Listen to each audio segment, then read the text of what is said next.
Bloody hell, it's almost like I know what I'm doing. Cheers all, how you doing? How you doing? Come on in, come on in. I was just finishing up a spot of work. I've been surprisingly productive today. Shocking, I know.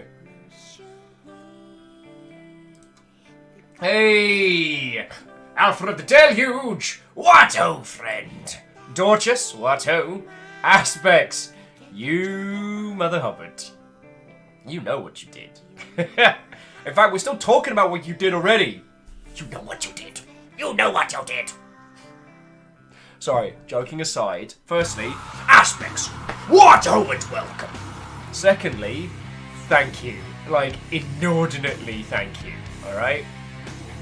And if you're wondering why I'm being exceptionally grateful to Aspects, I I turned on my PC with a lovely little pop-up box that says Aspects has gifted you the Subnautica DLC, and I'm like, huh. So that happened. We're still discussing in chat whether, when we should jump into it, whether we should do it now, whether we should wait until it's finished, like, a bit of both, who knows? So, yo. Anyway, Doom Ninja, Wraith, what-o, friend, and welcome. Come on in, you lovely mother Hubbard!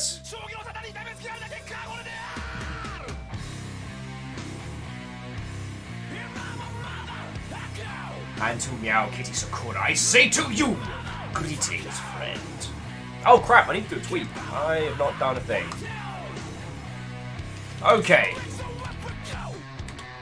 So now the games industry isn't entirely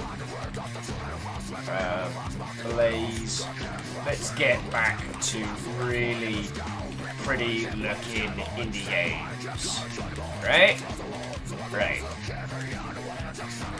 We are playing Sundon, come join us! Unless we decide to play Subnautica. So, who else has just joined us? Chronofire, Numbers, Captain Steph Barnes, Pluton Autonari, well, what-o friends! Come on in, come on in! The daughter says, I didn't buy games as they come out, and I just made an exception for Subnautica. Well, I mean, Dorcas, the thing we know is that even if Subnautica ends up being... Reactor online. Sensors online. Weapons online. All systems nominal. Were time flies when you were eating a bun. Having fun, Viking 64 friender, Viking 64 friender. Hey! Bow, kicking off the day. Thank you, friend. 3 months already. Yeah, bloody does fly. I've started a lot of my BizDev emails with how the feck is it 2019? just in block caps. Spoiler, if you ever have to get BizDev emails from me, I basically write them like I talk, mildly incoherently with yelling. So who else just ninja'd in? Said hi to Miyagi Sakura. I didn't say hi to Pun Spectre, though Pun Spectre, in my mind, you will always be the Pun Inspector, or Pun Spectre for short, like Scotland Yard. I'm from Scotland Yard, Pun Spectre. Oh, thank you, Pun Spectre. The pun in case was over here. As you can see, this pun was murdered before it was able to be delivered into the world. Oh, this is a grave crime indeed. And for some reason, you're now from London. Navalis, Eraman, Stepagen, Darkstarter, the Dismook, Sarigreen Fire, Katros, Kandaran. What-o, friends! We have a gorgeous game to play.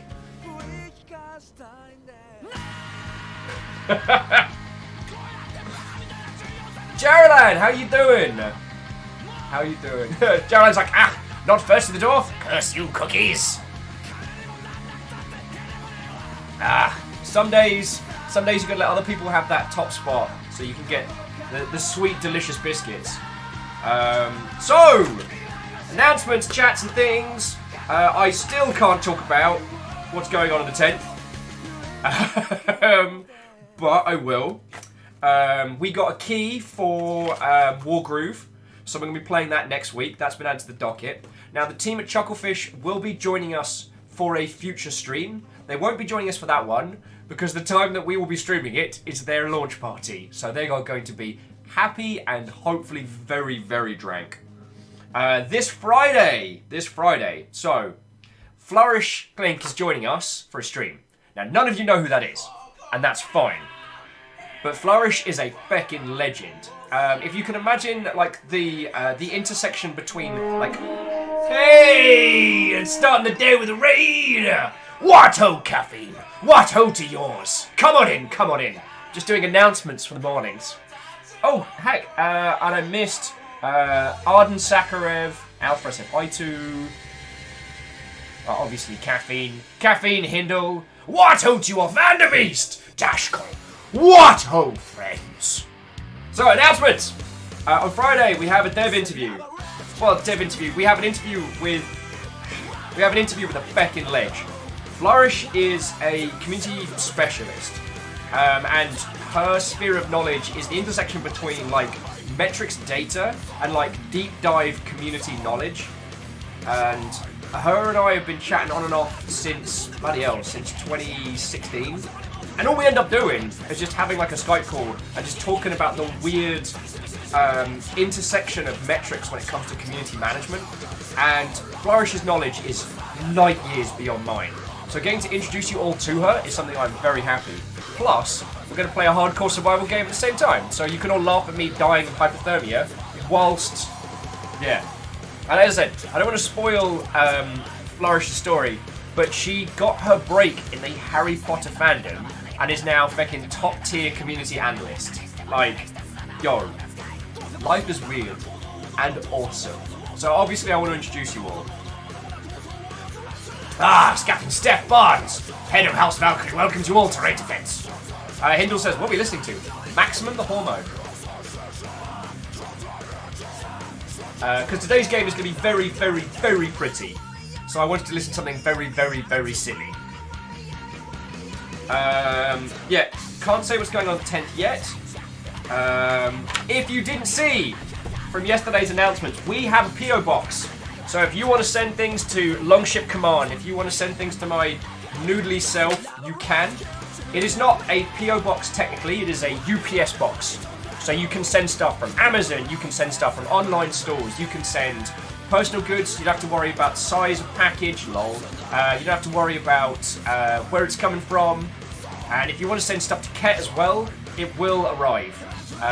Now, I'm trying to get feckin' bloody Floydo to jump in on it, because I know people would send fun stuff to Floydo.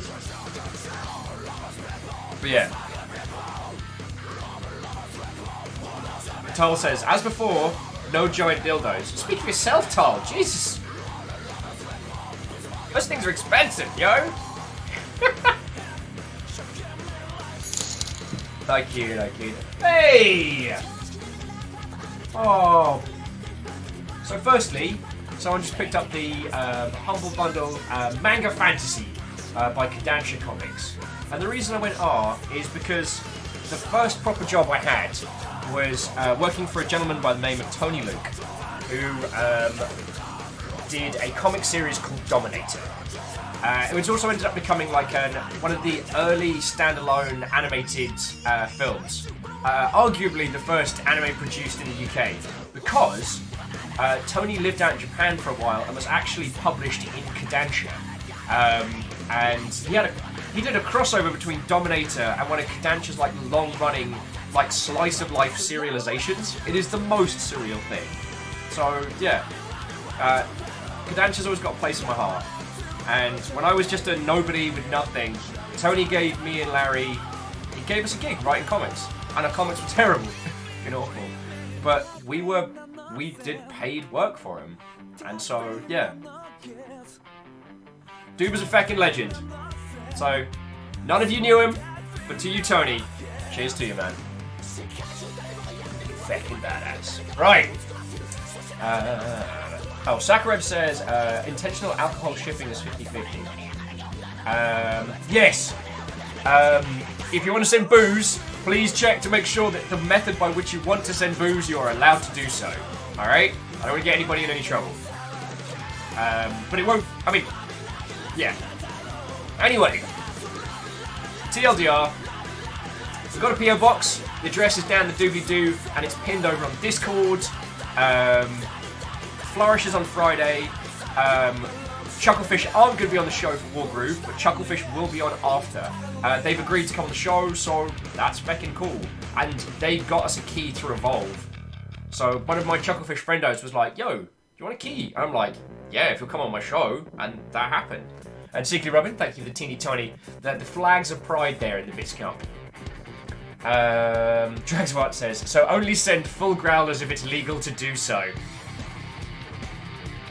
Dragswart, you're a criminal.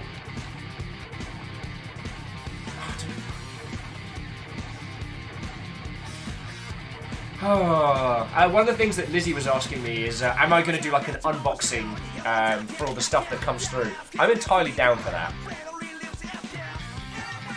I am entirely down for that, friendo. So maybe once a month I'll get everything delivered across, unless they start yelling at me or something, and we'll go from there. I don't expect there to be a lot of stuff, so I'm not. Oh, I need a gift real quick. Anyway, I'm almost done. It's nice to see the games industry is not on fire this morning. Like, yay. Well done. Well done, games industry. You managed to go 20 minutes without setting yourself ablaze. Well done. Little cookie. Have a cookie.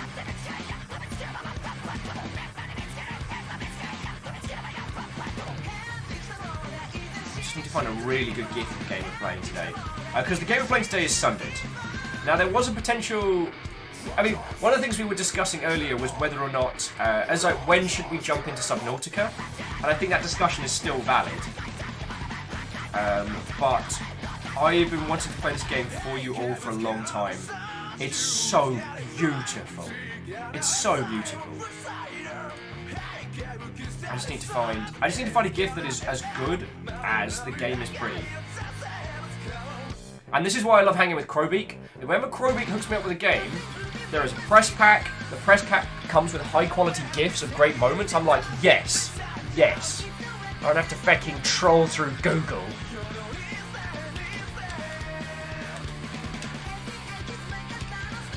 Alright, Sunday game. Come on, press pack. Let's see what we have. None. There is nothing. Brilliant. It's not hard. Bloody Rami's done the work for you. Okay. Who's me being an ass? Rami Ismail, fecking games industry legend. Basically the good dad of video games. Come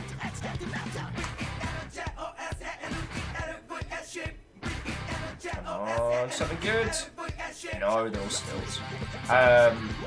He created a site called press.kit, which allows you to generate a press kit super quickly.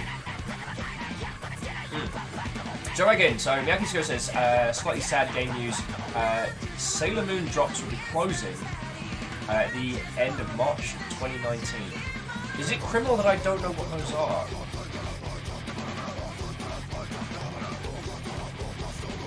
Oh god, I don't.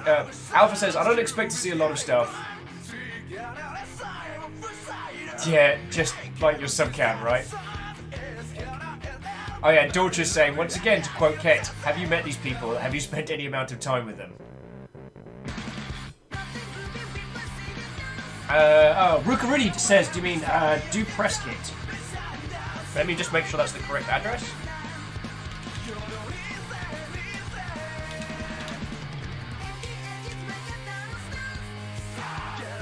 Yeah. Riku Kitty, that is, do press kit. It's amazing. It is amazing. It just gives you all the things you need to generate a press kit. You can basically, along with upload, you can go from naught to having a decent, easy to read press kit up in like an hour. It's amazing.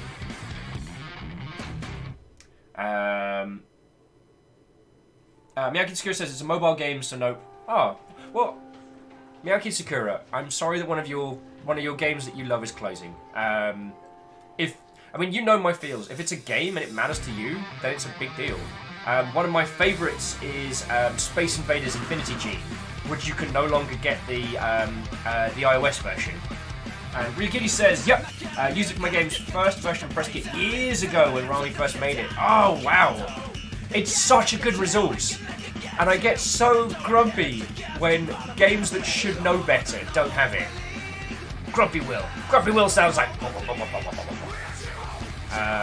What was I doing? Oh yeah, Sundered Gift. Fine, I'll just take a mildly good-looking one.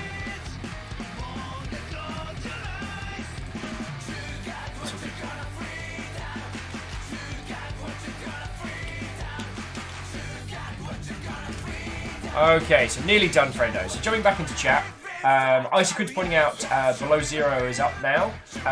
Isacrid, Aspects beat us all to it. I switched on my PC today and was greeted literally by a gift of Below Zero. So,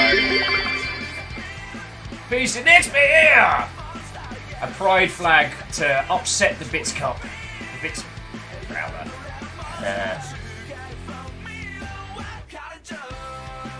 Sakharov says, my question is, why do the Below Zero penguins have teeth? Why do they look like blooper abominations? I don't know. I don't know why. Why would penguins need teeth? Like, spiny, needly teeth. I got no idea, friend. I got no idea. Doom Ninja says, what was I doing? Will stream in 4 words. Oh. Savage. Ricky Kitty says, penguins kind of have teeth IRL. Yeah, but not on the top of their head as it opens up. Terrifying. So, we are going to roll into some Sundered, but I'd like to know people's thoughts and feels on this one. We now have a copy of Subnautica Below Zero. Now, we played Subnautica after it hit version 1. So we got the full narrative, we got the full experience, and it was, for lack of a better term, sublime. It's one of the best gaming experiences I've had. And not just from, it made me jump a lot and there were sick monsters in it. Like, I was genuinely sad when we finished that game. I wanted to stay. Even though it contained my greatest fears, that's the quality of it. I didn't enjoy it because it scared me. I enjoyed it because it was so brilliantly made and the story so well told. So, yeah. This is the point where I'd like people's thoughts and feels. Now, Tul's saying my opinion is Below Zero should do it on version 1. And, I mean, this is why I'm asking everyone's feels, because Tal, my feels are pretty much the same as yours. But I don't know. I don't know if it's worth one now and then one at version 1, like a before and after. Wraith's also voting for version 1. Punspector also have Thalassophobia. I don't know what that means. Icegrid says, what's the difference between turning your head upwards and having an open mind? I don't know. And Icegrid's asking if maybe there's penguins are Cell Jr. in disguise, the only way we know. Cryostick says, I think version 1 makes sense. We've seen Subnautica already, so early accessing DLC seems a little unnecessary. It's understandable. Doom Ninja says that's why they swallow their hold and rip it up with their claws first. Who are you talking about? Go ahead. Nemesis, Thalassophobia is the fear of dark water. That deep water, that dark water. Glass shark. He'd make you a snack, you tell me, little fish. He eats you up. He eats your brother. He don't care. He glass shark. He see you flip-flopping around. Icegrid says, we tend to play games once, so I would see it as a complete change of direction if we followed development. So I vote version 1. Okay. I mean, we are nothing if not articulate when it comes to how we play video games and how we go to them.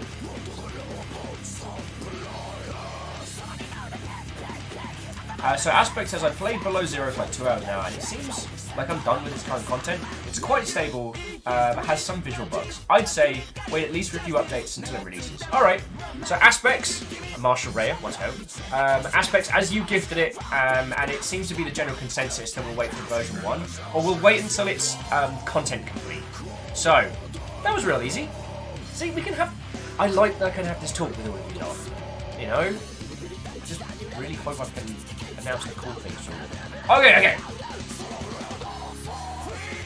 So who popped up while I was yapping on? So Salen, Marshall Raya, Eremon, Dragsbart, Secretly Robin, Hindle. Actually, I said hi to Hindle. I'm getting better at it. And Doom Ninja I definitely said hi to. to Riku Kitty, and to, oh, Wheeler Dealer. You son of a bad word. To all of you that have just rolled in there, I say, what? Oh, and welcome. Come with me now on a journey to the very mind of art. So today, we're playing Sundered. This is a Metroidvania game with an art style so heckin' gorgeous, I have been itching to show you this for a while. So yeah, also Wheeler Dealer's feeling smug because I don't know if you all saw yesterday, scared the feck out of me with a raid. I don't forget. Hang on, let me bring that up before we kick off proper. Unless someone else has a quick link.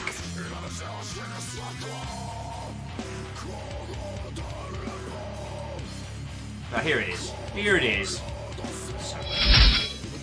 Oh, Rika Kitty, thank you kindly for the follow, yo. Yeah, so that's what Wheeler Dealer got me with yesterday. Fucking scared the feck out of me. I say it with love.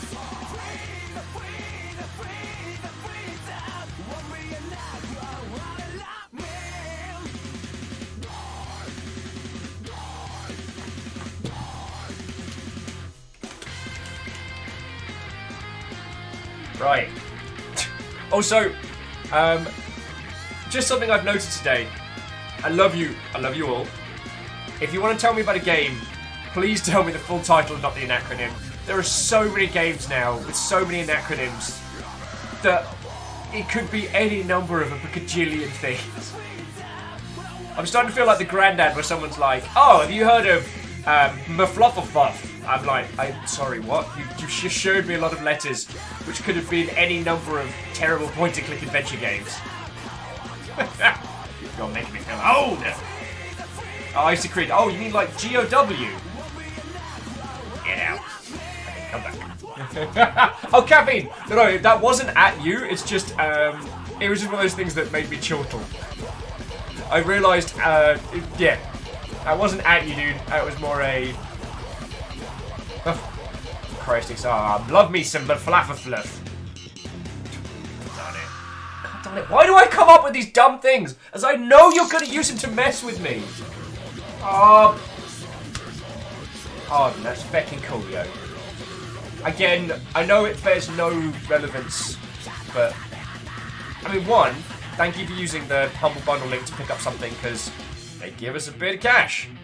So, oh. Oh, Salen says, PoE gets me every time. Their WoW guild was pieces of 8. Oh, as much as I love this track, we need to actually start some video gaming.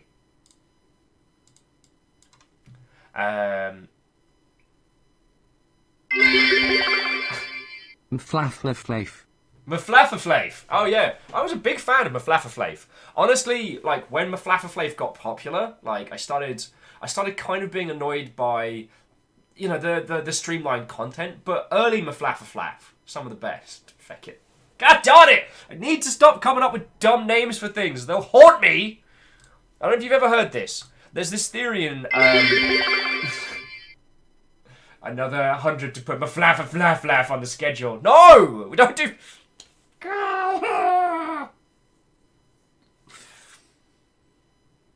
There's this thing in LARP, which is you never ever roll a comedy character. Because it seems like a good idea. It seems like one of those things that you'll do for like an event, and you'll be like, okay, well, you know, my main cool character's just died, so I'll play a comedy character for the rest of the event, and then we'll roll on to some other stuff. No, don't do it, because they don't die. They don't die. Fucking poor Lester the Jester. Lester the Jester, the backup character for someone whose character keeled over. Like 12 years later, ends up being one of the most famous characters in the LT. Georgia says that they hear a rumour they're making Maflafaflaf 2. How can you make a sequel to Maflafaflaf? That game's basically perfect. Plutonor says, what about Simon Maflafaflaf? Oh, I didn't seem... I didn't really see the jump to hard sci-fi worked for the Maflafaflaf series, but, you know, I'm always down. Always down to clown.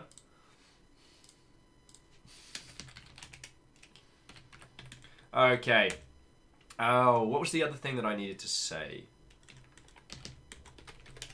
Oh, So, as you all know, we're very transparent here in terms of how we handle stuff and how we do stuff. Flafliflave coming out with Flafliflafla, the strike back of Flafliflave conquest. God damn it. God damn it. I have no one to blame but myself. Oh, no one to blame but myself. Alright, so jumping back in. Secret Robin says, see, just add giant robots. I figured you'd know that. Wait, what? Where are we adding giant robots? Jaralan says, I only play Gnolls and Kobolds. Are they comedy characters? Dunno. Depends if you find them funny. My Gnoll did make an ogre pee on themselves once with an intimidate roll. Damn. And on themselves as well. Like, that requires a lob arc. Tenwin says, what? Oh, Will! Also, what is Saturday's going to be now? Something bullying related. Aspects of the 100 cheer from a flap and flap! Darn it. Yeah, Tenwin, you are the first person to spot that we're doing Vampire Pirates as a game on Saturday. I expected a lot more like what when that one went up on the schedule, but it seemed I thought it was going to sneak past. So props, props too. What was it doing? Right. Oh, J-Post asking about this DLC from a Flaffa the Flaffa Harder. I mean, I picked up the DLC as part of the season pass of Flaffa, so I didn't really... You know how a lot of, like, the season... When you get a season pass, a lot of it's just... Cyber Flafliflave. What have I done? What have I done? Cryo sticks with, I think Flaffa 4, The Room, is criminally underrated. Doom Ninja says, Vampire Pirates have nothing on a ninja. Well, we'll find out. We will find out.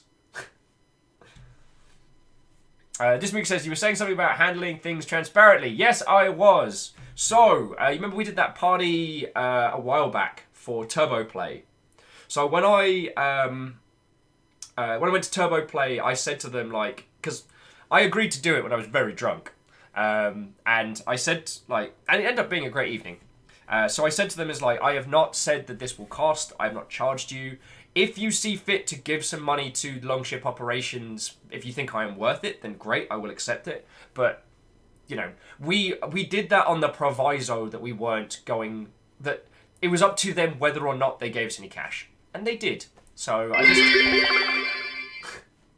I secret with... Don't fall for the Maflaf lookalike. God darn it. God darn it. Oh, and Chrono's a coursifier of Agagaflafacloon. There's always someone who brings that up. Jaralan says Vikings beat Vampire Pirates. Yeah, it's like the rock, paper, scissors.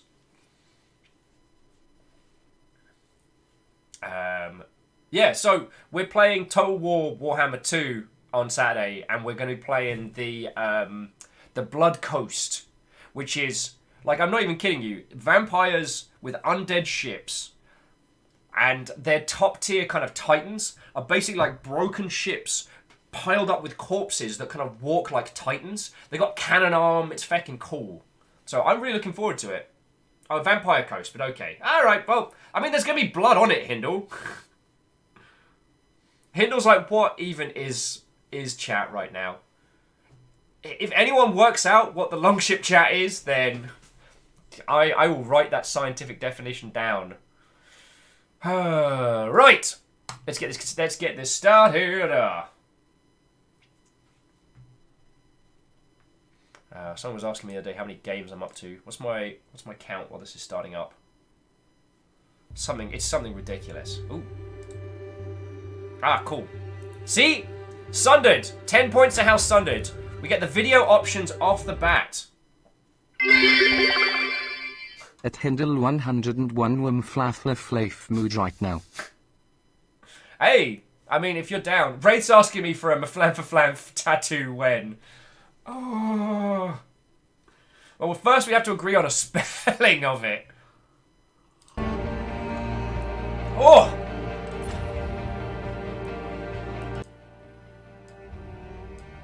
How's that for music? Okay, subtitles in English. Let me get the video just right. 1920 by 1080. Windowed, apply. Oh, I'm gonna need a pad for this one, aren't we? Oh. Friends, I nearly did it last night. I nearly finished PUBG. I'm at this point at the moment where I'm basically playing PUBG like Spelunky. I need to get a solo chicken dinner, and I came down to the final 2 last night. Once I do that, I can just stop playing PUBG. Or just play it with friends, or something. Dragsbot says that the original spelling of the one they used for the remake... Oh, god damn it. This is going to haunt me for a while, isn't it? Maflam for flamf. It's the new cyber. Oh. I was about to... It's a good thing I love you lot. Flaff free mustard.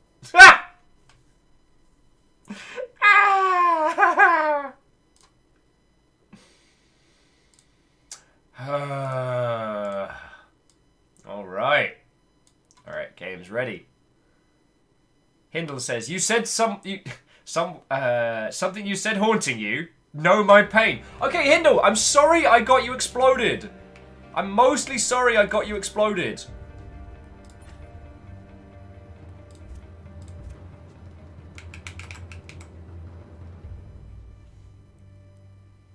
Okay. If you're gonna put a button on the front screen that just says join the Thunder Lotus family, there's no way I'm not clicking that. Hey, MH, how you doing? MH, I can't explain what's going down here, alright? I'm pretty sure he means backpack. Oh, not him dying horribly in XCOM 2. Okay, that makes something. Yeah. No. Oh, of course. Oh, of course. Aspect says, bingo! Now with more of a flam for flam. Oh, god darn it. Alpha tell you just says backpack? Alpha, do you need a backpack? Greenfire, are you alright? Do you need a backpack? Have you got a backpack? Does anyone else need a backpack? I'm pretty sure someone needed a backpack around here, right? They're hartimonious. At Viking_blonde, did you hear Mflaflaflaf? It is a collector's edition with extra Mflaflaflaf content. I just wanted to play an arty game and show you guys something that's really pretty. And now you're all obsessing over Mflaflaflaf. Harmonious says I'm new to the whole Mflaflaflaf scene, but I'm ready to embrace it.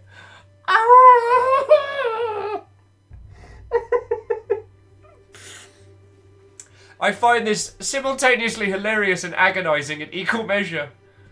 Cap Steph's like backpack. Common Cap's like backpack. Isaac's like Mflaflaflaf backpack. Harmonious is like, it's true. Standard is gorgeous. Alright, I have to click join the Thunder Lotus family, because maybe they've got like a... Okay, clicking join the Thunder Lotus family does nothing. Interesting. Ball says, is Mflaflaflaf safe under Twitch TOS? It is with the optional blood pack turned off. Hindle's like, and now the chat is just Mflaflaflaf for backpacks. Hindle, you brought this in. Actually, no, you didn't. It was other people brought it in. Somehow this is your fault. Sadlin says they're holding out for the Pirates of Mflaflaflaf expansion. Marshall's saying this art style has some post-Mflaflaflaffing elements to...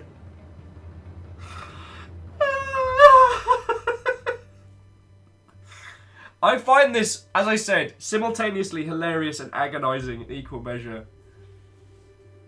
Isacrid says you're already part of the Thunder Lotus family. Only family I got. Only family I need. A longship crew. Oh.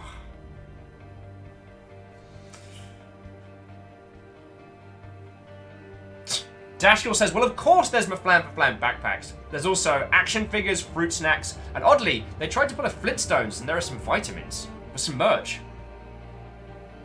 Oh, Dragspot's asking if anyone's heard about the Mflaflaflaf bonus backpack, the game with the collector's edition.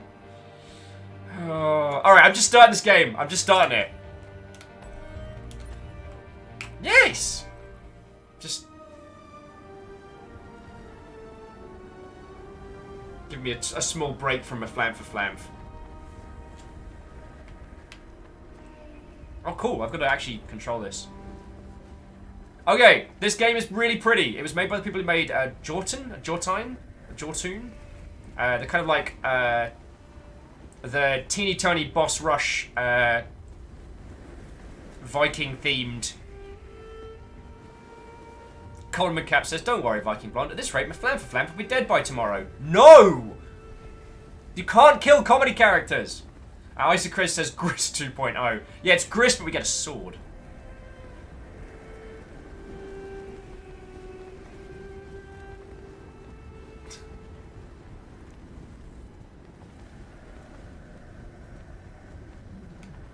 Damn, this is pretty.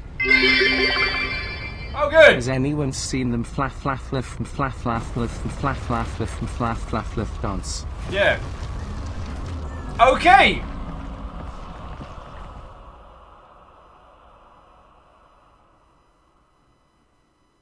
And she's dead. That was a good run. Thank you all for coming.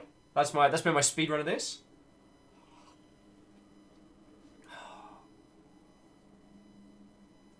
Ray's like, oh, Maflaflaf, you can say, but Jotny has a problem with. That's because it's a regional thing.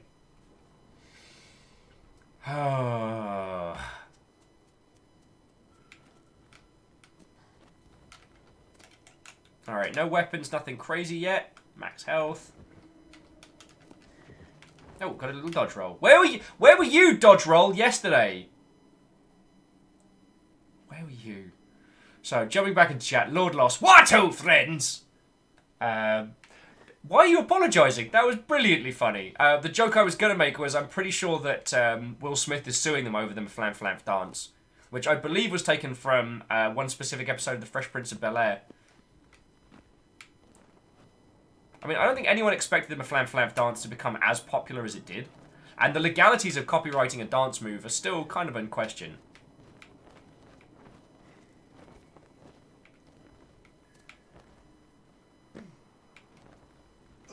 Ow! Alright, cool. Spiky bad word.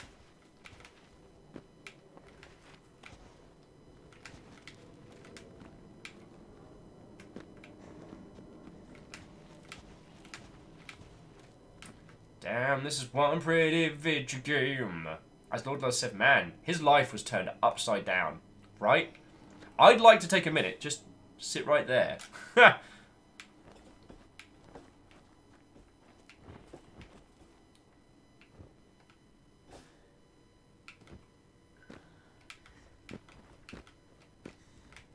Alright, so standard platforming affair so far. Oh, crap in a bin bag. Oh, 10 wins dropping the feckin' controversial opinions here. Saying, but come on, Maflamflamp is just a clone of Waffa Flaffa Fluffa Fluff. Same UI, same fluff, just so cheap. Oh, that's so cool. These little guys react as we get closer. Well, that's hella pretty. Press LB to use the health elixir. Handy.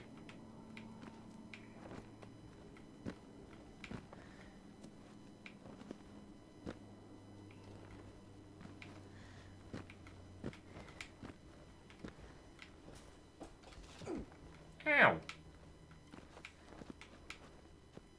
Dashel says, Flamp had a better execution and art style controls. It's not a knockoff, it's an evolution. I mean, you know, I strive to... Okay.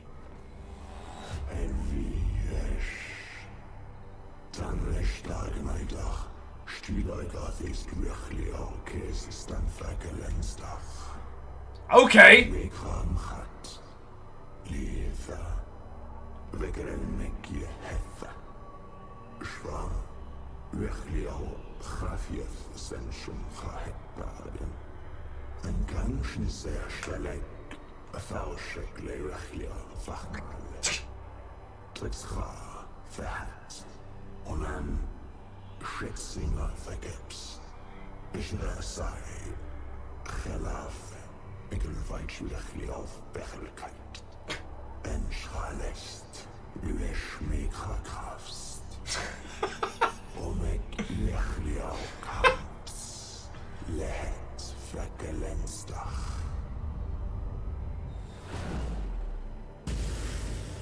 Oh, cool, I get powers!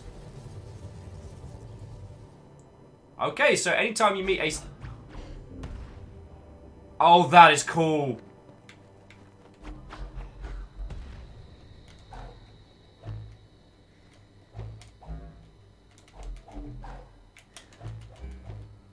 That is so cool. I kind of need like a closer shot for the anims.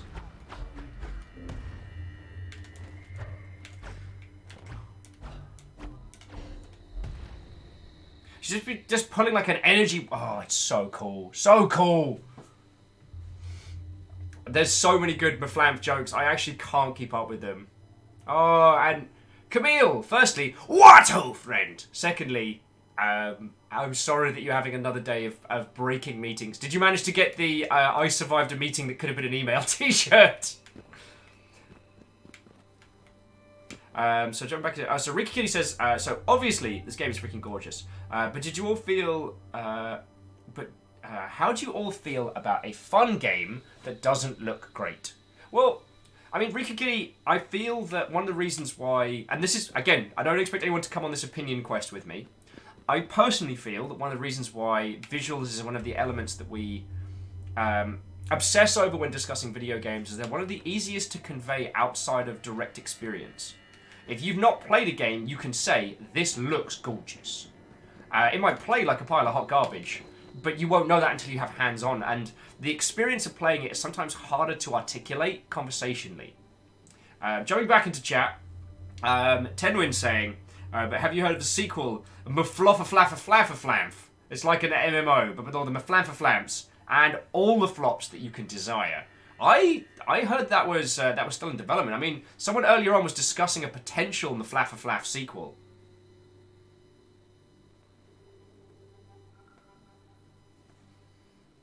So, I mean, one of the things that I try and smash home is that while art style is important and art cohesion is important, you can create a great experience with crap art. I think one of the best examples of that is probably Dream Quest, which is more systems and mechanics than art, but it's still a great experience.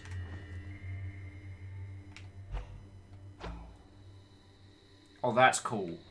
If I just hold up and stab, does this like, by the power of Grayskull! Oh, that's cool. So I can basically attack with any limb. So if I hold down, I do this kind of like sweeping kick, only...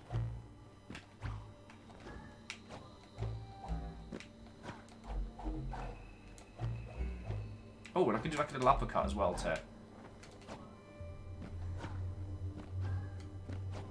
There was this thing in Samurai Gun where you could use the uppercut slash to give yourselves these crazy high jumps. Hindle says, does the sweeping kick clean floors? No, it's not fucking super sweet fucking dust balls.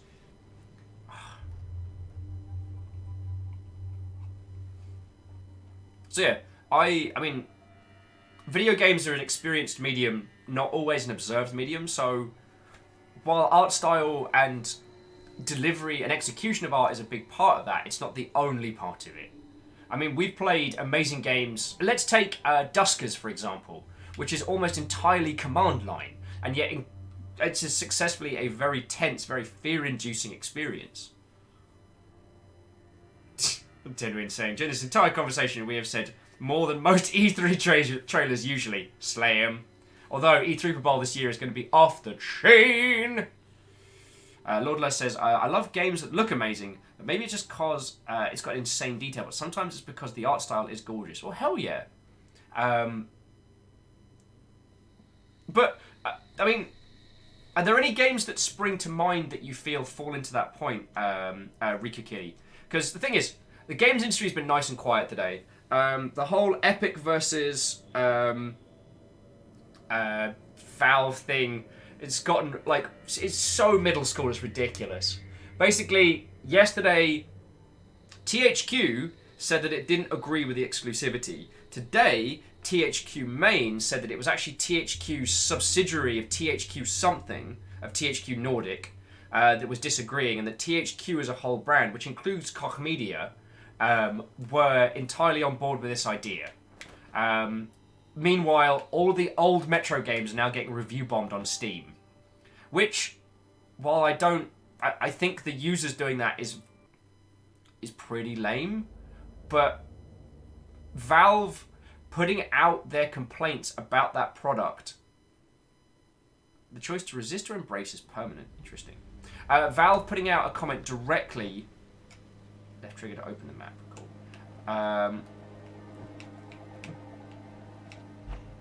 Valve putting out a comment directly on the product page was a jerk move, and it just shows that it shows a really petty, really mean side of Valve, which I do not appreciate.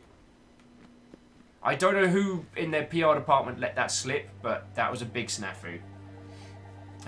Ricky Kitty says, yeah, so my own game is a haha. I don't have enough money to hire a full-time artist or an art team, so I'm using contractors in their spare time. It's producing decent art, but isn't even close to the level. And the biggest point of feedback I get is that the game looks like a mobile game.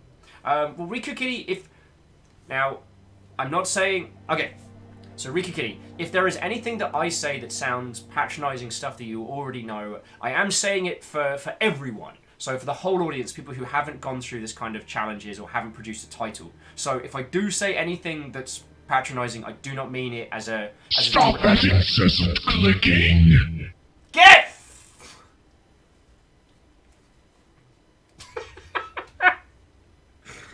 What are you doing to me? What are you doing to me? I'm going to turn the sound up on this game a little bit. Because the water sounds are lovely. Whoever you are, you anonymous Mother Hubbard, who just gifted a sub to Maflaffaflaff. That is great. Now, if the Maflaffaflaff devs show up, what am I going to say? I've just been banging on them the whole time.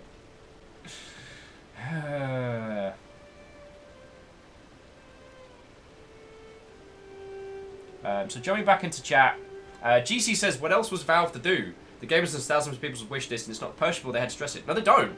I mean, GC, it's not Valve's fault and it's not Valve's problem in that regard. And then making a personal statement about why that wasn't available was ridiculous. Valve have not made statements on other games that have been pulled from Steam. Valve haven't made statements on other games, and not only did they make a statement, but they also made it seem as if the choice to do that was anti-consumer. And it's like, come on. Come on.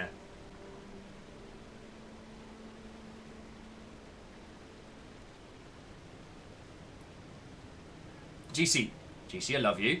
You know this. There are lots of games that have been pulled from Steam, some without warning. Like, let's take Transformers War for Cybertron and Fall of Cybertron. They're just gone.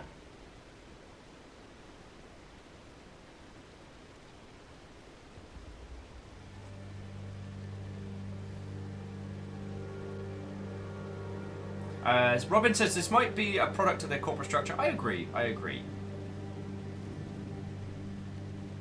So, but GC, if a game is removed because of licenses, why isn't there a statement made on those product pages that that's why they've been removed? The page is just gone. Like... Yeah. Anyway. As Stu just got it right, we're reaching Mean Girl's level of pettiness. That's the high school never ends. But what I do want to do is I want to jump back up. Throwing stuff back and forward. So, Riku Kitty's saying that they're creating their own game at the moment. Now, art is a big point. If you're not making enough cash to have a full-time artist and doing contractors, that's tricky. So, Riku, not knowing the title, one of the things we talk a lot about in the show is economy of art. So, looking at if it's a 2D game, so things like... Sakharov. Bye, my Maflaffaflaff friend. See you later. Thank you for the bits. And everyone who's thrown bits, even though the Maflaffaflaff jokes have started to unravel me, even while I'm trying to... Back off, mate.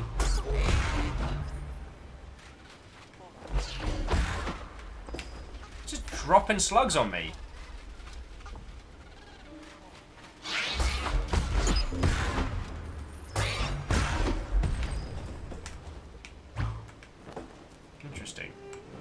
Hang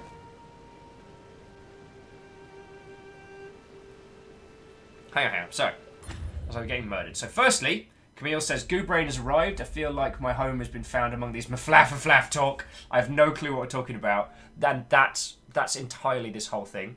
Same saying, from non-gaming business perspective, the statement from Valve could be considered incredibly unprofessional in other areas, especially coming from a clear leader in the space, right? I mean, that's the marketplace commenting on the specific titles going over to another one. Like, that's a bad precedence to set. Like, I was with Valve when they pulled what was it? Not Paranormal Activity, Paranautical Activity. The creator of Paranautical Activity, when dealing with a bunch of bugs on Steam, said some really nasty things and I think threatened to, air quotes, kill Valve. So they just pulled his game immediately. Just gone. And then after a couple of months of his sales just dropping off a cliff, he wrote a proper apology and even produced Paranautical Activity Apology Edition and apologised for his behaviour, and then Valve brought him back on. Now, that use, I know, seems petty there, but gaming has a toxicity problem, and when you make demonstrations clearly like that at that level of saying we will not tolerate death threats, we will not tolerate toxic behaviour, that's real cool. In this case, a game going to a competitor platform, like, yo, then making a very personal statement on their site, that's kind of, yeah, that doesn't speak that Valve support the developers on their platform. It doesn't speak that they support the product on their platform. It speaks to, like, yo, if you're going to fucking leave us, well, then we're gonna weaponize our consumer base against you, which is ridiculous. It's THQ Nordic's decision to move over to on the platform is theirs, and yo, Valve, what you playing at here, people? Now, knowing that Valve operates in a flat structure, that is clearly just one little part of a larger company. But you as the consumer don't know that. We as the consumers don't know that. And so far as we're concerned, a statement made on a product page is a statement from Valve. And that's not cool. And I might point out as well that there is less functionality on a Steam store page than there is on feckin' itch.io pages, so... Anyway, enough on that one, because I want to get back to talking with Riku Kitty, because I think we can help there, and helping is a good thing.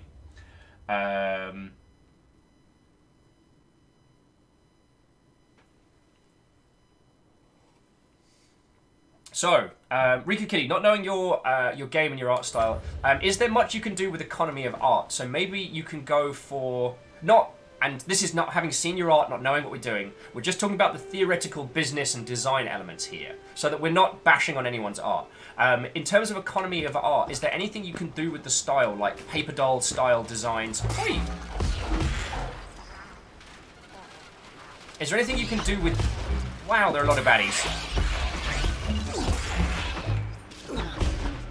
Wow. For Metroidvania, there's a lot of Mother Hubbards. That's a cheeky heel. What was I saying? Oh, yes. So, what we saw with games like The Sultan Sanctuary is that by basically breaking down the art elements into smaller pieces, paper doll style, they're able to get a lot... Feckin' hell!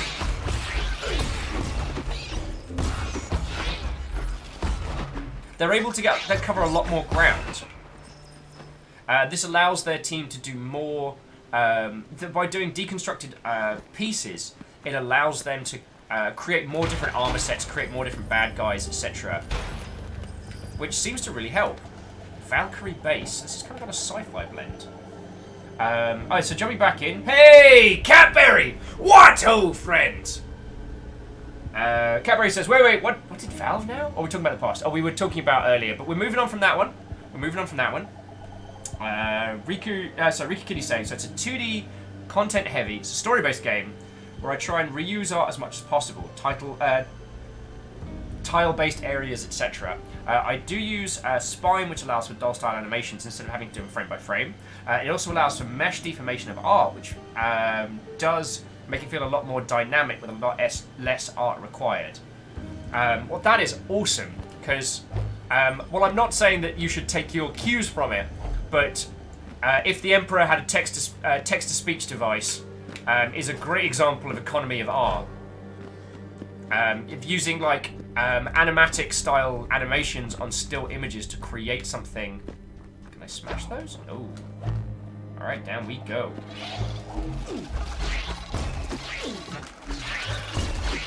Jesus, for a Metroidvania game, there is a lot of enemies on screen. I need to be way more careful.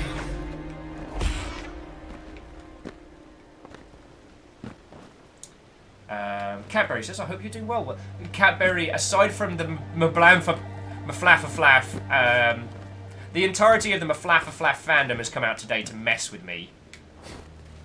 So, Catberry, I was trying to come up with an example of... I was asking earlier that if people want to tell me about games, please don't use the acronyms, because there are so many games, so many different games out at the moment, that there are like usually 3 or 4 different variations of one acronym. And I used Maflaffaflaff as an example of an acronym that no one knew. Of course, this lot of lovely Mother Hubbards then started making up Maflaffaflaff lore. And since then, the entirety of today's stream has mostly been Maflaffaflaff.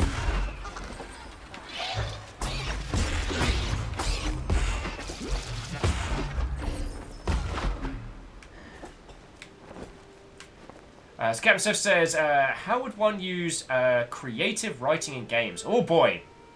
Let's come back around to that one, Captain Steph, because that is...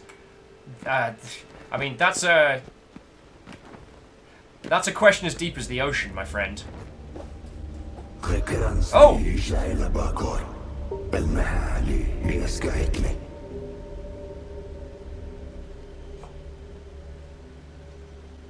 Wow. Dashkill's like, making up? Sir, I will have you know Maflaffaflaff lore is detailed. Maflaffaflaff lore is detailed, deep, and years in the making. Oh, and Maflaffaflaff's just shown up in chat. Oh, God.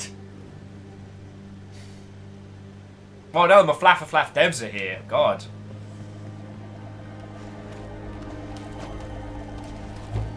Oh, you can't cheat the walls. So what we were chatting on. Oh, Rika Kitty says that they have to run. Thanks for meeting.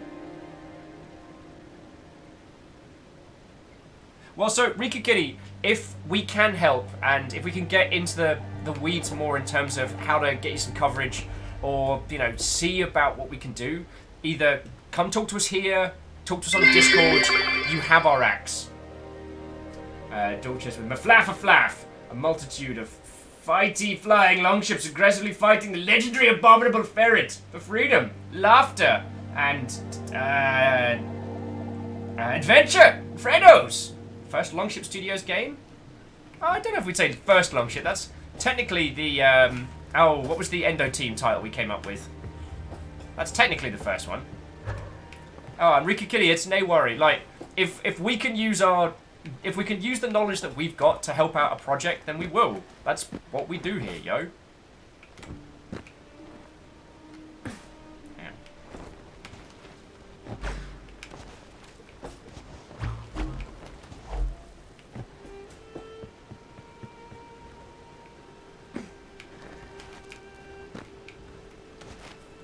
The sci-fi elements of this game are gorgeous, and I was not expecting it.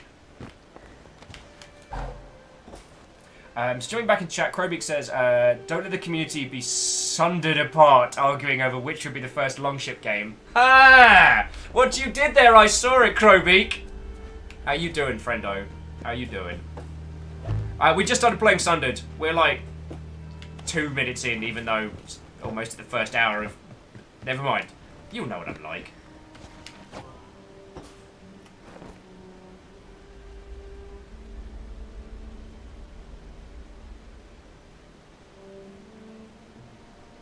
Sabian's saying, I'd say, do what you can and balance the needs against each other. Compression, because budgets aren't unlimited, is always frustrating. That's true. And sometimes just talking the problem through with individuals allows you to think of creative problems. One of the problems of being an indie dev or a solo indie dev if the other peeps you're working with are just contractors, you can't collaborate with them quite as much as you might like. So sometimes just being able to talk through these problems can help.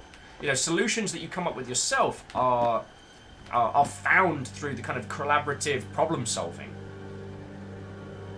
Shackle with hashtag localize maflaff. Stop that incessant clicking. Yo!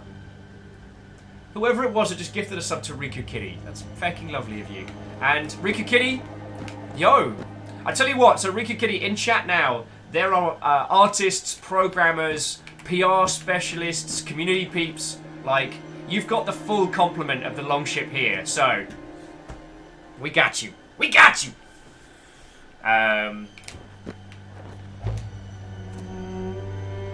Holy crud, that's pretty. Ausgetragen, glauwamlich, feverisch, das rasch aufgehoben, sei fort sei, ein schwachel schwierig, wache hell stark. It sounds like German, maybe Dutch? Does anyone know what this language is? It sounds too poetic to be a fictional language.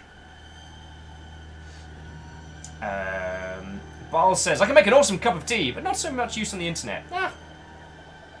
And Chiat says, what ho, you deliciously pale ginger friend? Takes one to know one. So firstly, Crowbeak, how are you doing?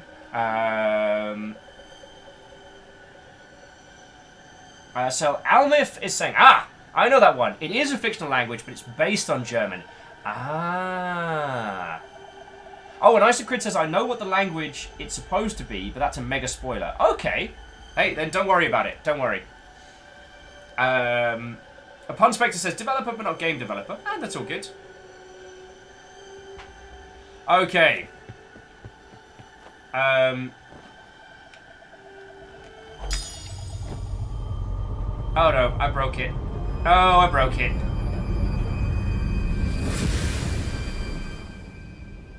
Oh, dear Lord.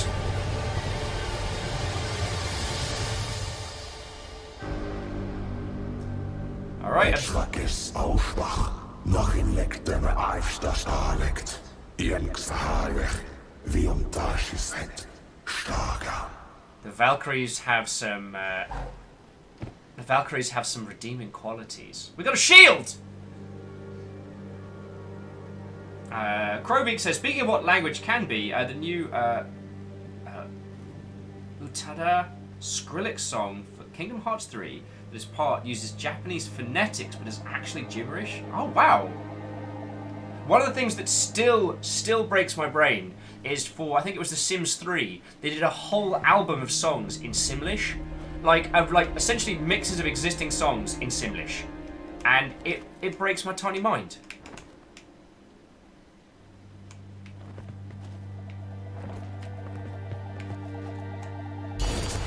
Aha!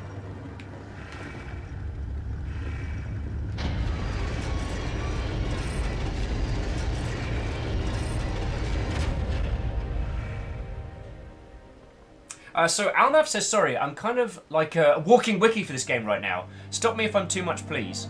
I mean, so Alnaf, we tend to play games for quite a while, so we'll be playing this game for at least 5 or 6 hours today. If you know this game really well, if there are elements that I am missing and not telling people about, then go for it. There is an art and a craft to this game that is apparent just from its style alone. And if that extends deeper and we can talk about that, that is absolutely what we're all about here. So Almith, new people who... Stop that incessant clicking. Harmonious, you fucking ledge! Harmonious! Thank you kindly. You have gifted a sub to Almith, and that is exceptionally lovely of you. So, and to Almith, and I guess Riku Kitty and people who have gained a sub this day, including Maflaff. God damn. To all of you, I say, what ho and welcome! If we haven't met formally, and it is a pleasure to make your acquaintance, my name is Will. I was a games industry numpty for 9.5 years. Or Crowbee could say I'm still a games industry numpty. And yeah, we play an inordinate number of different games on this very chat. at this very channel. Mostly with a focus on different games or indie games, or going into games and picking apart the things that are really good about them or they work. Even in games that are air quotes bad. We talk about both the artistic power of video games as a medium, but we also talk about it alongside the realities of the business of video games. So we do a little bit of both. So we were talking with Riku Kitty earlier about some challenges that they're facing in terms of like a game that needs art but has a limited budget, and how we can help with that. I mean, as in like, how does one deliver a good art style with a limited budget? I mean, what we've seen on some games is heavy stylization can cover for a limited art budget. I'm gonna say it. The original, the pre-cel shaded Borderlands did not look very good. And they were able to paper over a lot of cracks by changing their art style. Okay, that's a robot.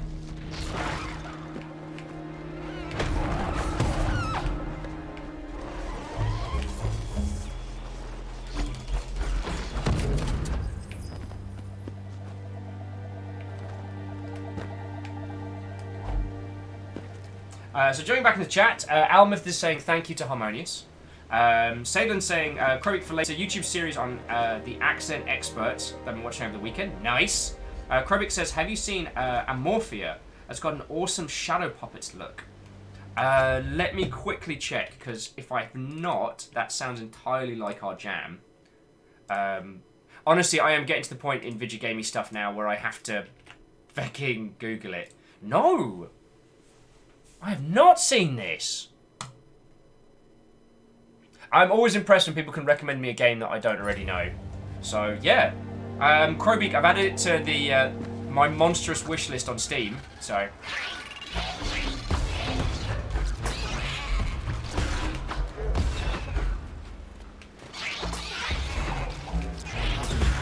Ooh! Check out that dive attack anim. Holy crud! Holy crud!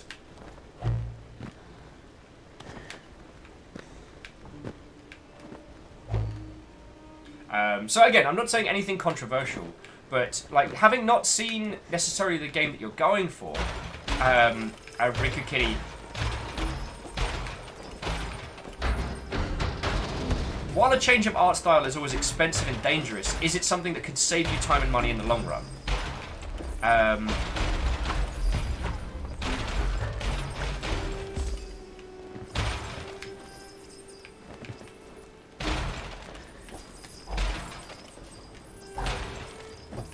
Lola says, I know I said it at the start of the stream, but Volcanoids is brand new and I highly recommend it. What is Volcanoids? The name does not ring a bell right now, but I will admit to having spent most of this morning in about 8 million emails, which is one of the reasons why we've got ourselves a copy of Wargroove to stream next week, and we've got an exceptionally cool individual to chat to on Friday, and I can't wait till I can announce the name of the thing. Also, for you lovely, lovely folks, I don't know if I mentioned this, but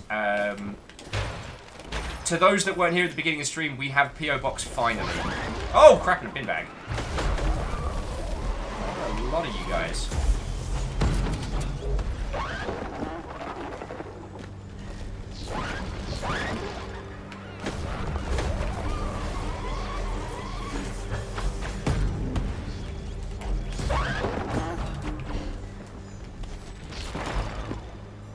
There with me just a second. Jesus, so gorgeous. Hey! Hero to the people, Dan Jones! What, ho, friend? A Catberry's like, time to send you creepy stuff, IRL. A Catberry, if that is what your heart desires, I can't stop you. Dan, how you doing, yo? Dude, we just started this game and it is utterly gorgeous. It's beautiful.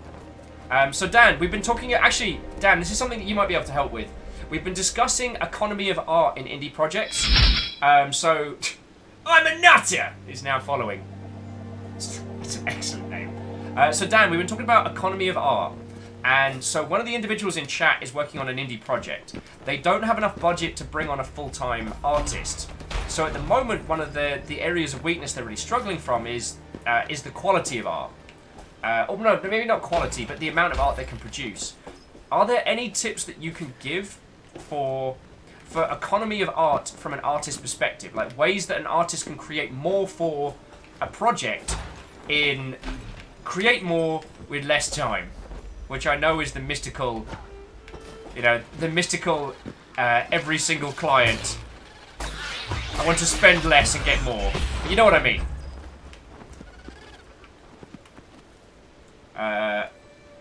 Riku Kitty says it's probably a bit harsh, but here's one of the characters screenshot from the full game. So let's have a look. Okay. Damn, the way you were talking about it did make it seem as if it was going to be a hell of a dumpster fire.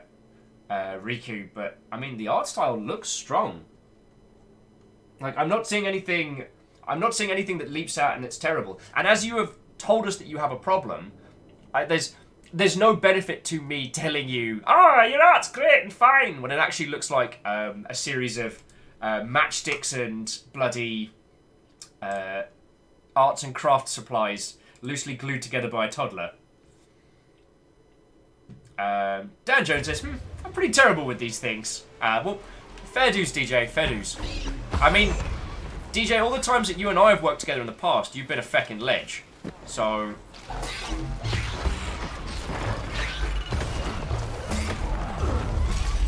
Oh. Uh-oh, Bubble's gone. Time to work. Right to the bin bag. These little feckin' wit! Feck!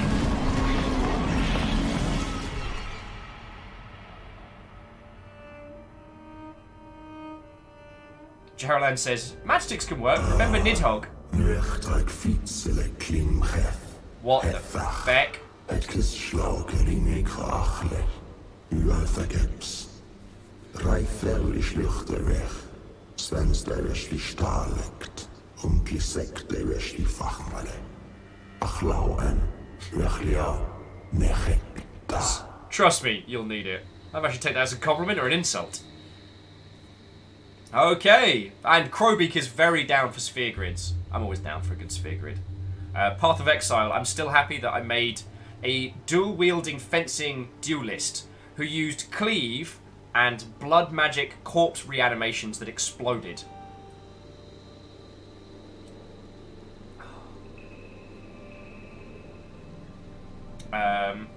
So Riku Kitty, I guess one of the things I would say is we've seen games that look a lot worse than what you're producing do really well. The one I referenced earlier is called Dream Quest and sold really well and sold well, did good numbers, and landed the creator of it a job at Blizzard working on Hearthstone. And that was a roguelike deck building game with like a turn-based overworld. It was real good. So let's see. So DJ is adding animation is a huge factor. The more I think about it, I think like shapes and beats kind of level of simple art with great execution in its animation. Okay, so DJ, what you're saying is that by strong fluid animation can allow one to get past a simplistic art style, and in some regards, from what little I understand... Oh, DJ said I said more stuff before. I'm sorry, man. I was getting murdered and then sphere gridded. But I think it's a good one. Oh, me knee. Because, I mean, I don't know what your level of skill is, like engine level, but I know the gentlemen who are creating... what's it called? They're doing a 2D stealth Metroidvania game on Unreal. And what they've said is that they've been able to use the engine to paste over the animation cracks with a lot of like blending and effects and visual overlays and things like that. Riku Kitties also saying, oh, they had a successful Kickstarter. Nice! That ain't nothing. Much like the Wu-Tang Clan. Oh, hang on, where am I? Here we go. Alright, perk slot. Gain it. Select a perk to gain its effective abilities. Alright, so we don't have a perk yet. So deflecting shield we have. Increases your maximum shield, increases your action armor, action health, increases melee damage. Alright, so we've got to get one in that.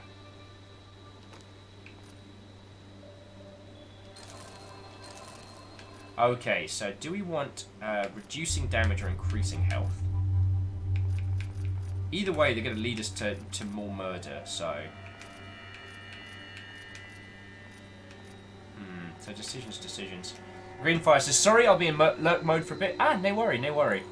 And can I just want to take a moment to highlight that you all are giving so much excellent advice very quickly. I'm missing a whole bunch in chat that I'm not talking about because you lot are all being lovely. And I will say again, those of you... So, to Riku Kitty and peeps who are being long-term devs, if I say anything that sounds patronising, it's for those people who aren't game devs or for things that I don't know about. So, I do not mean to sound patronising in the slightest.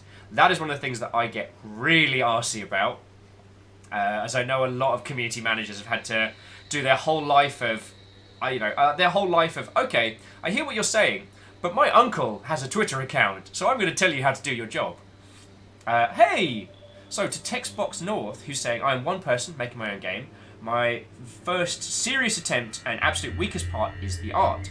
I spend very much time putting my amateurish pixel art together. My question is, should I stop until I find funds to hire an artist?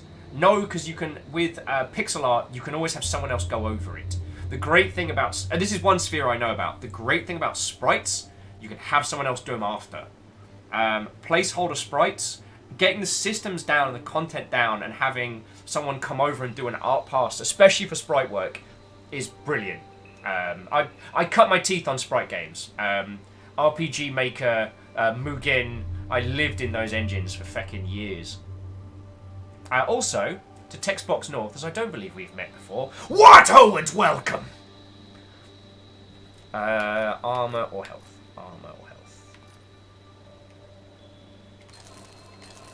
I want armor. And then I want murder.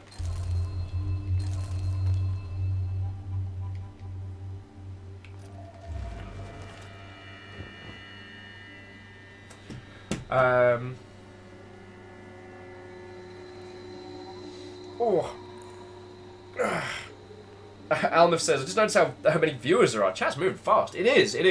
And it's amazing that there are so many people who've got different spheres of experience that they can add towards. Beodora says, don't intimidate the unsubbed and the lurkers. Hey, Beodora, I don't control what happens here, alright? It's the will of the houses what they get up to. And whoever it was who just picked up something from the Humble Store, I sincerely appreciated. As I was saying, like, everything you pick up via the partner link is a little bit of cash towards keeping me not dead. Ooh.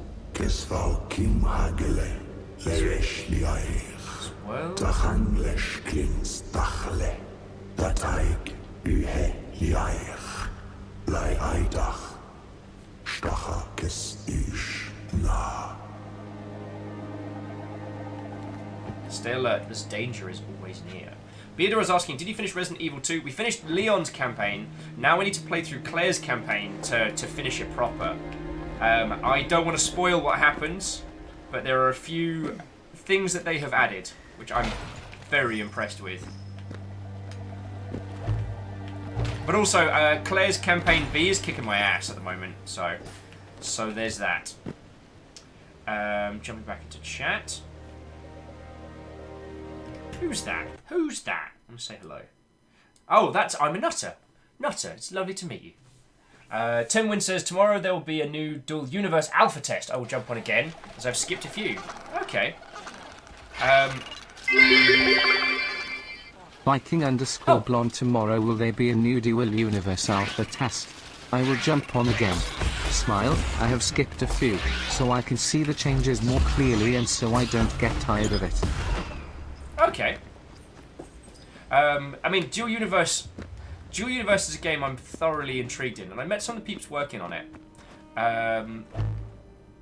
Dual Universe is a technical challenge more than anything else, and if you've not heard of it, it's, in theory, it's space engineers at an EVE level. Or, well, not an EVE level, it's Star Citizen meets space engineers. In theory. There's so many enemies! Like, this game is not slacking on how many foes it gives us to do battle with. Now, the tricky thing with Dual Universe is it's actually running on 2 game engines simultaneously, which ain't nothing. So, Numbers says, wait, what's that thing above you? That's just the screaming horror of the Dark Void. What are you talking about? Dashkill says, would it be possible to get the Humble link in the Twitch description box? I had to hunt that thing down. Oh, sorry about that, Dashkill. It should be !Humble where necessary, and I will put it in the doobly-doo. I knew there was something I forgot to do last night. I tell you what, when I go on first tea break, I'll add it now. For the moment, I'm just using some placeholder art because we should have some new art coming at some point soon. And then once the new art's in place, then I can start adding more people to it. And the first year of the Longshift can truly begin.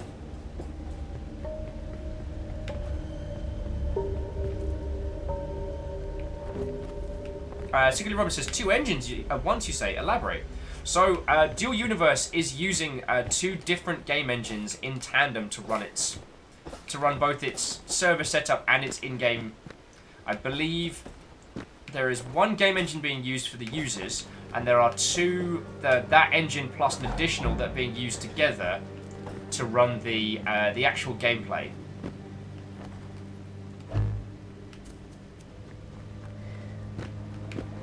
Sorry, to run their servers. So your client is running 1 game engine, and the server is running that game engine plus an additional one together. That's how they're doing it. Which was one of the reasons why I wasn't skeptical of the alpha test. Ooh, goodies.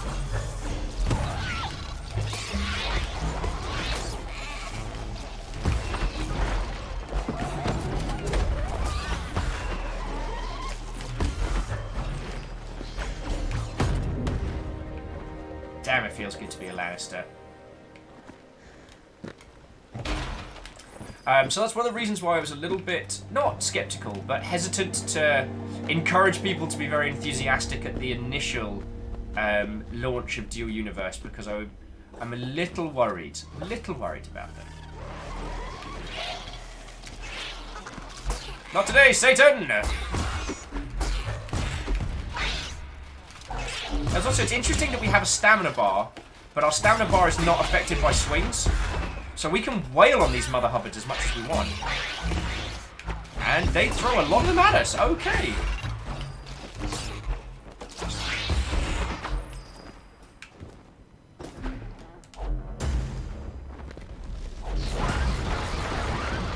Okay, there are a lot of you kids. Look at a freaking pot of them. I'm not going to get over how good this art style is. So, jumping back into chat. So,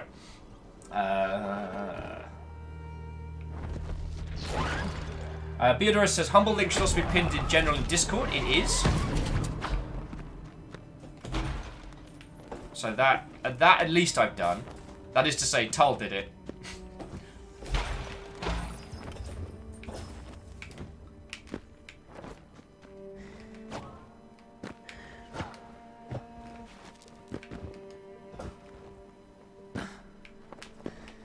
Get all these goodies. Tull says, I did what now? You pinned the Humble link in Discord. Right, one of us had the feckin' sense to do it. Beodor says, I missed his intro. What is this game? Who and why are you fighting? This game is called Sundered. It's gorgeous. Those other two questions, I have no fecking clue. It is a 2D hand-drawn style Metroidvania. And yeah, that's what we got, friend. We don't know who we are. We don't know why we've been given cool kid powers to fight, but we have. So, I'm just rolling with it.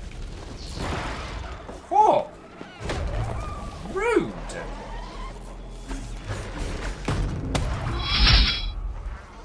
Oh, and now Maflafaflaf is following. Maflafaflaf's probably worried I was going to diss on Maflafaflaf Classic. I mean, personally, I would have launched the Maflafaflaf Classic servers a little bit sooner than they did, but you know, that's just you know, my feels as a fan. Maflafaflaf follow.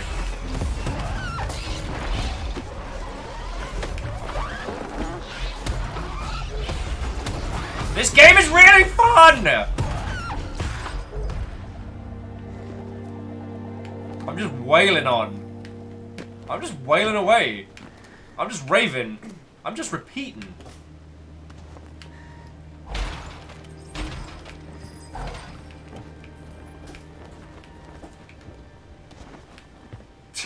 I know Cryostic was Maflafaflafinitive edition. So, who was that lovely? We had Riku earlier, and then we had another individual who was doing solo dev. I think Dorches was also floating with the idea. So, this is actually something that I want to talk to all of you about with Flourish on Friday. Because, so here is Will's how to sell a game in 2019 theories. Now, these are partially based on my own direct engagement campaigns that I crafted up in 2017, which I've seen other companies use similar structure, and it does appear to work. Now, obviously, there's a bias here, because you know, I want to prove my ideas work, and I never got the chance. So, for me, selling games through a community-focused direct engagement campaign is essentially my one that got away. But what it is that look at community building from the get-go. So, like Jolt Jab, like Thor, like a lot of people, start thinking about who is your community and where are they coming from, and how can you talk to them about that game as early as possible.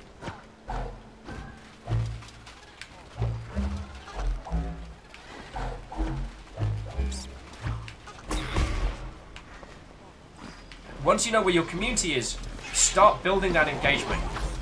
Start having a discussion with them about your title, about what you're making and how you're making it.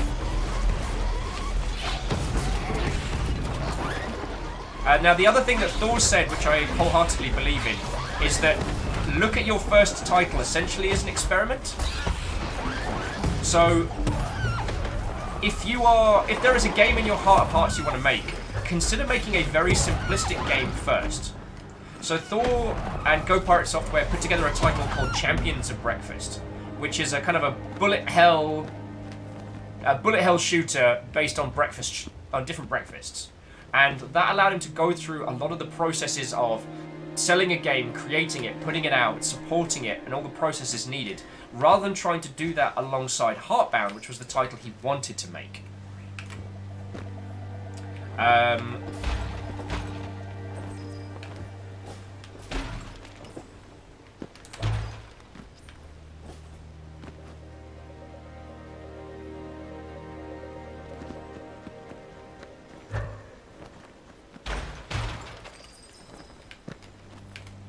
Sorry, I don't know why I went in with there, sorry. I do apologise, I guess the other thing that I would say for launching a game in 2019 is that whatever functionality and features you have in it, if any of that requires multiplayer elements, try not to become reliant on any platform. We don't know how Valve is going to start behaving in the future, but they might stop allowing developers to use Steamworks backend, Steamworks matchmaking if you are on other platforms. So if you are making a Dark Soulsian type title, make sure you understand how you would put together that backend element if you did not have, you know, access to something like Steamworks.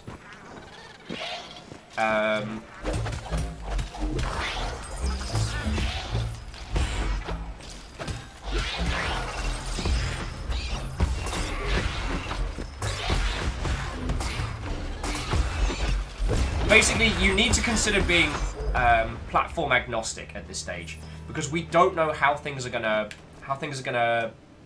unfurl by the end of 2019.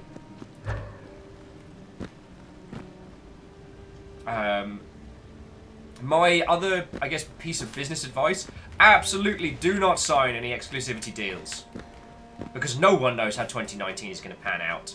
Like, maybe Microsoft first party, maybe. But there are a lot of excellent indie publishers out there, and I wholeheartedly recommend working with them. You know, like, talk to Humble, talk to Team 17, talk to Devolver, talk to these great indie publishers that look after their peeps. But ultimately, you need to make sure that you are in control of you come the end of the day. And not because I don't trust any of those publishers, because I feel that the industry might start moving faster than they can accommodate, you know.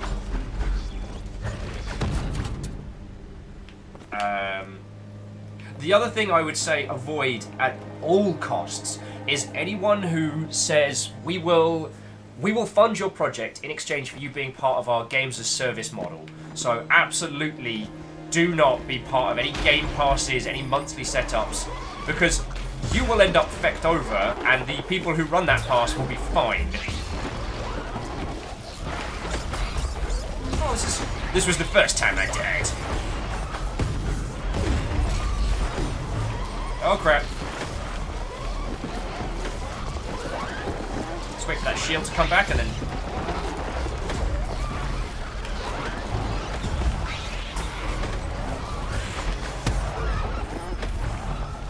Because I think that, especially GDC this year, I think the publisher side of BizDev are going to be pushing these game passes really hard. Like, really hard. And I do not see the benefit for a developer to be a part of those. I see the benefit for publishers, and for users, it's not bad. You get a lot of games for no money. But as a game creator, you're fecked. Because your game decreases in value once it's been on one of those, like, free to engage platforms. Hit monsters to press Y to unleash a finisher. Cool. Alright. So jumping back into chat, Riku Kitty says, "Will you be at GDC?" Yes, I will! Riku, it struck me today while I was talking with a friend. This is the first GDC I'll be at just as myself. I won't be working for anyone. I won't be running anyone else's spec and schedule. It's just going to be me. So I can help whoever I want, I can look at games, I can give coverage, I can do whatever I like. And yeah, Crowbeak is right, GDC is so fun. It has the same vibe as like PAX, with this great welcoming air. It reminds you of why the games industry is so wonderful to be a part of and why it's worth fighting for. Because for all the weirdness and hate and toxicity we see online, the reality of the game development community is that it's inclusive, diverse, and badass.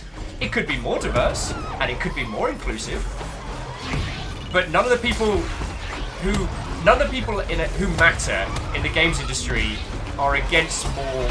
In fact, if anything, all of us want more different individuals, more varied voices in the games industry. I've never been in a position where I could help facilitate that change, but I can help encourage others, so that's what I'm doing. And sorry, we kind of went way off the topic of... so if you did make a really good point about any of the things that I said, please feel free to restate it and add the @VikingBlonde. Because the one thing about this game's combat is it's great fun, and it's distracting the hell out of me. So Chiat says, the tail of games is getting to be where the money is. Yes, exactly. It's a huge difference from first week sales being 75%. Lifetime sales of the game, yes. And the kind of people who are pushing those game passes hard aren't affected by that. You know, Microsoft don't make their money from long tail sales of games. And that's, again, that's not a burn against Microsoft. It's not a burn against Sony. It's just that's not how they do their financials. You know, they don't look at the long-term sales of these projects overall. It's why it was such a revolution to a lot of these publishers when the business model term games of service came along, because they were like, what? You can make money on a game after the first week? What madness is this? I know I'm going back a bit, but there we go.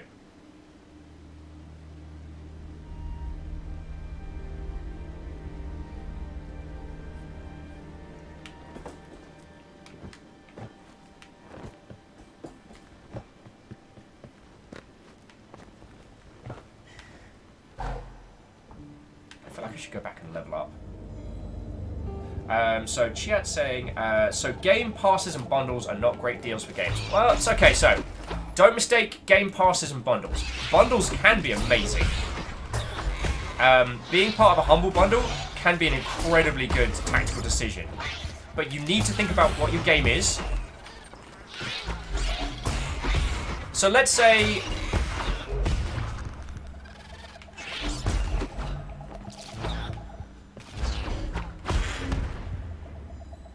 So you need to think about not just... What's the best way to phrase it? So, okay, so Humble have two things. They have Humble bundles and Humble monthlies. Now, yes, being part of these bundles can devalue your project. If you want to sell at a $40 price point and you're constantly part of varying bundles and discounts, then you might find that users are only willing to buy your game at a $20 price point. So you might be undervaluing yourself, but that's not a discussion. However, being part of a Humble bundle is amazing, because if you are getting coverage, you know, you're not giving away nothing for free. But also, if you have the ability to do expansions, to do additional content, to do chunk DLC, then what you do is you go to Humble and you're like, I'm happy to give out, I don't know, 100,000 keys, and because you know that in 4 to 5 months' time, your team will finish work on some really stonkingly good additional content. So what you do is you give away the base game at a discounted price to as many people as possible, people who probably wouldn't have bought your game in the initial, and then you release some stonkingly good DLC, and everyone's like, feckin' whoa! They buy the DLC day one because they're intrigued by the content and they love it, and then you make cash from individuals who would not have purchased into your environment. Also, the Humble monthly is closer to a blind box. It's closer to like loot box subscription. In the user's purchasing habits, they pay Humble, what is it, like $20 a month, $10 a month? I should know this because if you sign up with our link, I get $10, so it's great. But you sign up with them and you get a grab bag of video games. So from a user's purchasing perspective, I pay Humble $12 a month. Thank you, Dorcas. I pay $12 a month to Humble, and I get a grab bag of games. So the idea is that these games have value, but I am paying Humble a chunk of money, and Humble is giving me a chunk of games. Now, the reason why Game Passes are bad is because it's like Netflix. You're just giving someone X amount of dollars a month you don't even think of, and you have access to this library of games, and some appear, some disappear. The value of the games on that service decreases so fast. And the thing is, what are you as the developer getting on the month by month? Because Humble is saying each month they are going to give away a block of games. They're going to ship them out. A Game Pass system just says, well, whoever wants it gets it. Like, some people play it, some people don't. Some people might have it, some people don't. Like, whatever. And you've devalued your title. At that point, if your game is taken away from that system, what does that say to a user? A user who had it as part of a Game Pass is now going to be like, oh, well, it's gone. They're not going to go to you as a developer and rebuy it. They're just going to be like, all right, well, go for someone else, I guess. There's little to no benefit for you as the developer. Now, you might have a title that has DLC, that has content. But again, if they're already paying, $10 a month for just access to a library, then why would they spend additional money in that environment? So that's my feels on that one. And again, that's kind of my setup. So Rhymes Moose is adding, so I've mentioned that I know a lot of people whose game turned profitable because of going to Twitch Prime loot drops. What the feck are you? Well, that's a Metroid. The game allowed them secured funding. Wait, which, so, in terms of the... What the feck? So which part of Twitch Prime do you mean? Because there are games that are given away with Twitch Prime where you have, like, you have a month where you can pick up. So you have like a couple of weeks where you can pick up games. And those deals are worked out on a case-by-case basis. But sometimes those deals are done with you give free keys to Twitch or to Humble, and then Humble give those away. Sometimes, if you're a popular game, Twitch or Humble will come to you and say, we will buy this many copies, or we will buy this many copies at X on the dollar, or something like that. So that can end up working really well. And again, giving your base game away free when you know you have content coming, or if your game is powered by like optional visual customization, and you give away the base game for free, that's a business model that we've seen work as well. Sorry, here's Will just getting into the spending of. Let's get back to actually like creating and shipping your first game in 2017, because I don't think anyone else is as obsessed with the business development side of video games as I am.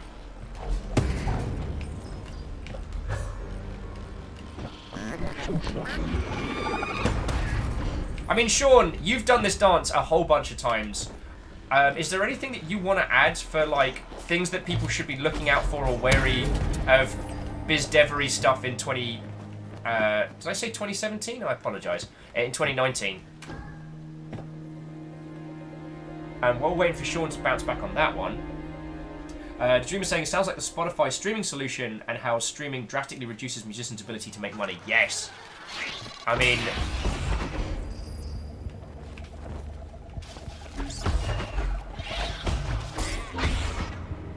why pay for an album when you have it free everywhere you go on Spotify?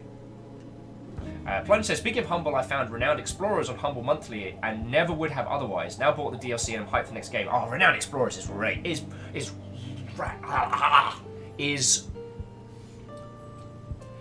really excellent. I was trying to truncate those and that did not happen. Yeah, and those kinds of elements can work. Cryostic says, avoid putting a game out to the end of this year as Maflafaflaf 2017 didn't meet expectations. Get out.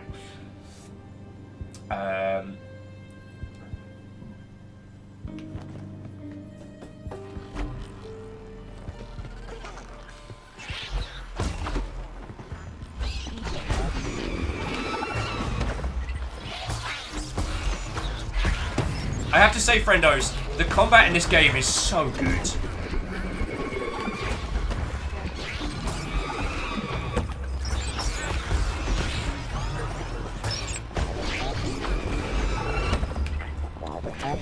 It seems to be, it's much less precision reliant than whatchamacallit. It's much less precision reliant than Hollow Knight, but it's very, very good. Alex, Rexcellent. That's what I was trying to say, and then it just, all those words careened into my face simultaneously. None survived the crash. Hindle says, I saw Ket stream Renowned Explorers. It was a good time. It was. And their whole, like, so it was like, was it violence, compassion, and... It was like violence, compassion, and cunning with the different element types. So you could be evil, you could be violent, or you could be, like, lovely. And they all work different against each other. Like, something like, it's really hard to be... It's really hard to lie to and trick... oh, feck, what was the dichotomy? It's like, violence beats kindness. Kindness beats evil. Evil beats violence? Or something along those lines. Like, you can lie to a brutish person. And you can punch a lovely person. But you can't... Oh. Strength, smarts, and heart. Thank you, Hindle!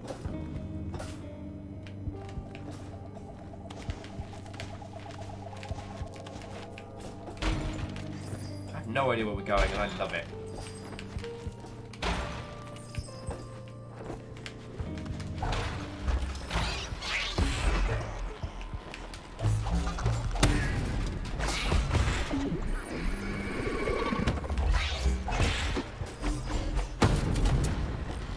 I was on a Metroid, it's a Meteoroid. I thought that was a little bit too close to the nose.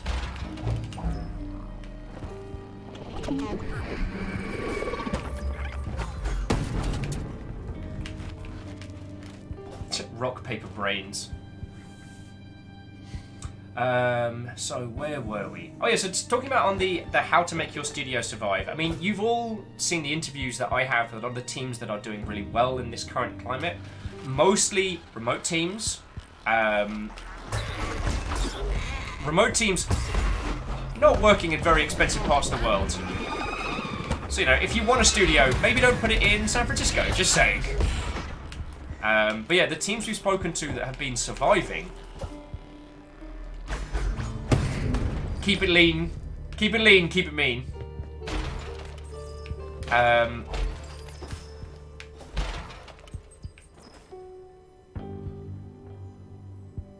What was another really good point that especially Scar Studios had?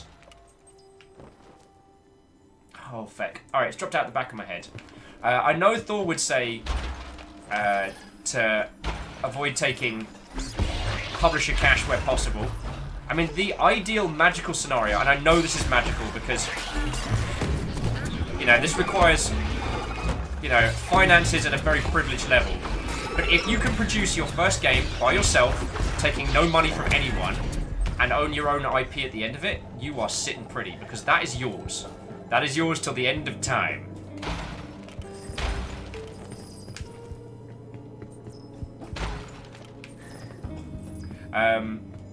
I mean, there's other things that we've spoken about that are pretty self-explanatory, but I want to say them now as we're talking about them, which is, yeah, was it perfect is the enemy of greatness? What's that quote? Don't make your magnum opus as your first game. Anyone who uses the term magnum opus when describing their first game, avoid them like the plague. Actually, let me jump back into them because there's some really good points and I don't want to miss them. So Harmonious is saying, as long as we're discussing things, does anyone here know much about making tabletop games? I'm working on one as a personal project. The Great Blue Heron just published his first one. And there was one other guy we hang with sometimes who did Death of the Party, which was a successfully kickstarted board game.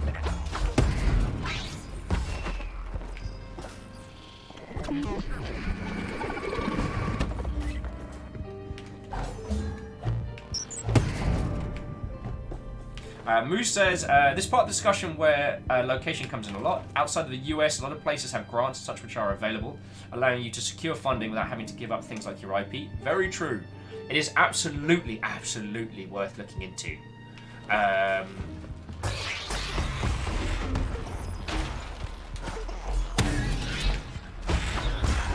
If there are grants available for video games or artistic projects that you can get hold of, very few of those grants involve you giving up your IP. They usually involve some kind of PR element either around the local area or around local government types. But they're worth it. In the UK, we have the UK Games Fund has this weird criteria about how English your game is. The more English your game is, the more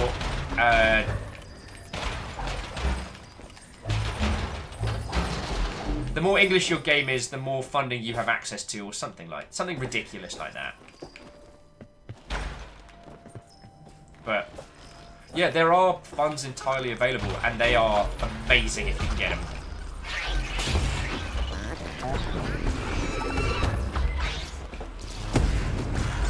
Actually, one of the things that the Mulaka devs were talking about last year, so what they did, they made a game based on I'm going to pronounce this wrong. They made a game based on the Tarahumara, which are a very specific tribe in northern Mexico, I want to say. And they gained a grant from the Mexican government because they were accurately representing this one particular tribe and going into all of their history, their culture, and their lore. And this got them a bunch of cash and a bunch of support, which they might not otherwise have gotten on an early title. And they made a really fun, like, you know, Okami-esque hack and slash game. Actually, one of the early ones we streamed on here. And a whole team came and hung out with us. Rhymes says, is there anything like the Canadianness requirements here, where it's based on the proportion of people working on it? Yes. So it's number of staff members, it's content. So basically there's a whole list of criteria, and depending on how high you score, depends on how much of a grant you have access to, and that includes the, proponent of English individuals employed. Now, bearing in mind, that doesn't mean people of English birth. That means, like, English citizens. So the idea being is that the more of the local populace you hire, because while video games are great for local economies, they're not amazing for local advancement. Because what tends to happen is a video game company sets up and they bring in a lot of skilled workers from overseas. So what they want is essentially a knowledge share. A lot of local government want games companies to enrich their local area. So they want them to hire a bunch of locals to be alongside these international badasses. If that makes sense. And Jack Sculch, thank you for filling the cup there. Yeah. Okie dokie. So what are we chatting about? I don't know if we got anything from Sean in terms of their BizDevery recommendations. And Sean, if it's not something you want to go into, I entirely understand. The other thing is that, if you as an indie dev have a really good line on some really good funding, it's not always in your best interest to share that information.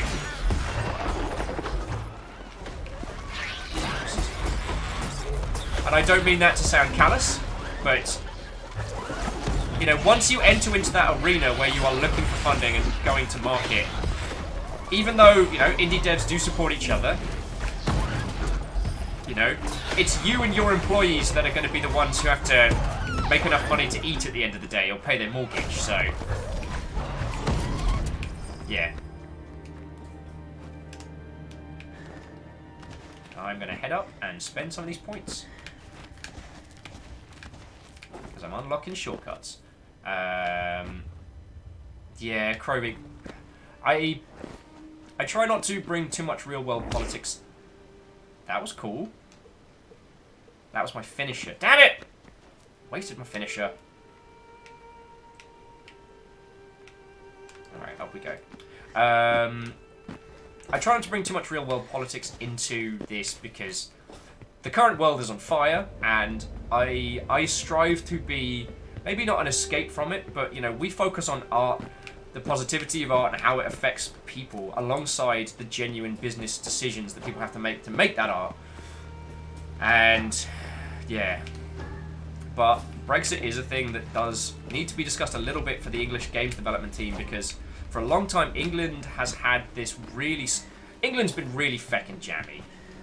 Basically, the UK's been able to take kind of like the cream of the crop from a lot of Europe because, tax breaks, and good economy inside. I just need to hit straight up. Inside, alongside the NHS and things like that. So a lot of very talented individuals coming from other parts of Europe would come to the UK's already established industry, and because of free travel, basically England's been able to pick and choose talented individuals from across Europe, and that's not going to be the case. Unless something drastically changes, which it could. But it does mean that the UK is going to have a very hard time. Now, the one good thing is that, as we're no longer reliant on box products, game devs who primarily sell titles digitally, while there'll be some weird tax feckeries, nothing's going to stop distribution of your game. So you're not in a horrible, horrible place.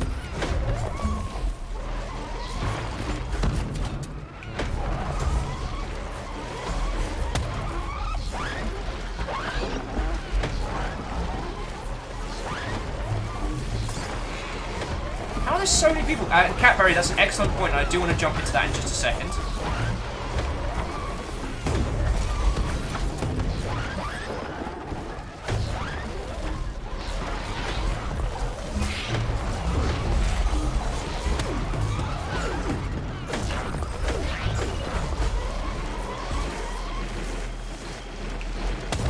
How are there so many of these guys on one platform?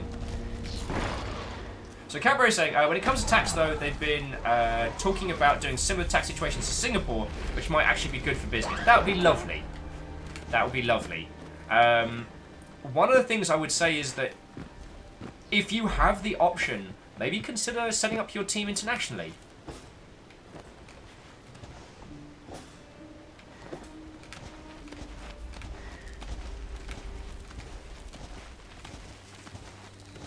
Aha! I win. And we have a little meditation. So one of the things that was really interesting about about being part of a team that was set up in New Zealand, is that most games publishers and most funding is done in US dollars. And I don't have and at least when the team was setting up, USD to New Zealand dollar, the American dollar was much higher, much stronger. And what this meant,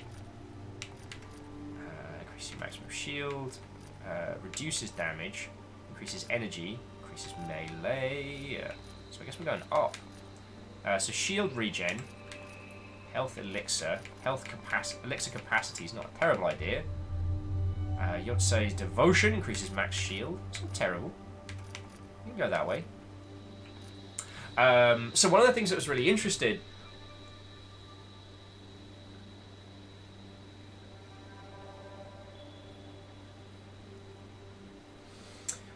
One of the things that was really interesting was setting up a team in New Zealand is that the amount of money that was invested went a lot further. Because comparable to the US dollar, the cost of living in the region that we were at was quite low. And it was an English-speaking territory. It was a place that had good infrastructure for internet. Now the problem was being very, very far away from the rest of the world is that any kind of attendance at events or any press stuff was quite expensive. But overall, it added a large amount of survivability to the studio. So like, let's put into colloquial terms in the UK. You have a lot of money, you want to make a game. You live in the East End of London. Move to the Thickened Midlands. Go to a place where you know you can get decent internet, but the cost of living is dirt cheap. No one wants to move out of Central if you've been there for a while. It's a great multicultural city and I miss it dearly. But if it's the difference between you having like a year to make your game and having like 5 or 6 years to make your game, you need to seriously consider that. That would be the thing that I would say. So, jumping back into chat. Let's have a look. So Tarl's saying, I'm interested. Is the level of chat about the industry stuff due to the game not being great, or just really into today's industry chat? I'm just really enjoying it, friendos. I'm just really enjoying it. Having Riku and some other people who are saying they're doing their first game has basically just given me the means to talk about how best to set up your company, how best to set up your operation, which is a thing that I really like. Every one of you who has a game in your heart, a game in your head, yeah, a concept you want to bring forward, I want you to be able to make that. And right now, it's never been easier, but there are still pitfalls, there are still problems. I mean, we've seen companies start up in San Francisco and then die like a year and a half later, and I'm like, here's an idea. What if you'd set up your company anywhere else in the world? We know that video games talent will travel. Games industry individuals care about quality of living and quality of product, that they will move to the arse end of nowhere for a good project with a good quality of life.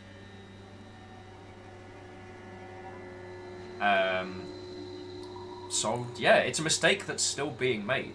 George is saying, so looking from my opinions, theories from here, when starting out, try to make your games as easy as possible.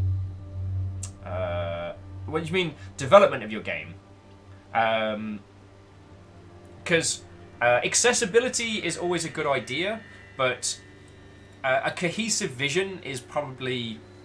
I mean, there are loads of schools of thought in terms of how accessible to make the difficulty curve of your game, but that's a discussion that's made best on the granular. If you're just going to turn a profit, then easy accessibility on a high platform can work, but yeah, that's another story. So it's focus on gameplay and make it easy for you to develop as possible. Don't make it ugly, but don't try to go for Hollow Knight gorgeous level graphics. Okay, so actually what I would say is to increase the level of success, I mean, authenticity is something that always shows through. So start with your game idea, don't start with your company. But what I would say is that look at the community of that title. If you're making a simulation game, go into the community, the simulation community. Like, go into the farming community if you're making a farming sim. I mean, there was that super hardcore game about trucks that go through heavy mud. What was that one called? The name escapes me. And that did really well, because that went straight for the community that it was intended for. As Rika Kitty says, the audience is so important. And you need to be talking to your audience now. Like, start with your audience, start with your community. Those 10 people who join your community in the first 6 months, even if you're just talking to the same 10 people in your community, directly engaging with them every day, it can feel like you're not going anywhere. But then as you get closer and closer to launch, as you put more and more content out, those 10 people become your feckin', like, your winged Valkyries of victory. You know, as the community grows, those people become your badasses. A lot of PR people will use the term evangelist when talking about these types of individuals. I think that term is a little bit, ugh, but it's cool. Oh, and Spin Tires, thank you. So Mud Runners. Oh, so Mud Runners, a Spin Tires story. Thank you. So yeah. Looking at how you can deliver the experience you want to with the resources you have available, that's the game of game dev. That's the challenge. And it's also why Battleship game development is so enticing, because you release a project and then all the corners you had to cut because of your limited budget in your previous project, you go nuts and hire loads of people and have a big team and then die 2 years later. That's a problem that I hope you... No, not the dying project. I hope you all get to the point where your games are so successful, you have to worry about hiring too many people. But I want to go back in, because Krobik says, I've got other things going on at the moment. When I get back into hobbyist game dev for serious, I've got a plan for making a bunch of tactical RPGs, each building on the next. There are certain accessibility things that you can design from the ground up. Yes. I mean, tactical RPGs are a great existing genre that is already down for sequels that build upon the previous ones. The Dissidia, whatever it's called, Crazy Bat Lass and Bomb Penguin series. I played it, can't pronounce it. That has gotten that group conditioned onto titles which build upon the last. Krobik says, I mean, build up the engine one thing at a time. Oh, yes. I mean, Krobik, if you went for that kind of title and did a games of service development model with with episodic chunk content, like, you could build a very sensible, very healthy biz dev model. So looking at building it in chunks as you're adding towards. Unfortunately, I can't talk about the project, which was very similar to this, which me and a friend of mine worked on. But I will be able to talk to you about it on the at GDC or something, because we had some really cool biz dev models with how to expand upon that. We called it the inverse pyramid development method, and yeah, that I'm still proud of that. I don't know if it still works, but yeah. And Tal, going back to your earlier problems, this game is so much fun to play. So what am I lacking at the moment now? Some shield. Alright, so shield. Yes, yes, yes. I'll take some armor. Yes, yes, yes.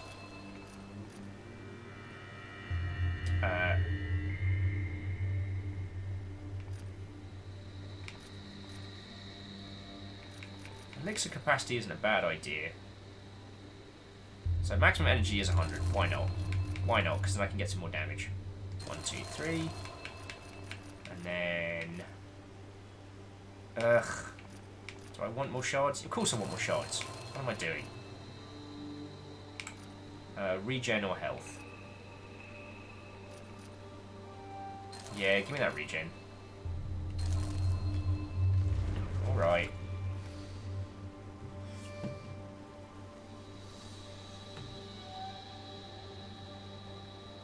Oh, Kirby's saying Desegio, however it's pronounced, is one of their favourites. Using a unique setting to let them do neat mechanical things. Oh, hells yeah. One of the things I really loved, one of the games I really loved was, what was it? It was Sega versus... Was it Sega versus Capcom? A tactical RPG. Now we need to go down, down, down, and very right. Very left.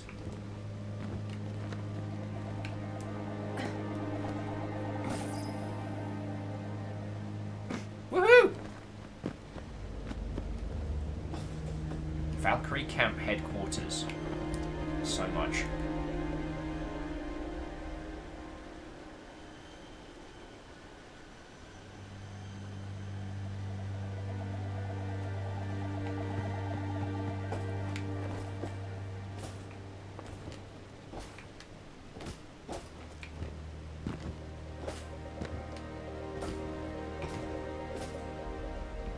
But I would say that I want to state this one again because I thought this tip coming from Thor was really important. Was that consider making a very, very small title as your first one. Either as a, here's the game before we release the game, or here is an unrelated project, but we're just doing this to kind of get our BizDev pipeline, not BizDev pipeline, our development pipeline down, and to go through all the teething problems of releasing our first game. Because releasing your first game is going to be hellish. There are stuff, by the time, if any one of us started a game project now, even if we did a 12-month cycle, I personally believe the games industry is going to be very different at the end of this year than it is right now. So what you don't want to be doing is betting the farm on your first game, releasing it, and then going, oh, here's a bunch of things that killed our project, which we could never have known before we had released the game. Oh, as Catberry says, go to game jams! Hells yes. Hells to the heck yes. Like, game jams are the binge drinking of video game development. Everyone will tell you it hurts, but everyone enjoys it. Alright, that's a bad analogy. That's a really bad analogy. So we are here, and we want to go that way. Or do we have to go... Oh, in the words of Sir Vanillion Ice, we have to go down to get up.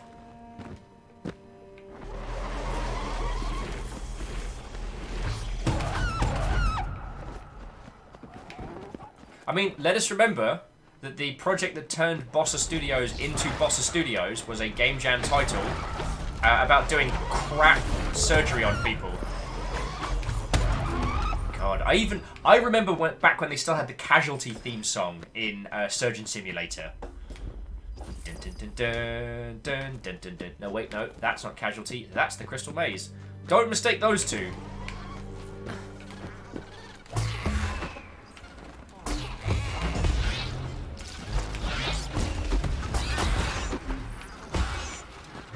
This combat is so good.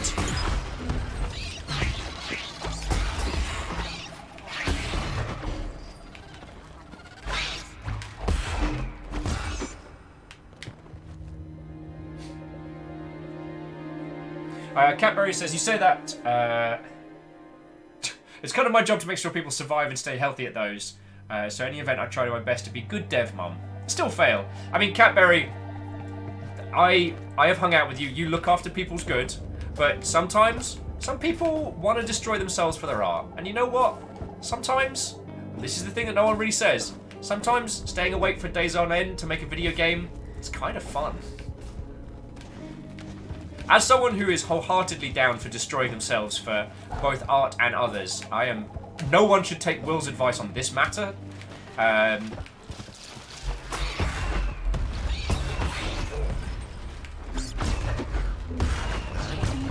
But sometimes it's fun to spend all weekend awake and make a crazy fever dream of a video game.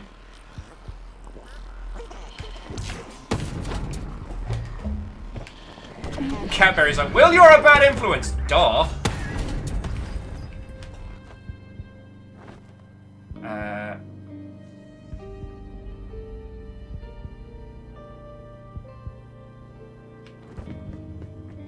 Oh, Chiat is saying, at our global game jam, security threw out a bunch of jams on the first night because no one told them there were people sleeping in the labs. Interesting. I mean, these things happen.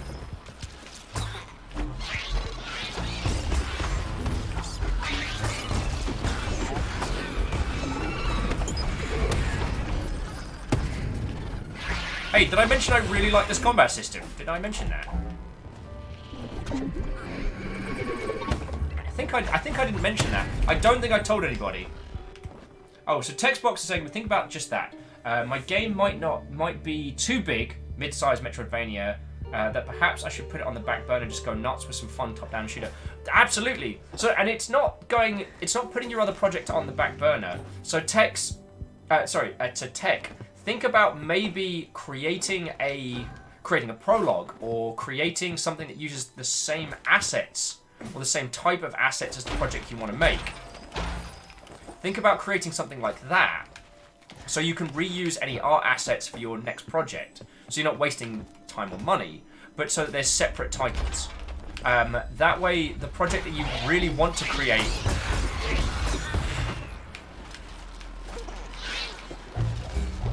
there won't be so much pressure on making that one. So there's a team we met. There was a team we met actually last year who we will come back again, who made a title called Varlet Swing. And do you want to know what their house rule is?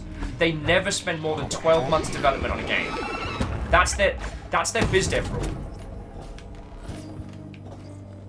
So it is entirely possible to run a studio with just small funded games. And they made an absolutely amazing game called Passepartout, or Passepartout.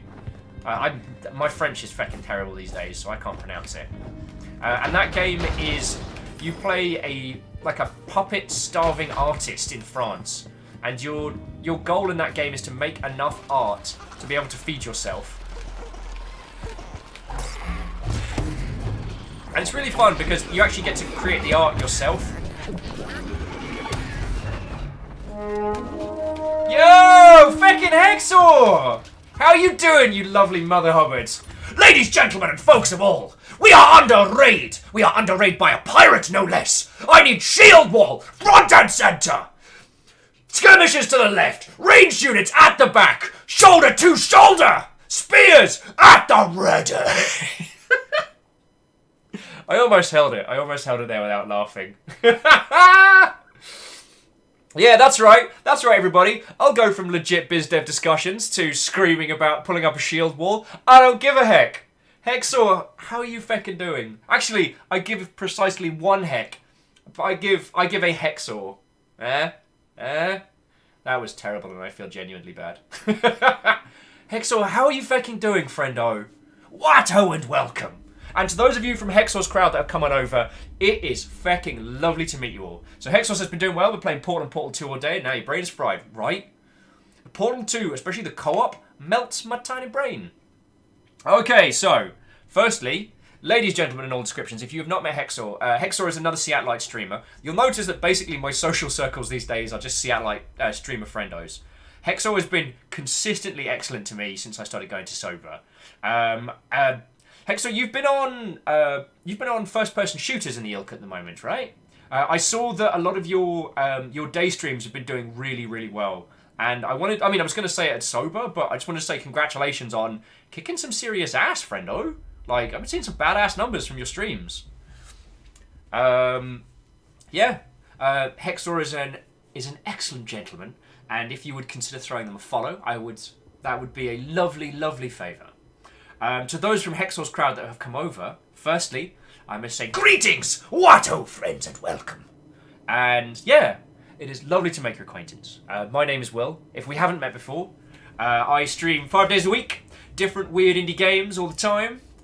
Sometimes some AAA stuff, but mostly with the idea of either looking at the business development of making video games. We've been talking super hardcore on making your first game, setting up, what to do in the industry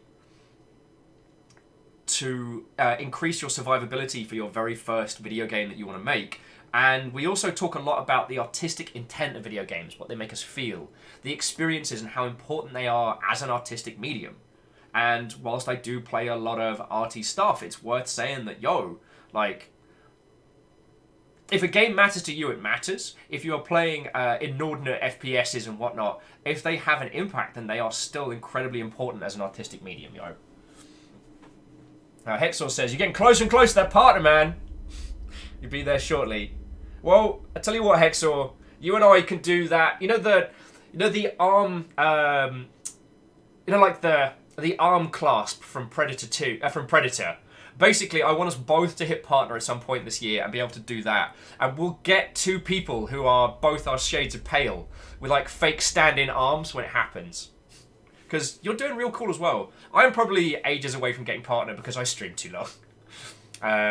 And unless anyone has any excellent friendos at Twitch, they can tell about how many lovely Mother Hubbards we have kicking it here. My average is 50 at the moment, or 53, and yeah, so I'm working there. But anyway, the point that I want to make before we continue is it's not about being partner. I am already doing well enough that through the support of my lovely, lovely Longship friendos that I am able to do this full time. So yeah, I want to say thank you. Partner would be excellent. Having that little tick and getting a slightly better cut of subs would be lovely. But we are not reliant on that to continue. So yo. So Hexor, this one's to you, friend. Cheers.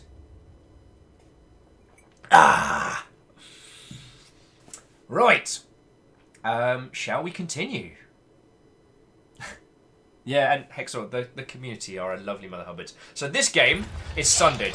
It is a gorgeous, like, combat Metroidvania. I'm feckin' loving it. It's hand-drawn, incredibly pretty, and exceptionally fun to play.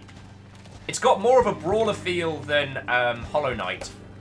It's kind of wholeheartedly embraced that 2D, the craziness of 2D fighting, rather than trying to go kind of like a translated Dark Soulsian.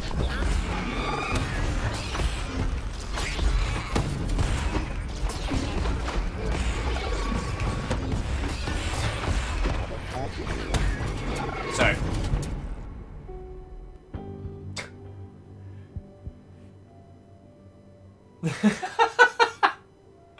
Oh, Krovik, that makes me very, very happy. Saying, I just tried to copy a link into a report for a client and still had the friendos.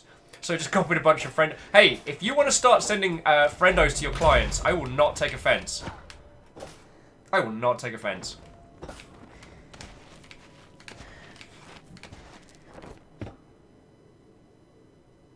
So yeah, I say again, me and Hexor, we're going to work our faces off, we're going to hit partner, and that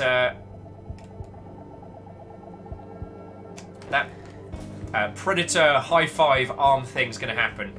I'm calling it now. And yes, we are going to get people with beefier arms than me to... Oh, I can jump off that. Okay, I am going to get someone with beefier arms than me to pretend to be me for that. Because there's no way I'm getting hench. Like, I've dedicated a large proportion of my life to not being hench. And I ain't about to start changing that now.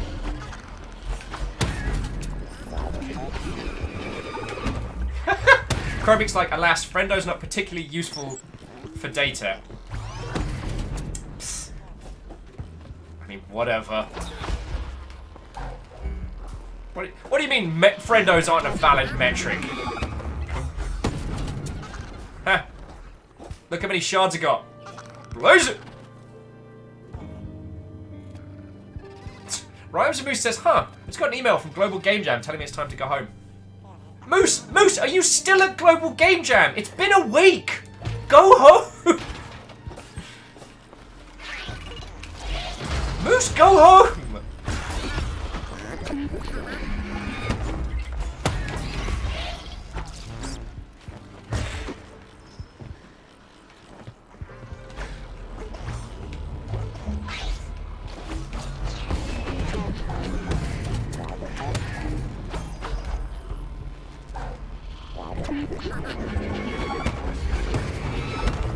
Captain Steph says, I would volunteer, but A, I'm not in Seattle, and B, my tattoos. Steph, that would be even funnier if it was like your, like, tank arm comparable to my, like, noodly flail, but the tattoos are all entirely different.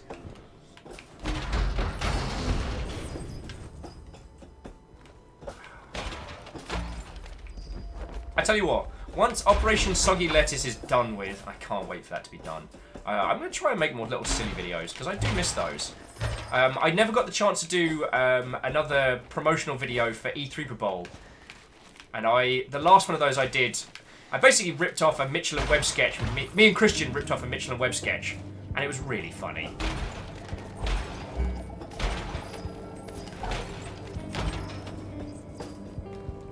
Just me and him just bunking around Horsham in full sportscaster get-up.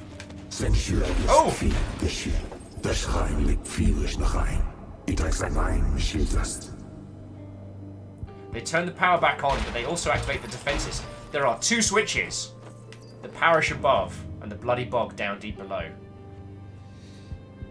Rhymes and Moose says, I admit to nothing! Right. That's 1.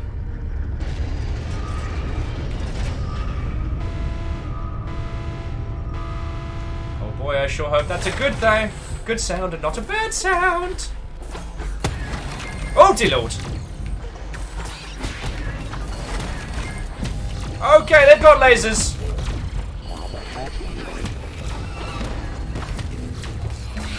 Sorry, for those of you expecting some clever commentary, it'll be with you in just a second.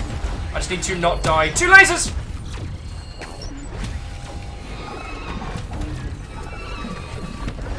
What the crap are those? Those are so cool!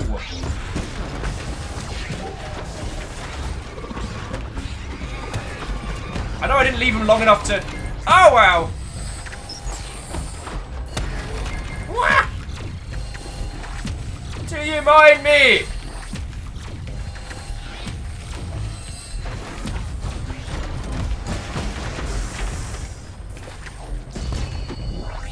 Oh, good, there's more!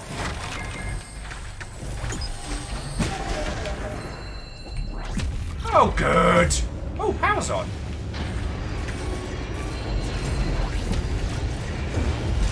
Oh, those are bad. Jesus, the animation on this is so good! Alright, I'm good, I'm good. Though I'm being told not to drink the water again, once again, I promise nothing.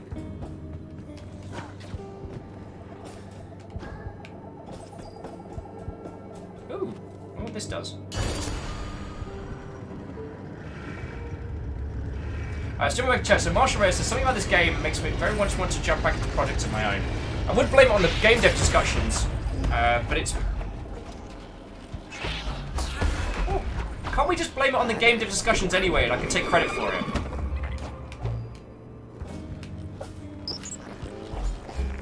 I mean, the one thing I would say is that from all the back and forth we were discussing earlier about biz dev and video games and whatnot, is that now is legit one of the best times to get into it, Oh, okay!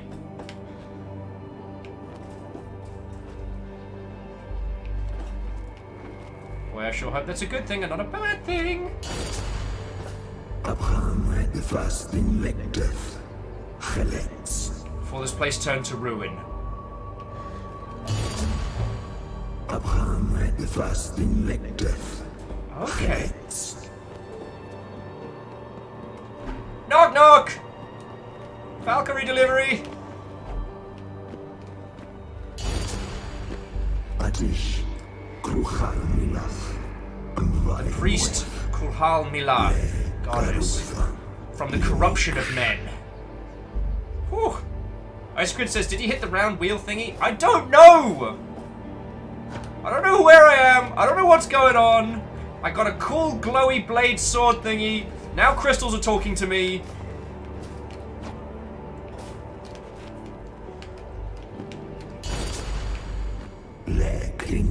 From the corrosion of the gods.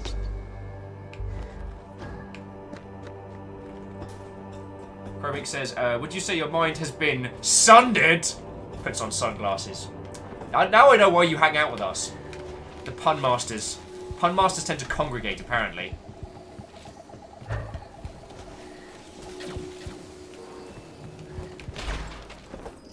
I've no idea where I'm going. I've no idea what I'm doing, and I'm having a great time. That is how I would describe this game.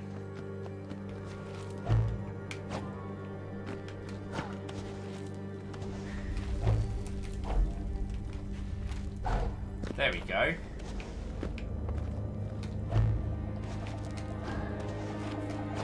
There we go! Check me out! People are gonna start thinking I know what I'm doing. Next, if I can't quite make it up that high. Nah. Nah, I can't quite. right here, and we have the obvious double jump. Oh. So.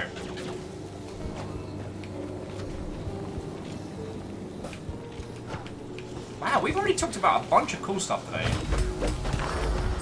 Oh, corrupted treasure. That's my favourite kind. Well, I guess my favourite kind of treasure would actually be free treasure.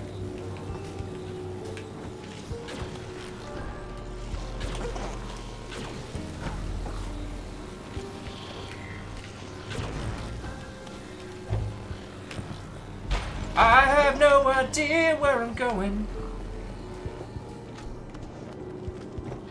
Isocrit says corrupted treasure is what they call me at parties. Alright, that's pretty good. I gotta give you that one. That's pretty good.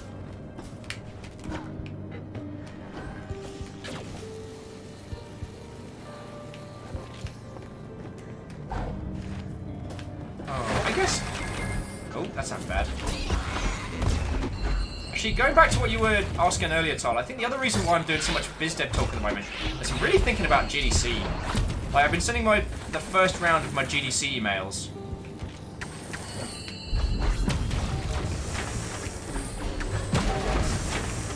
And yeah, so I was sending the first round of my GDC emails, and it's really got me starting to think about it.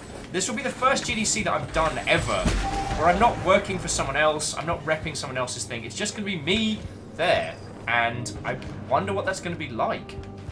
I mean, it's going to be crazy. Krobig says, I've had many people annoyed with my putting soon GDC in my Twitter handle. Yeah, I gotta admit, that was a little on the nose. I'm not saying that people haven't started doing their, like, GDC, feckin' invites yet. It's just, like, do you have to remind us? Can't we pretend? Endless hordes. That sounds bad.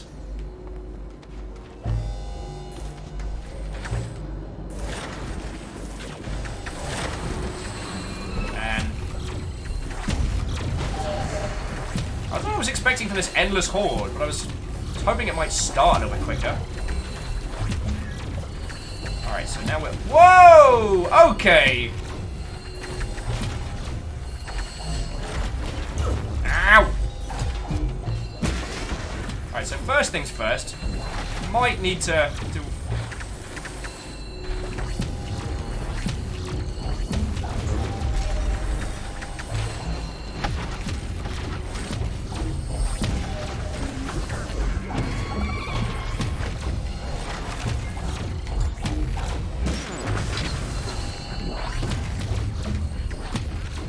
Really got to start using my finisher more.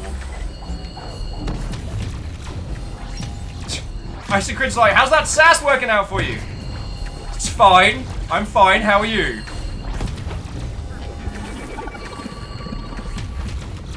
Woo!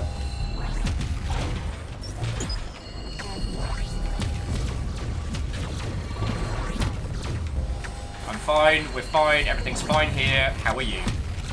That's interesting. Oh, right, that's actually hurting a whole bunch. Basically, I can use my shield plus damage to boost myself up into the stratosphere. Oh, speaking of which. Ah! We're fine. Everything's fine.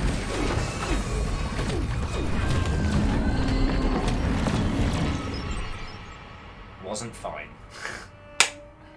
Wasn't fine. Might have been fine, wasn't fine. Tal says, you are repping something. Yeah, my own drunk ass. No, you're right. Thank you, J Post. Smashing the bit cup asunder. And even though it is 100 cheer to celebrate my being completely feckless idiot, thank you kindly. Like, the reason that we're doing all of this is because you lot seem to want me to keep doing it. And have been throwing bits at this very cause, so thank you.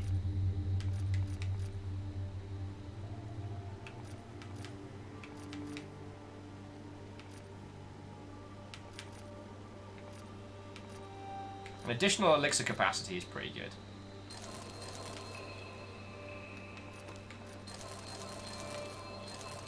Alright.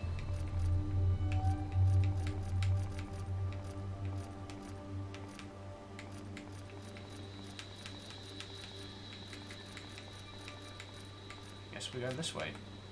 For whatever reason, we can't go up that way, so... Oh, okay. So each thing we spend on increases the cost. It's not cost per thingy.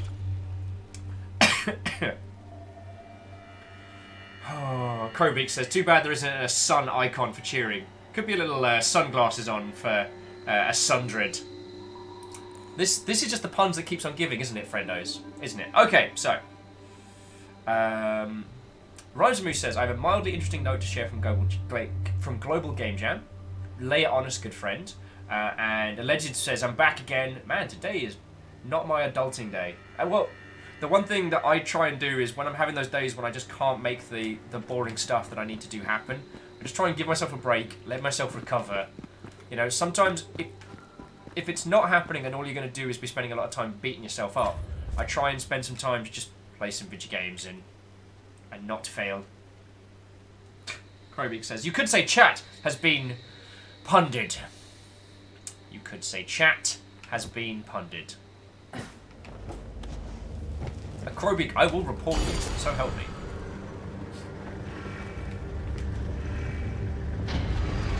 Pun Spectre with 100 jokes today! I caught fire once with the Sundred. Okay, this looks cool. I like how our interaction method with everything is just stab it and see what happens. Health charm acquired, rank 1 perk. Equip perks in the Trapezoahedrion's tree. Oh, feck you. I feel that word was invented just to spite me. Oh, crap!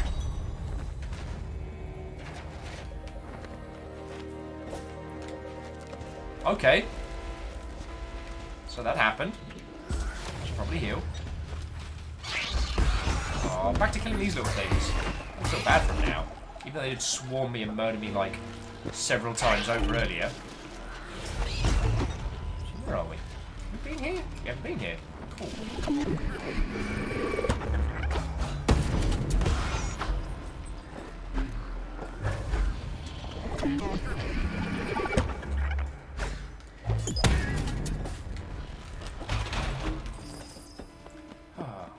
Okay, so we've talked a lot about the realities of video games, and we've talked a lot about, the realities of BizDev. I'm going to say again, if you are going to GDC and want to meet up, then I'm entirely down for that. I think I'm doing Saturday to Saturday, so I should have some spare time. And one thing that we didn't do last time because it was the before times, and you know what? Okay, I am going to be a little bit of a grump for a second.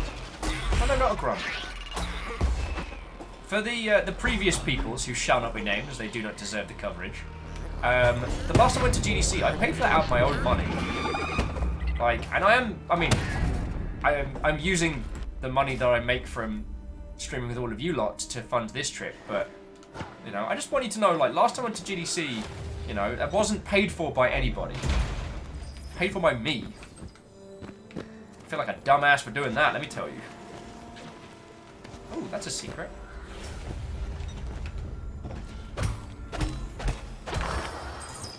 Anyway, so the thing that I didn't do last year, which I really should have done, was not just meet up with everybody, but basically do let's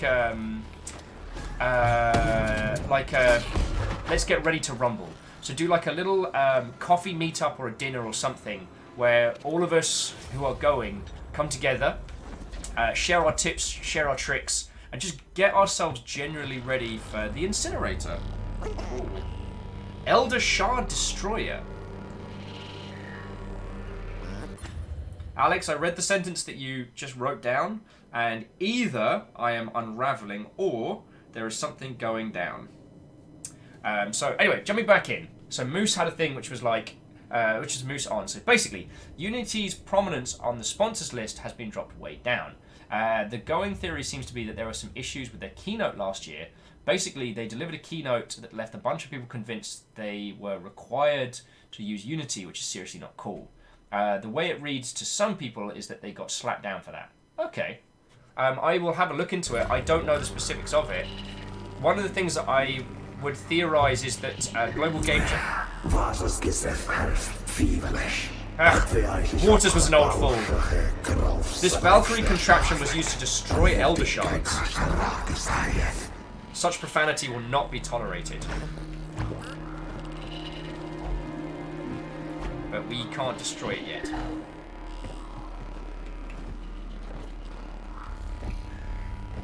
Anyway, sorry. I mean, the other thing could be that Global Game Jam is becoming very popular now, so there's a larger amount of money involved in what it costs to sponsor. Like, getting one of the top slots might now be a much bigger cash investment than it had been prior. But that's just a theory. I don't know anything on the subject, Moose, so that's an interesting thing to take into consideration. Krobik says, I don't know if there's a GDC in Europe. There is, but in Europe we've also got Develop, which Tal and I have both been to, not together, but we've both been to separately. There's also like the Gamer Connect events and things like that, which can be real good. And EGX and EGX Res have dev meets and things like that, but yeah.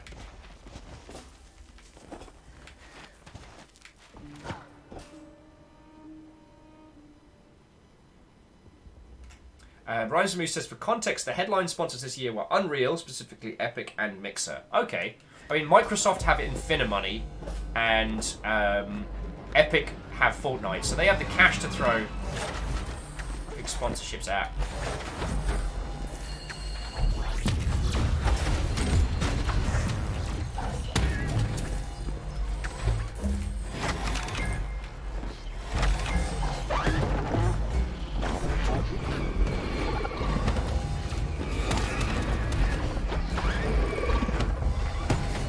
I'm not sure entirely what's going on here, but I'm having fun.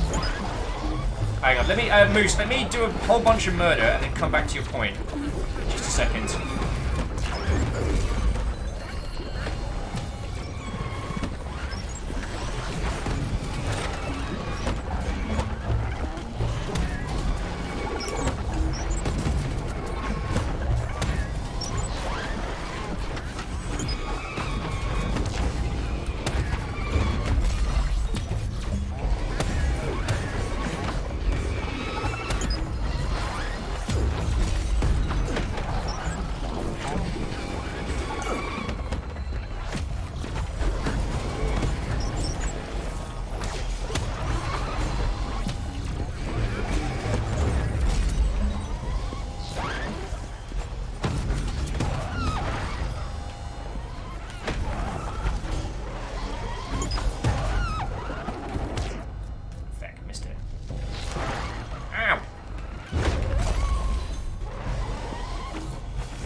Thank you.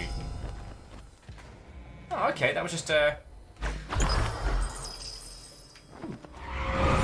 Ooh, Life Absorb, perk acquired. Nice! So, jumping back into chat. So, as Tal says, developer's great, which is real good. It's got a different vibe from GDC, certainly, but it's awesome. Oh, yes, and GCAP! GCAP, which is awesome.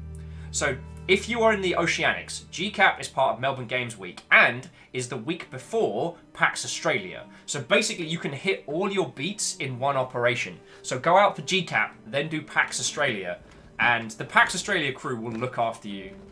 Like, Yug, Yug's no longer just PAX Oz, but like, Yug's put an incredible team in, down for PAX Oz, and he does still get involved in some regards. So yo. I can wholeheartedly recommend PAX Australia, both as a dev side and for biz dev stuff. The thing that we found was that the Australian games community and the Oceanics games community is horribly underserviced. Which, now the reason why is legitimate. The reason why is that, have you ever tried to go to Australia? It's fecking miles away. Like, even in the land, even though we live in a time now where we have instantaneous, I was about to say instantaneous travel. We don't. That would be amazing. Where you can travel to those regions. You know what? I'm not appreciating this whole you shooting at me thing, buddy.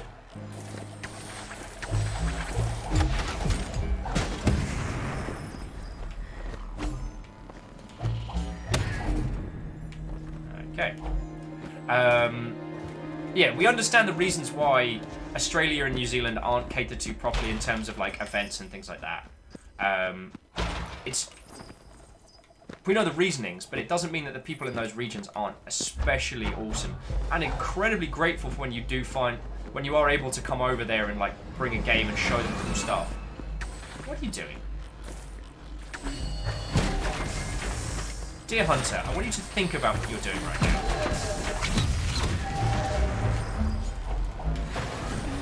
Bear with me just a second.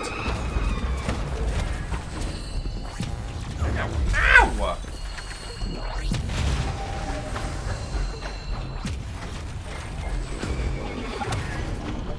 We haven't even hit any of the mini-bosses yet. Lordy, lordy. Oi! Less of it! Terribly sorry, terribly sorry.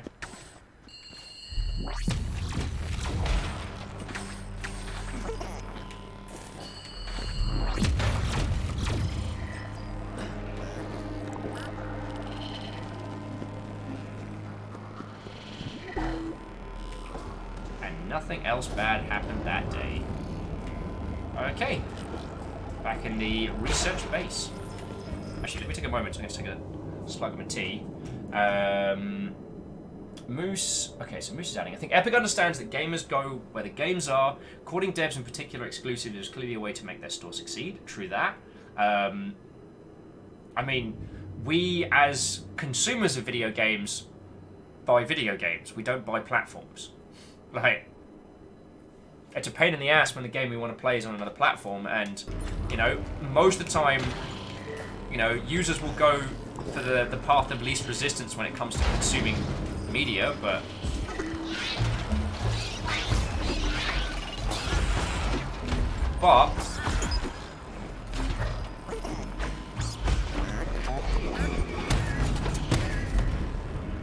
But the gaming community cares about playing video games, and I know that seems like a contrite thing to say, but it's often forgotten.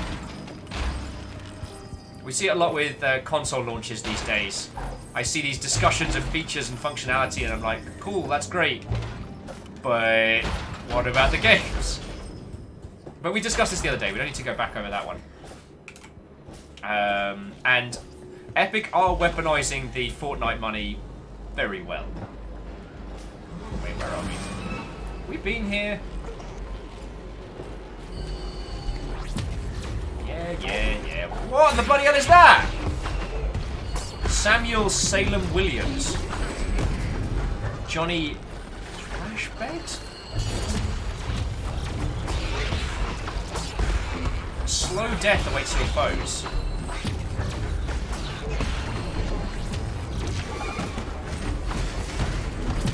What is going on? Who is Michael B. Laundry?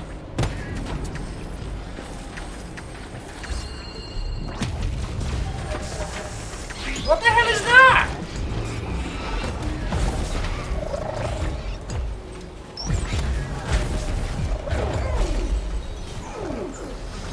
God, I wish I had double jump.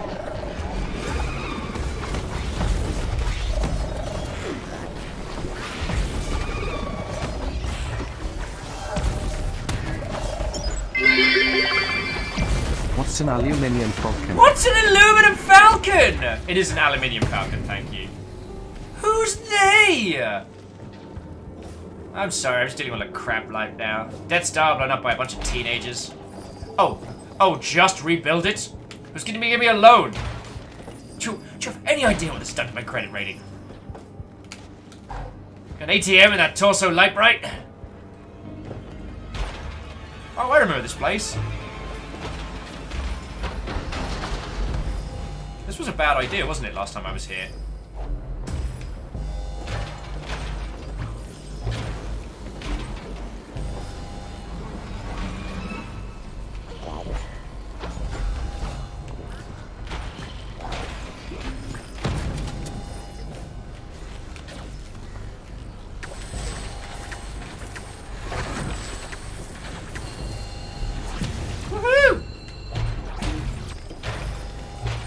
Shackle Draconis, sorry, we will get back to our previous discussion on engines and games and video gaming. And I have a fun question for you all in just a sec. I don't know how long I'm able to survive the Endless Horde this time, but I'm going to give it a ruddy good go. And I do want to say, ladies and gentlemen, I don't know if it is... Sorry, ladies and gentlemen and all individuals, I do apologise. If it's not coming across from my gameplay, I am fecking enjoying this so much. Like, the experience of playing this is a ton of fun.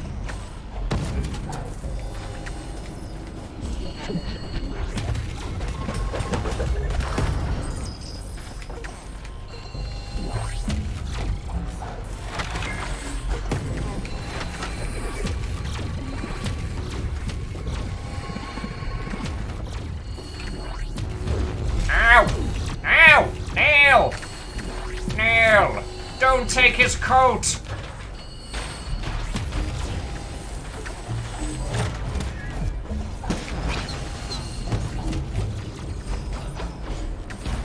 This game is not conducive to conversation in the slightest, but damn if it's not pretty.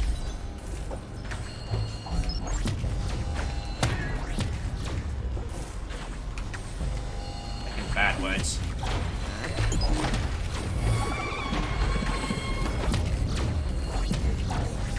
Ow!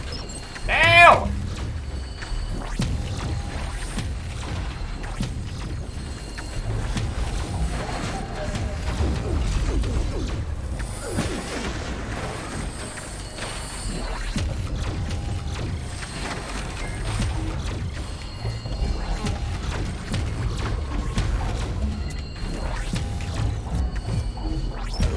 I'm sorry, I'm just doing a lot of stuff right now. Ah! Christ, there's a lot going on right now. This time I won't mock the Endless Horde.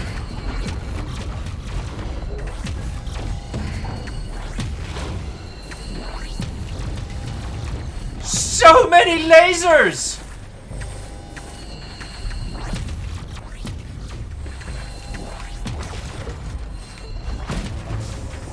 So many lasers! I got it!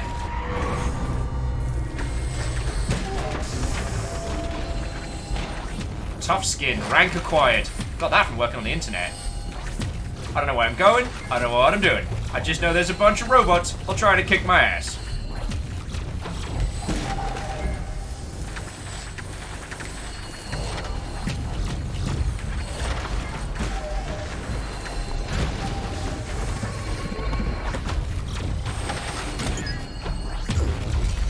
Crap.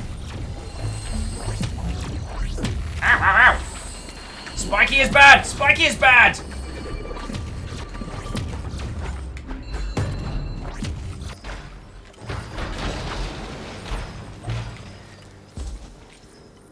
Meanwhile, on the planet... What the hell am I doing here?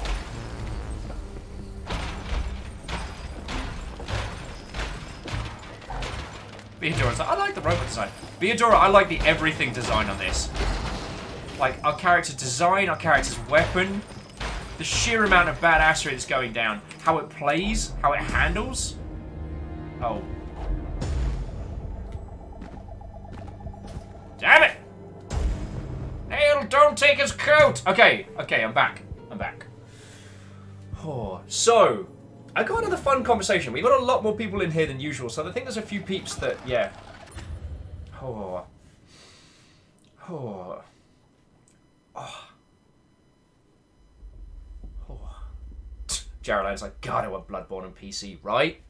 But, I mean, Sony paid to have Bloodborne made, and Sony paid to have it as an exclusive, and it was one of the reasons I would argue that the PS4 ended up doing so well in its initial.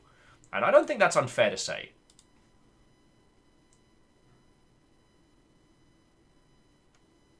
God. Dear Lord. The Fafafagal. I just found all the Fafafaga stuff on the Discord. Alright, we're good.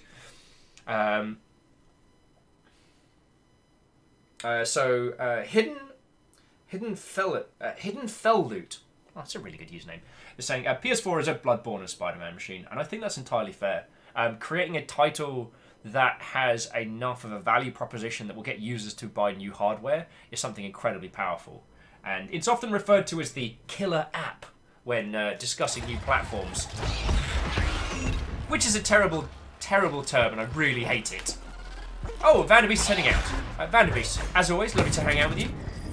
And thank you for coming and chatting game dev stuff.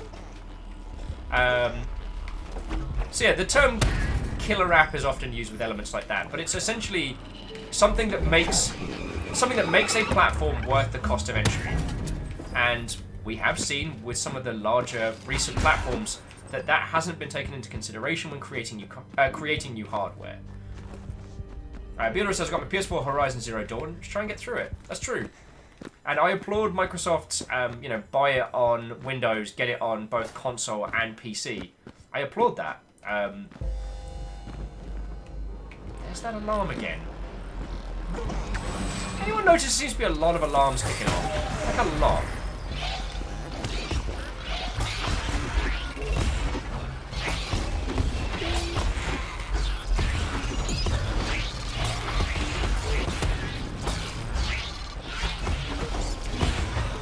Honestly, if I go quiet, it's just because I'm just reveling in the majesty of this combat system. It's so simple and so good. Salin says, no joke, Microsoft crossplay buy adds a significant value to the console for me. Oh, that's super cool. I mean, I'm sure you all know this, but I think it bears saying, as we have a lot of new people in chat. Here at the Longship, we have no allegiance to any platform. We have an allegiance to each other. We have an allegiance to our friendos, certainly. But we hold no allegiance to any, games publisher or otherwise. I think maybe it's fair to say that, we stand for the games wholeheartedly. Why is that glowing again? Let's go poke the glowing thing again. Seems...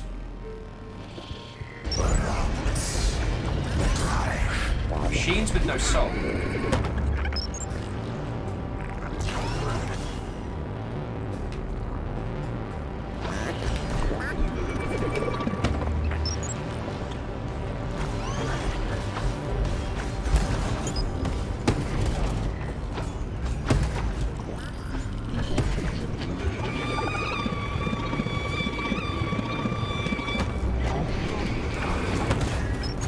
Yo, please tell me you saw that skeleton hand. That was feckin' cool.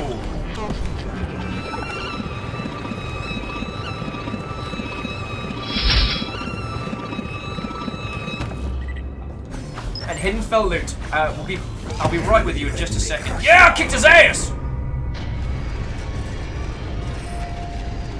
I kicked his ass. First time, every time. These reckless creatures.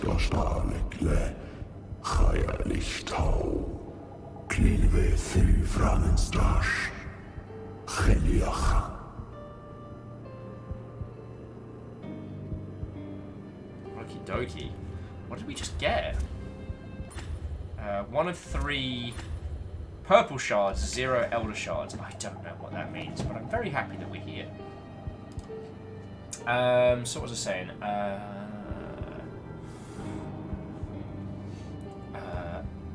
Hidden Fell says, alright, you got yourself a fellow Viking. You got yourself a follow Viking. Well then, to that, firstly, thank you for the follow. But what I should say properly is what ho and welcome. You find yourselves among friends. Take a seat by the hearth. But I do mean that. Like, I love Valve, and I want to see them do great. But they don't make games anymore. They make a platform that sells games. I love Epic. What they have done in creating one of the most functional 3D game engines and how they've made it accessible and usable to the people is amazing. But I hold more allegiance to the people who use their engine than to them. And I have great friends who work at Epic.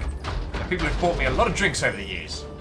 And I just thought this was worth saying, because we talk a lot about different platforms, we talk a lot about different consoles and hardware. But ultimately, I hold allegiance to the games on them. And when those platforms and consoles cease to serve the games and start kind of serving themselves, if you know what I mean, that's when I get a little bit side-eye. Anyway, that was just something I wanted to add. So Moose says you got a fragment of the Elder Shard. You apparently need 2 more to put them back together in the incinerator. Apparently.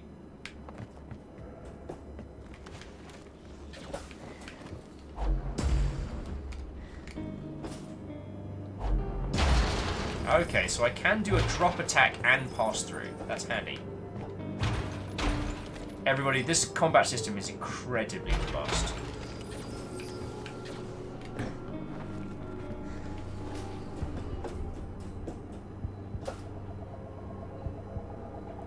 Jonathan Huss. Matthew Twain? Are these the devs? An explosive death awaits your foes. Cool. Are all the devs horribly mangled by some alien disease? Theodora says no fall damage. Oh crap, Theodora! No fall damage! Oh, I'm so ready. I've trained for no fall damage. Woo!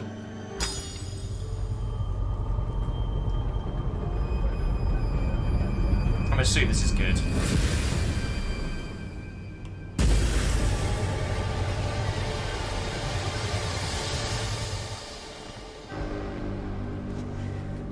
Yay! I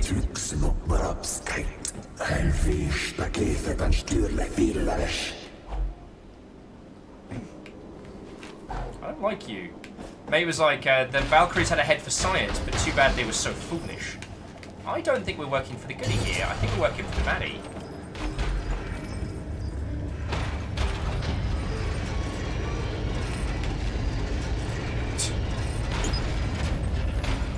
Isocrit at this stage, if it did end up being like a fecking ion cannon, I wouldn't be surprised.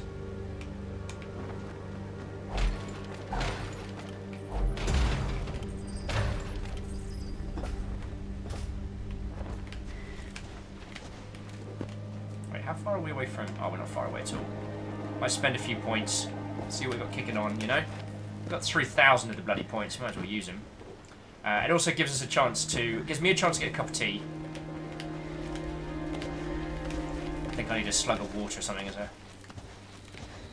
I've eaten proper food, like the bowl of proper food is next to me. It's got a little bit of a headache, so I just need to take a slug of water, get a cup of tea. We'll do those in just a second. As we meditate on the sphere grid of badassery. Oh. Right. So jumping back into chat. Yeah, Captain Steph, we Valkyries are not foolish. Hell no. And these Valkyrie statue things, they're pretty tough. They do look badass. Hidden is saying, I'm quite glad that these Metroidvania-style games come back with more and more appearing each year. Yeah, well, I think it's the Metroidvania style of exploration and evolving gameplay allows, like, I think it allows for a lot of variation. Like, this is very, very different from Hollow Knight. You could say, mechanically, that they are one and the same. So, okay. So each leap... Okay, so these... 1% of your max health every time you kill an enemy. Enemies...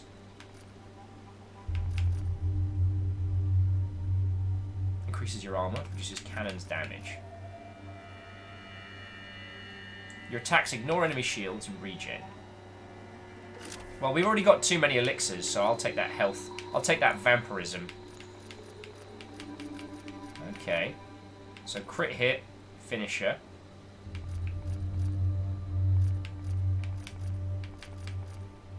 Well, definitely more melee damage.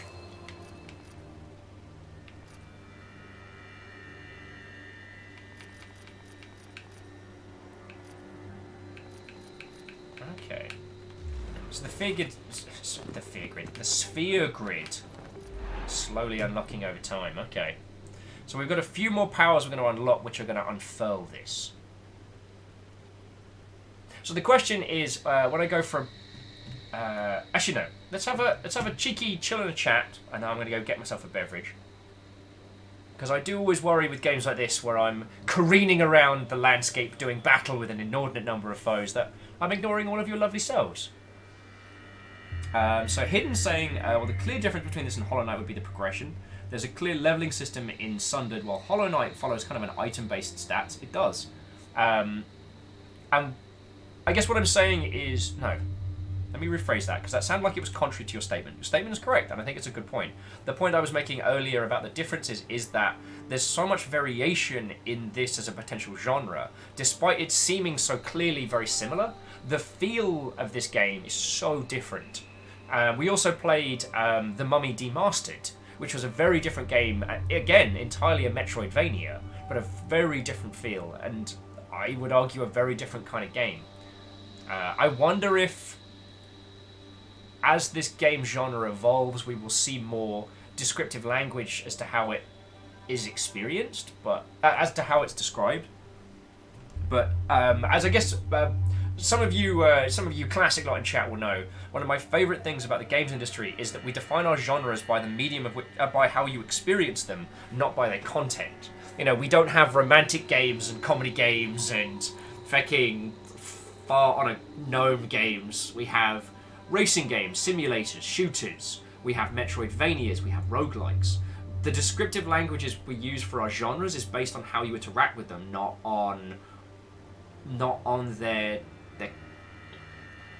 content. And that's not fair, because a racing game's content is a very specific... You know what I mean. You know what I mean. Captain Steph says, "Oh, I'm feeling depressed. Just getting stuck in my head, and a beer sounds really good right now." Well, Captain Steph, grab yourself a brew, and then come on back. So grab yourself a brew while we take a break, and then come on back. Biakuaz, there is a game that I'd like to play with all of you. So, like, don't answer now. Like, just take this into your mind, think about it, and then when we get back from break, we will get into it proper. But, boop. But what I want to ask you all is, money no question. Like, team size no question. What is the project that you would make? Like, what is your ideal? You can have any IP, you can have any concept. The one I was thinking of the other day is I want to do a massive scale, mech game. And I mean like intergalactic scale mech game. With the idea being that different mechs have different functionalities in different places. And things like the Macross transforming mechs, while they allow for additional travel, are weaker than standalone elements that do a thing. Cryostick says Maflaff. So that would be mine. And once I come back with a cup of tea, I'd like to chat with you. But don't tell me your ideas now. Save them, and then we'll go through them all together, yo. So Techbox is saying, well, it's off to bed for me now. Thanks for an interesting and engaging discussion. I'll see you later. Well, Tech, it was lovely to make your acquaintance. And if we can help you with your first project, we've got a lot of experienced Mother Hubbers here. If you want to come onto the Discord, we have a Game Dev Corner, which is a combination of cool stuff people are working on and like a little bit of a knowledge share. So I'm exceptionally proud of our Discord. Exceptionally proud. So yeah. Alright. Tal poking me with a stick saying, I'd make a game where Will goes and gets tea! Addy. Okay, so you lovely folks, I'm just going to be 2 or 3 minutes. I'm going to get myself a fresh bevy. Maybe some Drangos. Yeah, that sounds like a good idea. I'll have some water. And then let's continue on with this. I'm really enjoying this game, and I'm also really enjoying our conversation. So, yeah, after this, yeah, I'll come back with a bevy, and let's just go hog wild, friends. Pure, unbridled creativity. Let's just come up with some... Let's just talk about the ideas we'd make in a mythical, like, tech... a mythical Infinimoney situation. So, yeah. Geraldine says, chat, should I drink? Yeah. Steph's having a beer. I mean, it's still a few hours away before I can have a beer, but, you know, I'd join you if I could. So, yeah. Right. Now, do you want the ambient tunes, or shall I roll back into some NSP or something of that equivalent? Geraldine says, rum and OJ it is. Nice. Oh, Isagid says, Pray for the Gods releases today. Oh, heck. That's the That's my Shadow of the Colossus move. That's the Shadow of Colossus indie title with like a cool, like Nordic feel, right?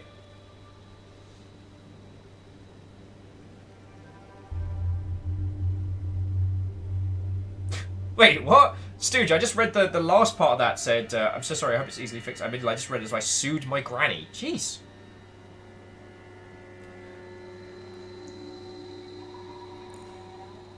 Stooge says, Mage's Initiation also releases today. I don't know. Kestrel says, sewed! I sewed! Jeez. It's brutal. What did your gran do to you?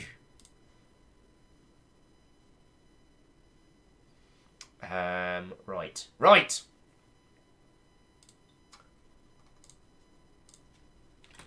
Fuck it, I'm just going to inflict some NSP on you all. Because if we're going to be doing some... the music in this is very good. And very atmospheric. But sometimes... Oh, that's loud! Jesus, Danny, you scared the shite out of me. Jesus, Danny!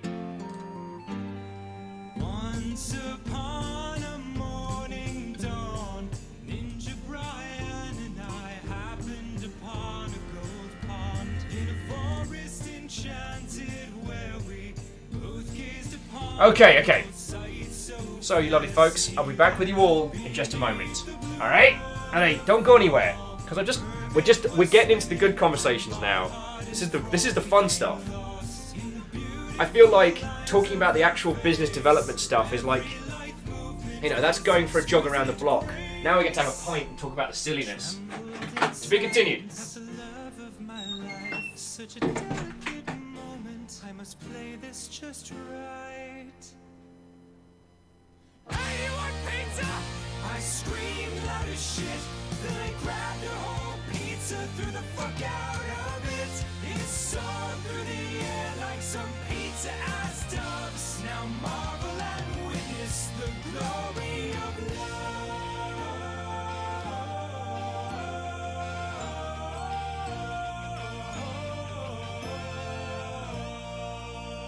Here comes the pizza! The mermaid looked off with her hair in the breeze, for she'd noticed not my love letter of cheese. I don't see how I may get her soul to listen. Like sunlight she shines, like crystals she glistens. I need to dream an ingenious new scheme, so this angel shall open her heart to me. More pizza, Brian! With onions and ham too. Now coat me in pizza and throw me goddamn you. As choirs of angels sing out to the sky, in a cheese crust of passion my true love shall fly. Oh, my legs! Oh, they're definitely broken. Oh no, a handsome merman has just appeared. He's brought the mermaid filet mignon, Brian. That's a clearly superior dish. Now they're boning. Wow, that was fast. Hold on, I'm gonna try to hop over and tell her I love her. Ah! Can one of you angels fly me to a hospital, please? No? Cool. Fuck you guys.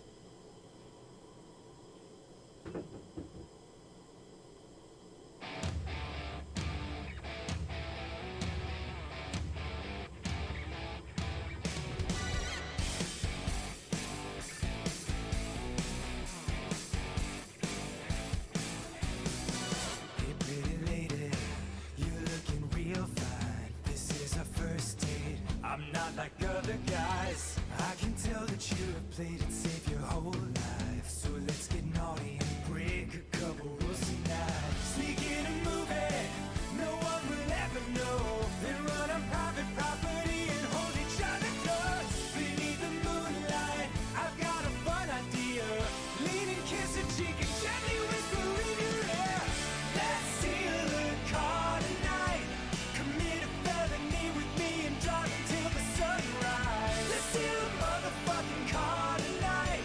Be young and alive. So let's commit some crimes. Hey, I like you. I got your flowers. Let's get some coffee. Look deep in my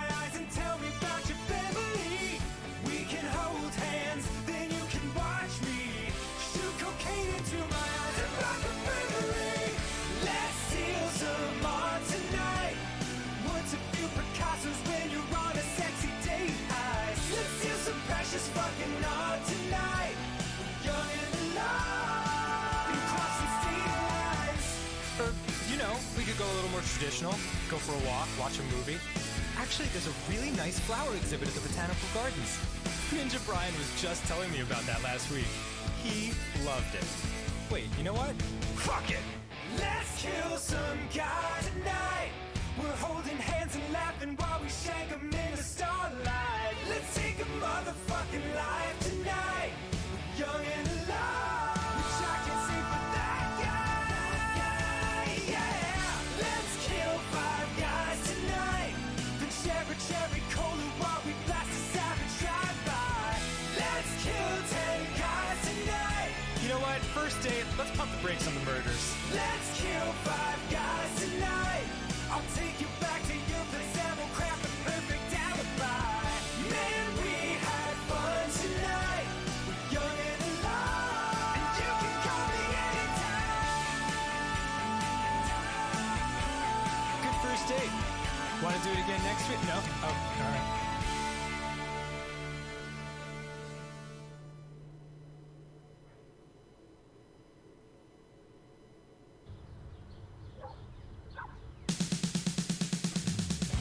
Yo, Ninja Brian. You see Oh that shit, high I've got school cake! looks around? This looks like a job for Cool Patrol. Hey kid, you're getting picked on in school. The other boys, they say you just ain't cool. Well, that's bullshit. We're gonna teach you the rules. Those motherfuckers ain't gonna bother you no more. We are the bad boys from the tough side of town. We are the Cool Patrol. We'll turn your life around. Those bullies, their ass is done for now. We're gonna show you how. So fucking listen, yo. You put your hands in the air and you jump off the ground, and then you take that funky butt and you shake it all around, and lightly jog in place and then crank it up to a prance. This is the Cool Patrol dance. Now put your hands in your pockets and take the right back out, then spin around in a circle and make an animal sound, and glide into the sprinkler like you're gonna water the plants. This is the Cool Patrol dance.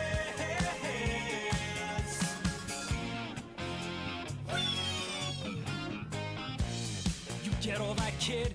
That wasn't actually very helpful. That was just like an instructional dance. Hell yeah. Motherfucking bullies better watch their ass. You're sending all them shits a message. There's a new king in class. When they see you, they're gonna freak out and piss their pants. They are your bitches.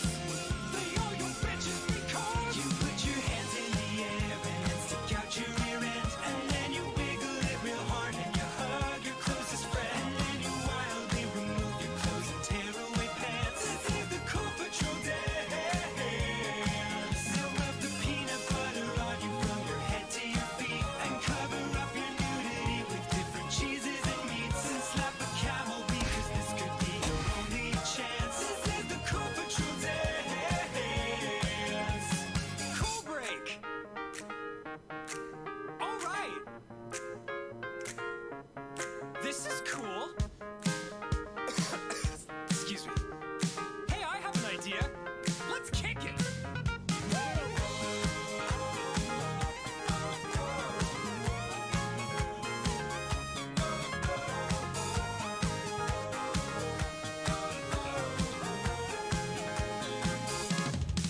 You put your hands in the air and grab a bird from the sky and eat it whole so that you may absorb its power of flight. Now you can also dive from fish because your vision's enhanced. This is the Cool Patrol dance. You're basically a superhero now, so throw some cars and rub your magnum thighs together and set fire to Mars. Now harness all your sexy fury in a victory stance. This is the Cool Patrol dance. Your training is complete. Now go show those fuckers who's boss. Okay. Hey guys, listen up. You put your hands in. Oh God, he might actually be dead.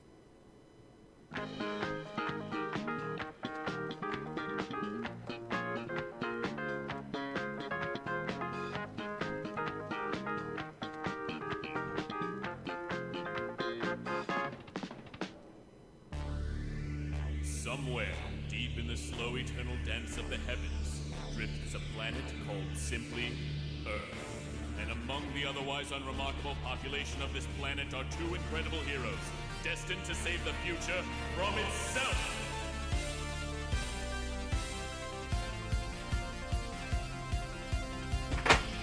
Hey, Ninja Brian. Okay. Made So, a time machine in Ket space. said the Go cake on. needed finishing. Yeah. Alright? Okay. I'm under orders. Like, I'm under instruction. This isn't even rebellious. So, check out this, Mother Hubbard. I got this much cake left. Now, Ket informed me that this particular cake style is a traditional family recipe, and that he has had it many times over his lifetime, and is consistently confused about how much. Well, confused is the wrong word. I am exceptionally large fan of said cake. So, I got tea. I've thrown a little bit of honey and lemon in this one. As while my throat is getting better from last week, there's still a tinge of it. You know what I mean? I don't know what it was. Maybe I was just out in the cold too much, so I was coming back last week.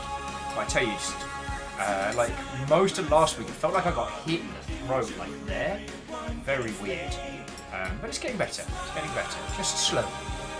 So, I'm not going to take the BRB Needs tea down just yet, because I want to chat with you all. Hopefully I'm not being drowned out by the beautiful dulcet tones of Danny Sexbang.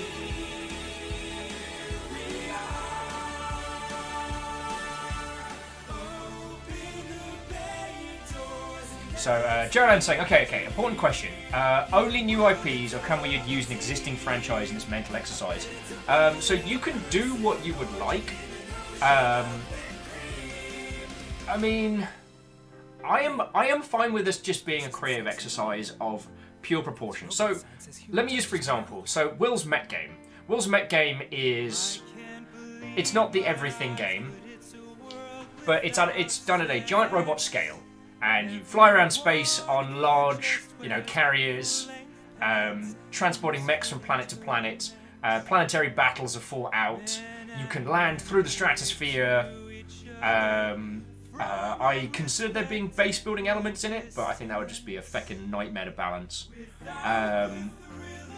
Now, if we add the IP elements in, I'd throw in Macross, I'd throw in Gundam, I'd throw in MechWarrior, I'd do all of that. Now, we know that's a legal logistical nightmare that would never happen, but it's a fun exercise. And the way I worked it out is that, a battle mech from the Battletech universe is a huge weapons platform and self-contained. Like, they can be deployed for months at a time without needing to be refueled or recharged. Maybe some munitions here and there. But they can't fly through space. The Battletech, what are they called? God darn it. How have I forgotten what the mechs are called in Macross? Oh, I'm a monster. Yeah. So that's what I'm saying. So jumping back into the chat, guys were saying, Cake, I hope you brought enough for the whole class. I brought enough for the whole class. I haven't eaten it myself, but I brought enough.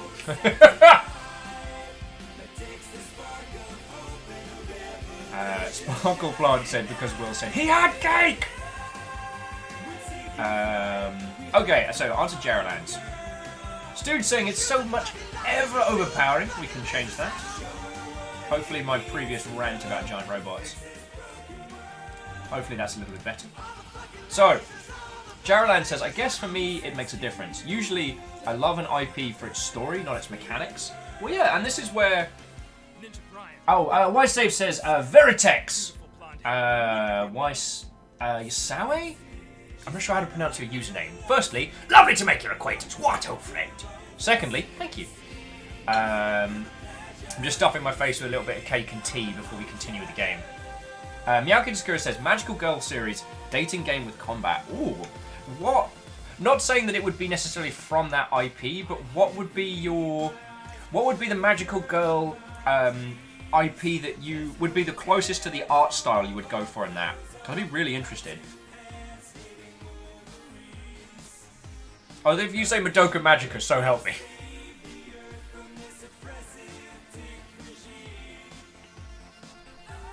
GC says, I just make Dota 2, but in a parallel universe where the MOBA community wasn't a toxic hellhole. Although, GC, that's not as weird. That's not as weird a sarcastic claim. Because think about it. If you started out making a game of that quality, like a Dota 2's quality level, with Dota 2's reach, but built in positivity as part of the communication strategy for the community, it's possible.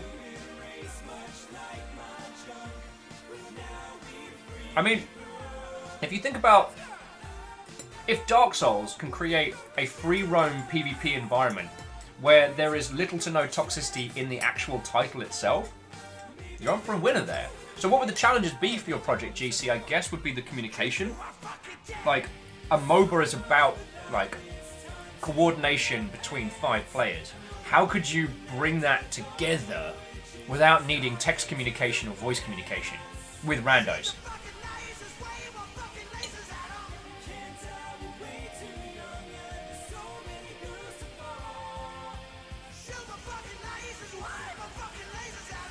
So, Kestrel says, I'd love a multiplayer cross arc with Pokemon, like maybe an MMO. Oh, that would be amazing. Like making friends with different kind of like mythical creatures, but they then also have the power to help you construct things and do things. That'd be fucking cool. Geraldine says, well, if I could use any IP, I'd make a big Pokemon console game where you could go to every region to explore. Thinking about it if I had to be IP-less. Okay.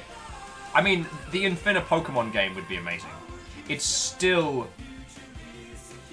blows my mind that on Pokemon Gold and Silver, when you finish the new region, the game's like, congratulations, you beat the Elite Four. In this region, now go replay the old game, but a higher power level with more badasses. And I just remember as a child just being like, you fucking what? Beandoggo! What, oh friend, and welcome. I'm consuming an inordinate amount of cake, having a little spot of tea before we can continue with the Sundered. This game is amazing. The combat is incredibly involving and super fun. So I'm finding conversation a little tricky when the fighting kicks off, but I'm really loving this game, yo. At the moment, we're having a chat about, we spent a lot of time today talking about how to start your first game project. Like the actual business logistics of, you want to make a video game, here's what to do. And I was like, it's been kind of fun, but let's get into the fluffy stuff. What is the game, Beandoggo? Money, no question. Any IP you want. What is the game that you would make?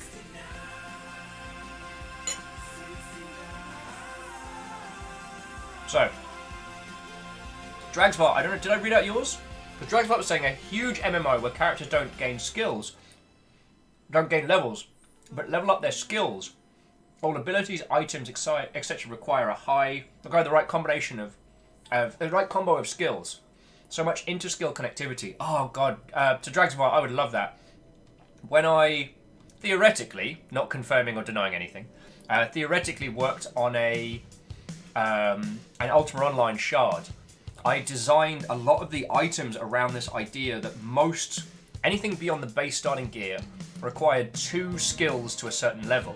But these skills were never really the ones you'd expect. So it wouldn't be like sword and armor. It'd be like, you know, meditation and archery allowing you to do X and things like that.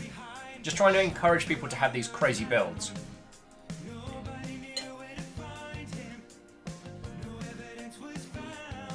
Miyaki Discura saying, my ideal would be Shogu Kara. And for art style, I think Revolutionary Girl Latina? I can never pronounce it.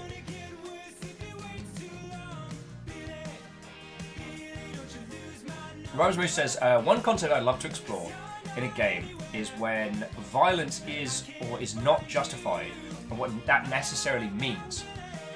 Or a Fallout game with Fallout 4's settlement and building mechanics, which is actually about what it takes to build and rebuild society.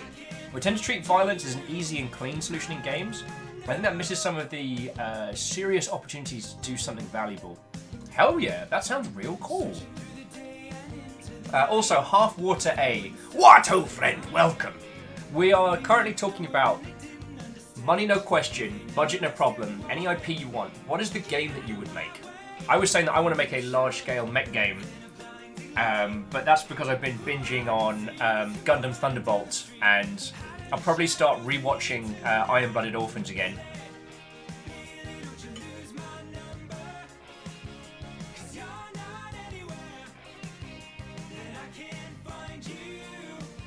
Jackal says, oh, on the subject of Pokemon. Exactly. I've been hoping the next gen Pokemon game will be a world tour. That would be amazing. Just take all the old classic games, bolt them together. Job's a good one. Horizontic says, you have cake, but Valve said the cake was alive. Valve stopped making games. The cake became real. And I'm eating it. Jaron says, oh, IP-less, I'd make some sort of turn-based strategy game similar to Final Fantasy Tactics.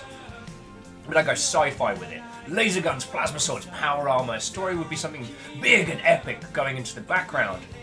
But you're just a band of fighters trying to live through the horrible war. Maybe some large-scale mechs, nice. Or vehicles as hero units and bosses, nice. Lord Lost says, I must admit that I am sundered by the graphics and fighting. Nailed it. Alpha says, I'll just make the next Zelda game. Pretty good. Camstep says, I'd love to make a game we actually know what it's like to have various mental health issues. Hey, you know my feels on that subject. Games are, in my humble opinion, one of the best tools for teaching and showing empathy in those fields. We can show not the output of mental illness. We can show the effects that they have on individuals, how people cope with them, how they get through them, how they get past them. Like, that's real cool. I mean, yeah, you know my feels on that one. Aha! Beandoggo's saying, right, I'm actually working on something right now. It's on a game. It's going to be an animated series. Nice. But if I did make a game, I'd make some form of MMORPG where you could just meet and form bonds with different monsters and use your powers to defeat some sort of great evil. Sounds good. As someone who's been watching an inordinate amount of I Was Reincarnated as a Slime, that sounds entirely up my alley. Clank says, infinite money, you say. How about a game that mostly replaces the need for school? Clank, I think you're missing the point of the exercise here. I mean, if you have infinite money, you could basically cure everything.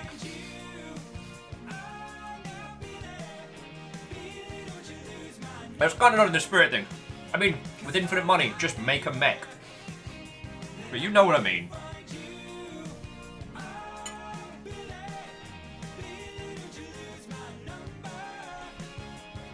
Oh, Lordless says, I would love to make the next Brutal Legend game. So would Tim Schafer. But God, it's still crazy to think that the Brutal Legend 2 was cancelled because Brutal Legend 1 sold so poorly.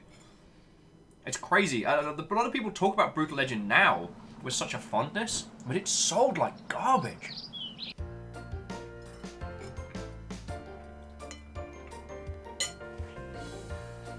Camille says, cake? Yep, I'm working on it. We're talking about conceptual video games and cake.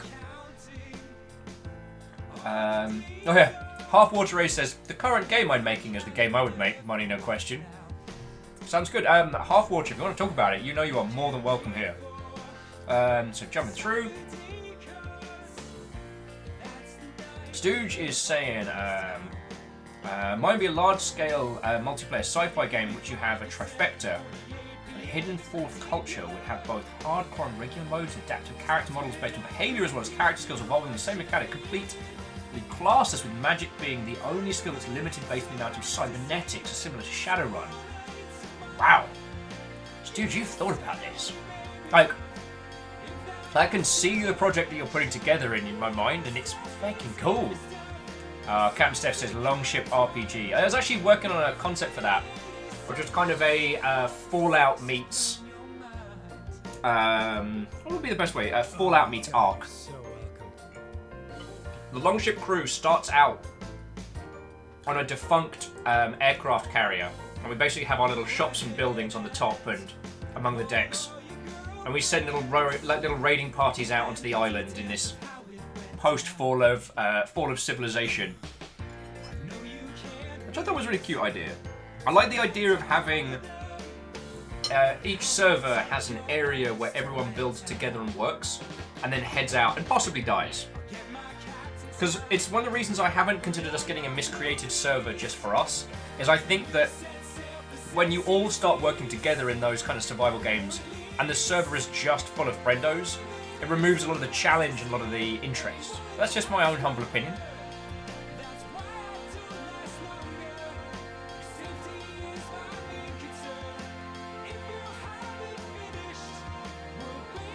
Okay. Earl saying, money no object, scope no scale, conceptually, Star Citizen, in the Battletech universe, right? The pudding store. Well, we'll go get like a few $1 million from GDC and we'll just start making it. Be easy. So easy. Moose is saying, slight topic shift, but since Reboot Develop came up earlier, did you hear about the North American conference they announced that's supposed to happen this year? I mean, I didn't look into it. There are a lot, Moose, there are a lot of those Connect conferences across. So I don't know what value that would bring. Maybe it's starting to But sink sorry, in. that sounded very negative. 3 minutes really is. I have heard of it, but I've heard of a lot of North American conferences. That could just be because I still get press emails, so I see all the announcements of all of them. Reflective says, I'm still working on learning. I'm trying to make a game like King of the Pit. If you haven't seen King of the Pit, it's a Twitch-integrated physics-based mosh pit simulator. But it's WWE-style wrestling with a grand melee. Oh, Reflective, that would be amazing.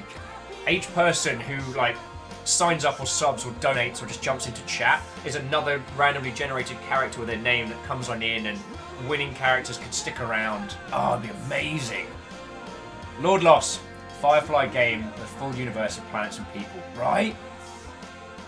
We actually did, oh geez, Lord Loss. So this goes back, in the before times, we spent a whole day coming up with the concept of what we would make for a Firefly video game.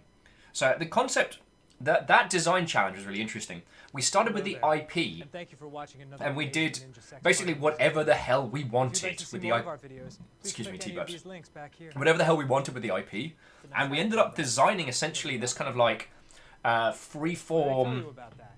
like almost Payday style game about doing heists and getting into mischief. It's real good. And what happened to the other people on the boat? Oh. Clank says, a lack of constraints always paralyzes me. Constraints help me find creative solutions. Without them, I'm kind of lost. That is very true.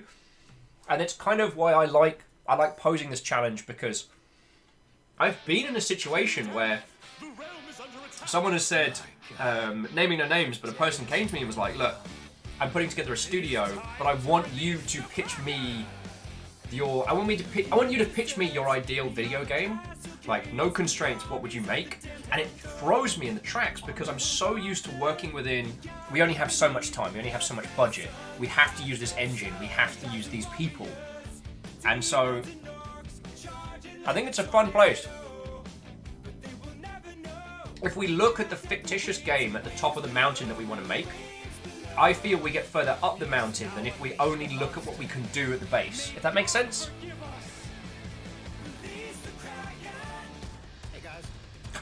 Dragsvar, a mech game where you control actual mechs.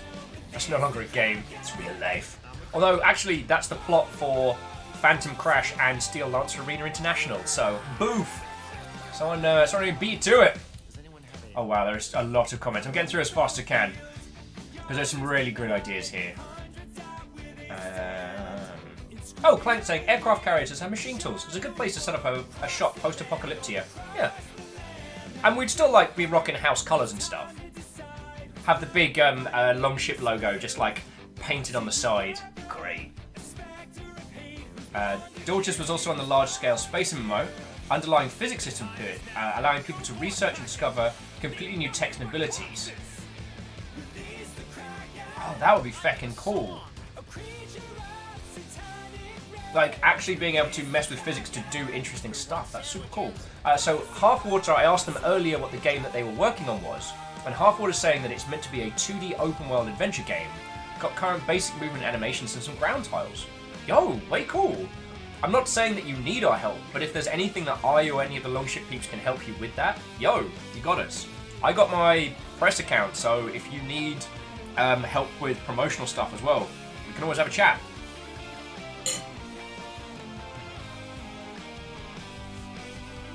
Okay, I've almost caught up with chat. Almost. Greenfire saying, my money no question game, the game I'd like to see is where you explore faith and tales and characteristics themselves with some academic background to get information detailed in a way that's easy to understand. but you're the one playing the role of an observer, hearing through Bradvine narration? What's a Brad? You'd explore the world through the books that open to portal to the tale. Nice. It's a bit more grimdark than what you're suggesting, but there's a comic called Injection, which I would wholeheartedly recommend, because it does a similar idea, but it's also based on old myths from the British Isles. Well, you did nothing. The war is lost. Thanks, Kraken. You're welcome. Dashkell says Firefly is totally character-driven. I've been lost how you make it open world. Also, what we came up with was that the game that we'd actually produced, not a money no question, but like if we had to pitch to Fox, was more of a heist game. So the idea is that you and 3 other friends are teaming up to steal stuff. Basically, our key line, our mission statement was aim to misbehave. So there's a few like social conversation elements, but the idea is the heist is almost always going to go sideways. Well, okay. You aren't necessarily the good guys in this scenario. You're there to steal stuff and feck up someone else's day. As Steph says, I swear by Floral Bonnet, I will end you. Crysticks. Infinite money, I'd open a bar on Mars. It also doubles as an AR game inside of a...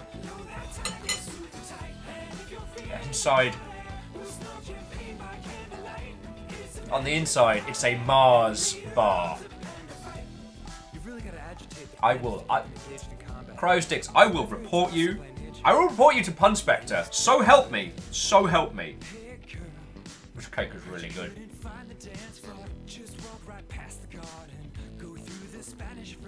So Half-Water says the heist game sounds a lot like Payday 2. Well, so Half-Water, when we did the Firefly concept, we're a lot more constrained with that one. I think we said no more than like a 30, 40 man dev team.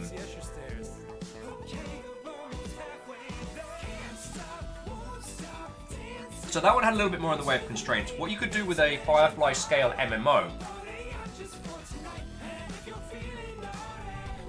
is you make both the conflict and the interaction at human level. So it's less of a space dogfighting type title. It's more of a, person to person. There'll be fist fights, gunfights, heists, thefts. My God! The battle pandas have escaped from the Pentagon and they're murdering the guests! Oh, it's last week all over again. Let's get the hell out of here! Can't stop, won't stop, non-stop. I finished all the cake!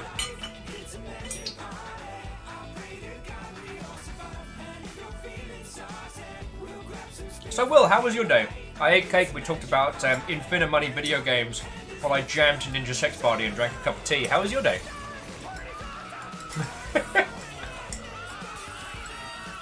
Yeah. So Lord Les says, just a question, but considering I have never done development before, what would be a good place to start? Honestly, and I know this is a little bit... grab either Game Maker or Unity, depending on the kind of title you want to work on, and just start with some of the conceptual, like, Hello World projects and move forward. If you have a concept in mind, just go for it. There's an inordinate amount of tutorials for all the kind of the main engines at the moment, so you can probably make a lot of headway by yourself towards, and then you can know enough to know how, like, where your areas, the areas you're lacking in. Does that make sense? We've got a lot of really, really cool game dev peeps in chat. We've got a lot of cool game dev peeps on the Discord, so there are people who can answer that question more concisely of how you go from no knowledge to some knowledge. Arrow Griffin! There's a name I haven't seen in a while. What, oh friend, how you doing? Because I still can't think of a game. I'm sorry, I like small games too much. Well, I mean, what was the quote from Men in Black? You humans, you think that something has to be big because it's important.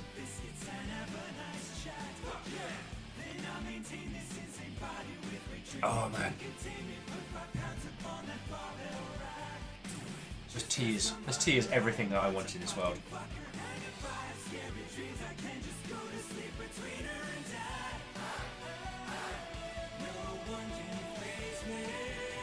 Hang on, bear with me 1 second.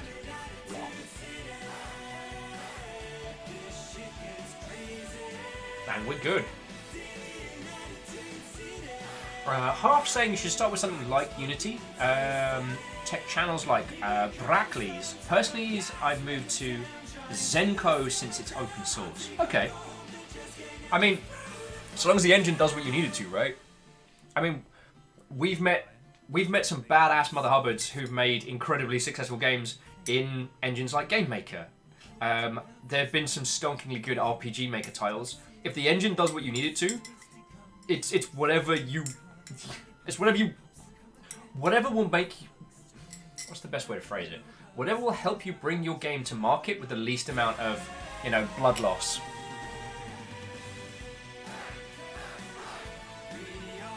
Like, if the game you want to make is a 2D emotional narrative adventure, maybe don't get CryEngine. Maybe don't do that.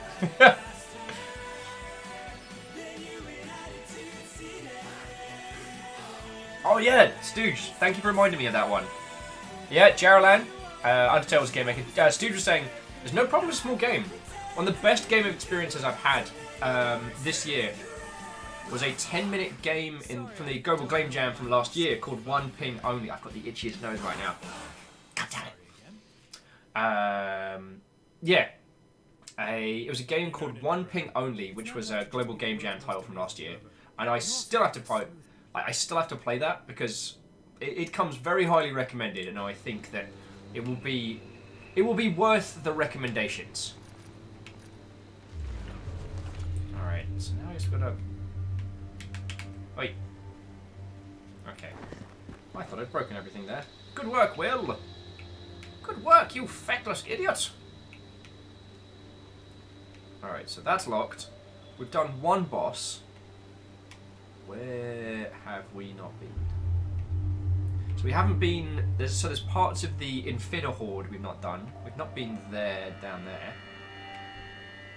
Haven't quite... Oh, okay, so we've been through part of that, but not through all of that. Alright.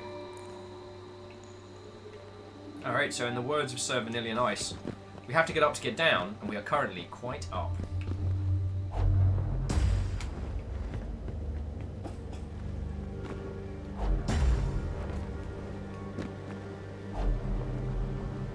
Woohoo!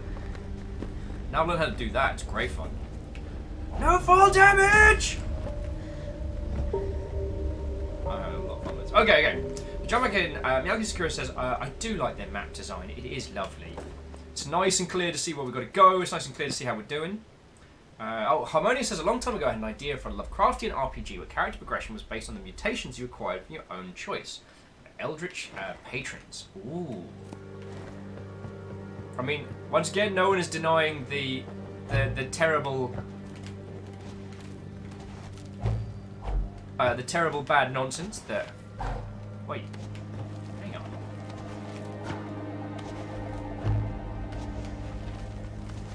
on. Okay, so it has got systems in place to stop us Infinite Wall running. Alright. Yo! Pixie Druid! Thank you for the 100 bits, yo! Smashing into the bits cut with 100 there, just to say hello. Pixie Druid, thank you kindly.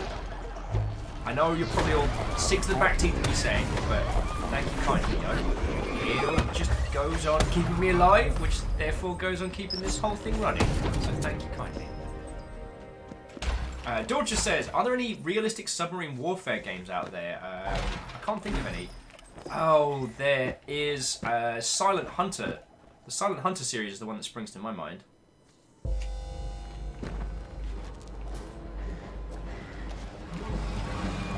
Oh, good. Thing's trying to kill us again.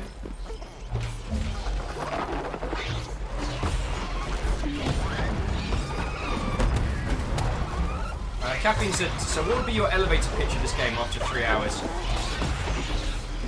This is a gorgeous Metroidvania brawler with a post-Fall of Mankind sci-fi vibe. That would be my pitch. What are you doing? Damn, that's one ugly ass baby. Stooge says, that was what I was going to say. I'm intending to probably do a week of submarine games in the future. Hey, Stooge, I would be super interested to not only hear on some submarine titles, but I'd love to hear your thoughts and feels on them. Like, I don't know if you've got into your previous profession with these lovely individuals, so I don't want to say without asking first, but I think your insight would be very cool. Clank saying Cold Waters was a realistic subset. Nice. Miyagi Skura says, how smooth is the combat? Is it as smooth as it looks? It's excellent. And there's a surprising amount of variety and depth to it. While I can just wail on them until dead, I've got a lot of tools at my disposal. You know, I can do crowd control with trips. And once you start using the finishing moves are so... I'll bust out a couple in just a second so you all can see.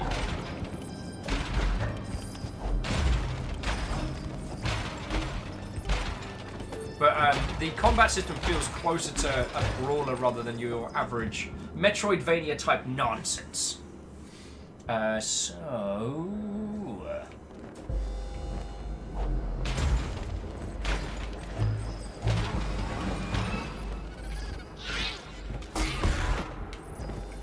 So I guess, so Lord Lost was asking about like starting out in games. One of the important things is just to go. A lot of people will tell you a lot of things in terms of what you should or shouldn't be doing.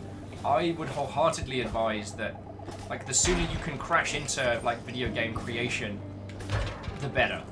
And while there are lots of tutorials out there about what is the right and wrong way to do, the other thing to bear in mind with video games is that video games are very much about what you can create. That is to say that even poorly optimized code with some terrible functionality, if it does what you need it to, then it can be not only a functional game, but a good game. If that makes a weird kind of sense.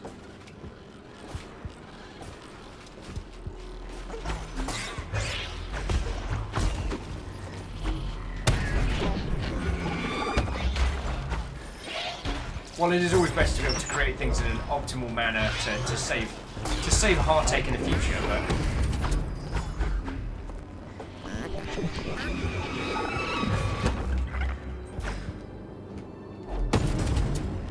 gotcha. This has got to be coming towards the boss.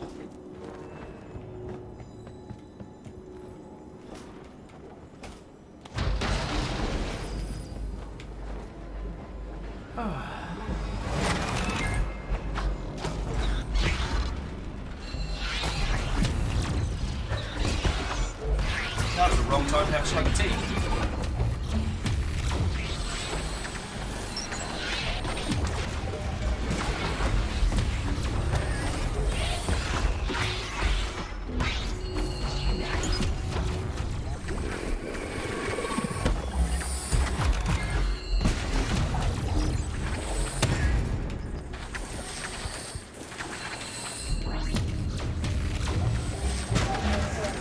Combat system is incredibly fast in this.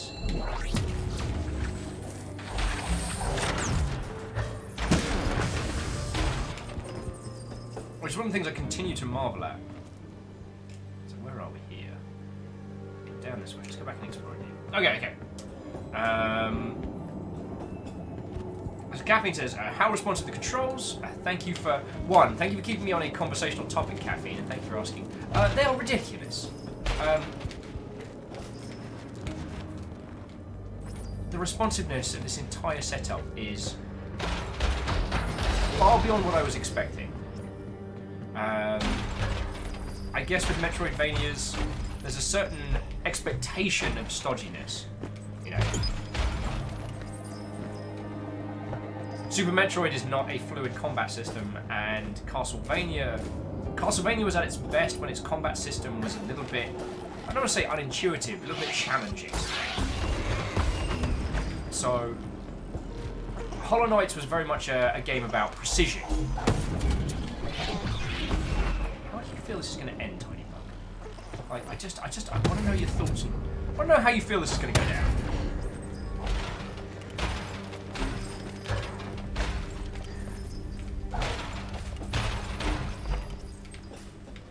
So alleged says more on the subject of submarines. It's a goofy canon sub-game which requires multiplayer. It's called We Must Go Deeper. Sounds kind of cool. So, and I'm not saying this to cause caffeine an undue amount of stress, but there is a submarine game that will be getting a Steam launch at some point this year. It's called Barotrauma, and it is basically what if Space Station 13 was a submarine game, and you all had to work together to make a 2D, sort of scientifically functioning submarine, complete a series of tiny missions. It ends up being an exercise in chaos and futility, at least at the beginning, and I thought we were going to see Caffeine do a murder that day, especially when me and Tal explored the ship. We found a crate full of clown outfits and honkable horns. So this went from a serious operation under the icy depths of, what is it, Europa's, what a bloody, under somebody's bloody water. Yeah, so just me and Tal just wandering around, just being like, not in a...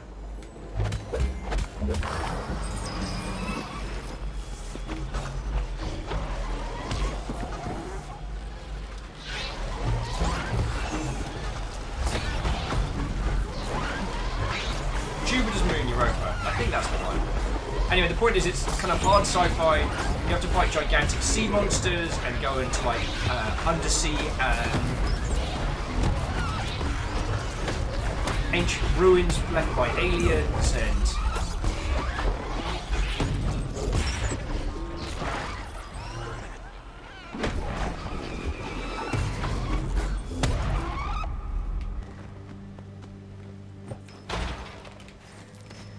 Oh wow, Halfwater says it is almost 2 AM, stay heading to bed.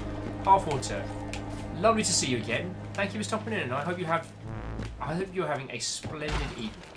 I wish you the best of sleeps!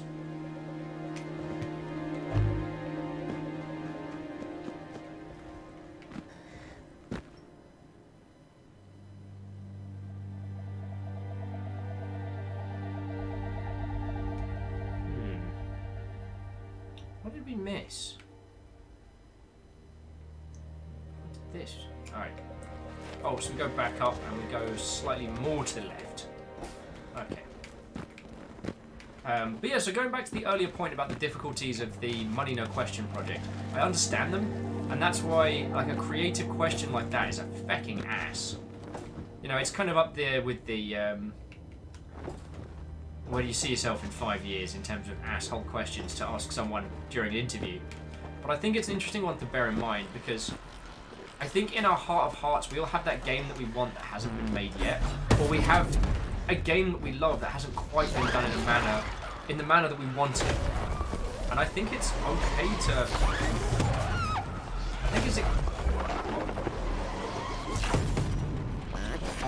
Obviously I'm going to say I think it's okay.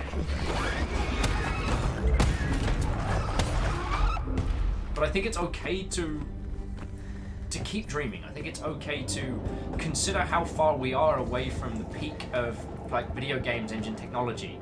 We are away from the peak of design and push ourselves towards those. And the only way we're really, in my humble opinion, the only way we're really going to hit those beats is by thinking about what do I want that I don't have. And I have the utmost and immense respect for developers who take the systems and engines they've got and make them do interesting stuff. You know, I'm not smashing on that.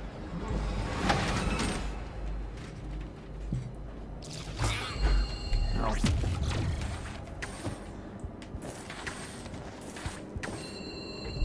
Seriously, have you heard of submarine craft? As in a profession or a game? Casual said I had a peek at Barotrauma. It sort of looks like it sort of looks like we need to go deeper. Okay. I mean, Is we need to go deeper going to cause Caffeine to wince uncontrollably as Will and Tull dress as actual clowns and proceed to honk their way around the ship? I think Hindle killed people in that one. Oh yes, of course, because that's where the Hindle and neurotoxin joke started.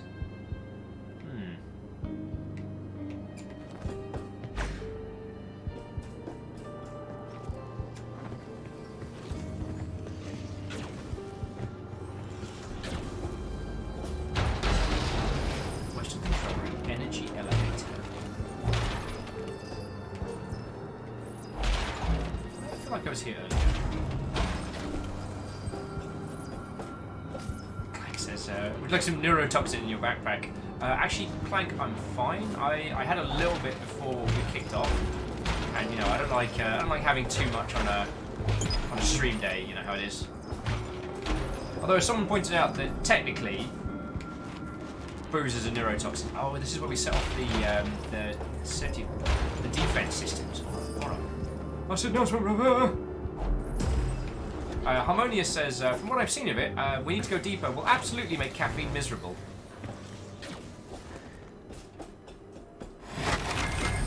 In which case, I'm so sorry, Caffeine. Oh, okay. So are you gonna die?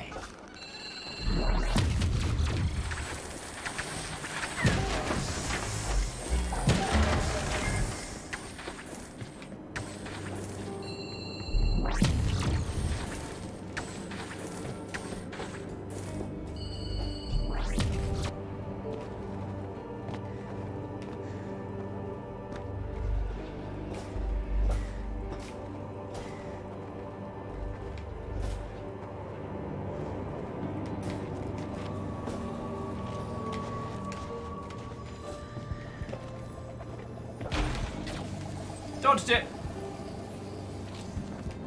Cha. Yeah, yeah. Yeah, this. Oh, okay. Let's keep this.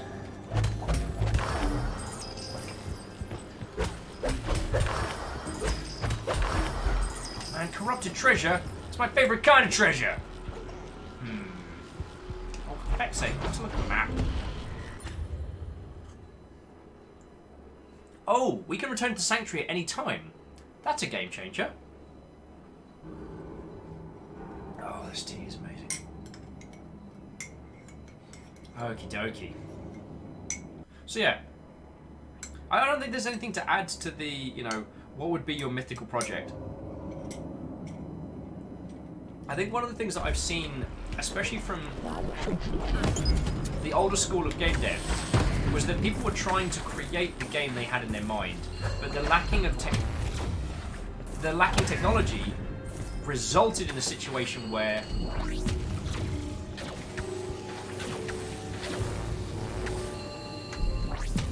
the failings in technology created a situation where these individuals had to come up with creative solutions.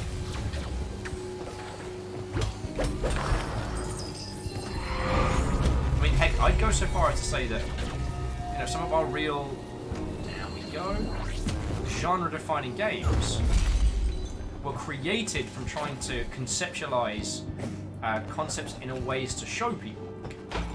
So, like, you know, turn-based strategy games coming from trying to conceptualize war games in a manner that would allow us to show others. I don't know if that makes a weird kind of sense, or if Will's officially gone onto the Crazy Train, which has the Crazy Train does have a toot-toot element about it.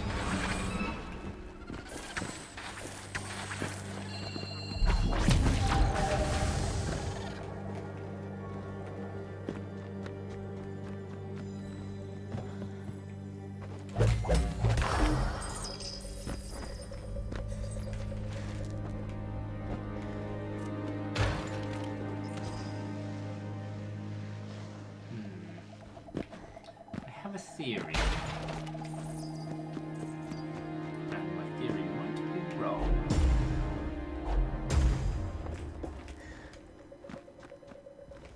With an additional round of My theory was that you don't see the potential open doors until you are close enough to them.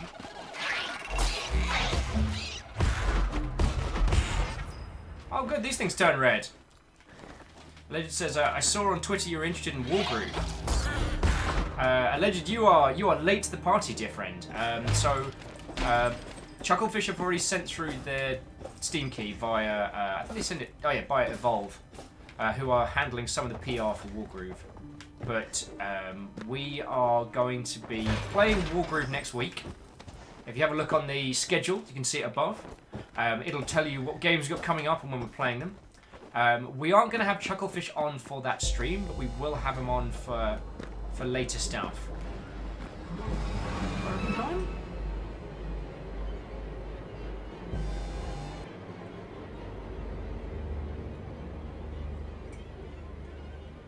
Oh, damn, this tastes good. So yeah, Dreams is good old Chucklefish. Hells yeah. I hung out with him a whole bunch. Though I don't know if I mentioned. That seems bad.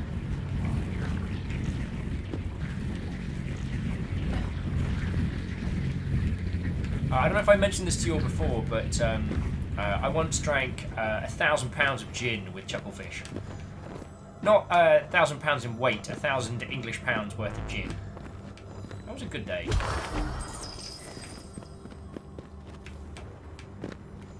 was a really good day.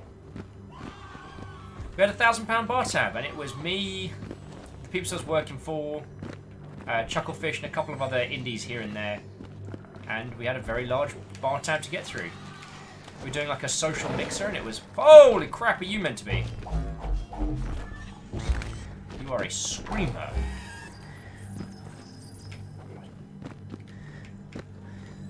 Not how I thought this would be going down. Zebra.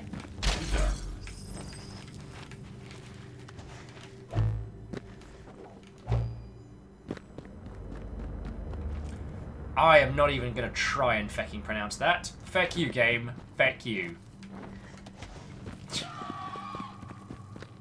Gerald Anna couldn't possibly comment. Wow, these things are ugly.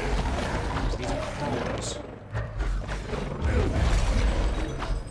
I am probably going to need to do more damage, because those guys seem to be hitting very hard. Damn it, they kind of remind me of Venom from Marvel vs. Capcom. Damn!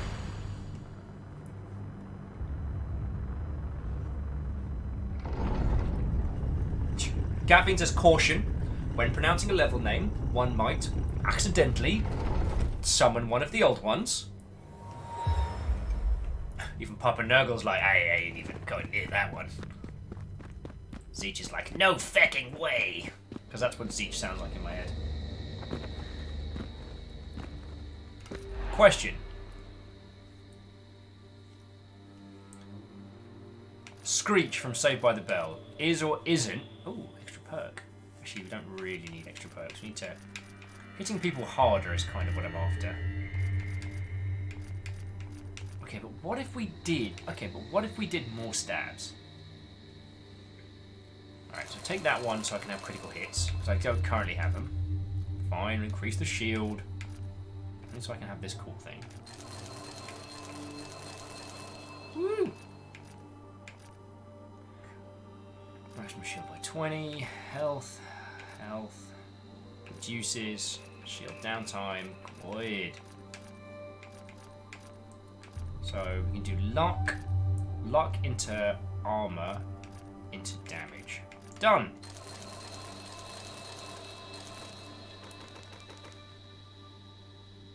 It's a start. Oh. Alleged says, Screech did a live show at my local comedy club a few weeks ago. Wow! I thought the guy was in jail. I thought Screech went to jail for like a t-shirt scam. Stooge, I was with you there.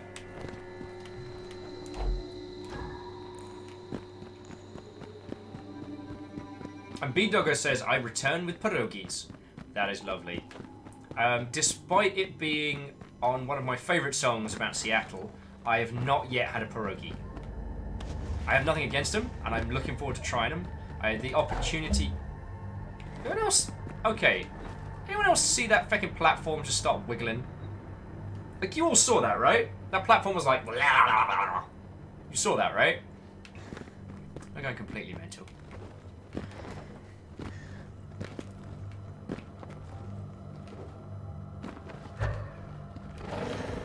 Damn, that's an ugly baby.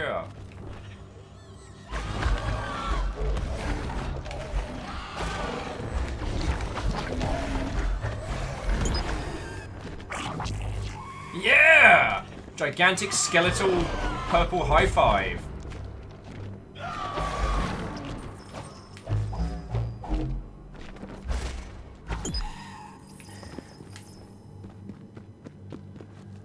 Dude says, you and I are way behind. He served 3 to 4 month sentence in 2015. Okay.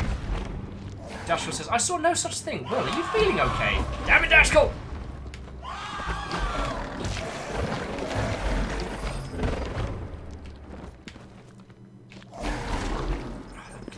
The crawling sound these guys are making is kind of super weird. Jaralan says, I mean, thinking on it, we should be the baddies in this game. But I'd probably side with the old ones. Oh yeah, no, compared to these screeching monstrosities, we're totally the bad guys.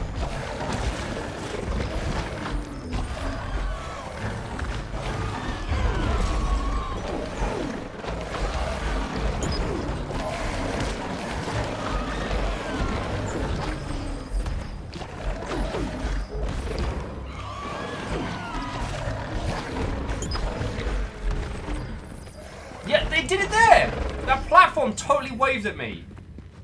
Totally waved at me. Also, psh, healing. What even is that? I think squares do. Stop waving at me, platform.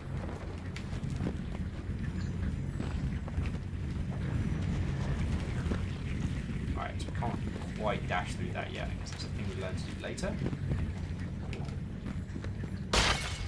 Okay, so we can't rely on the maps to tell us exactly where we're going to be going, because the doors don't always pop up. Dashkel's like, oh crap, I saw that too. Dashkel, are you feeling okay? Oh good, here come the screaming abominations. I was wondering when we get to see those.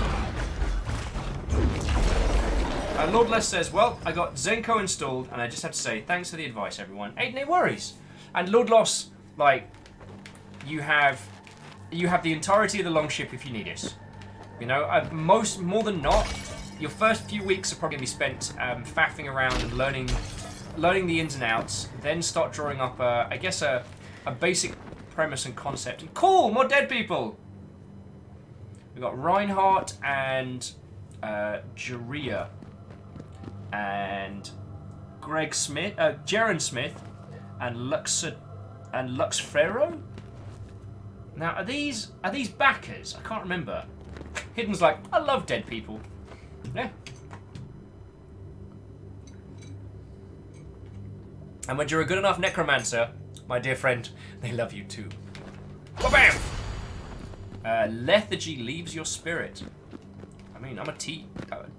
I inhale caffeine at a rate of knots, so I'm a being without lethargy.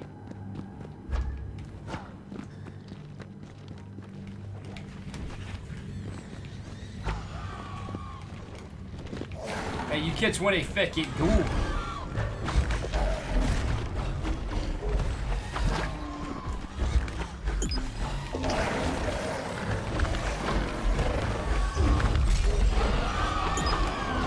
This game is amazing!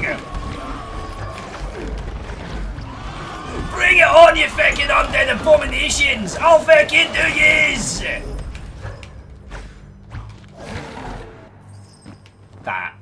That was a lot of fun. I won't lie, friendos. That was a lot of fun.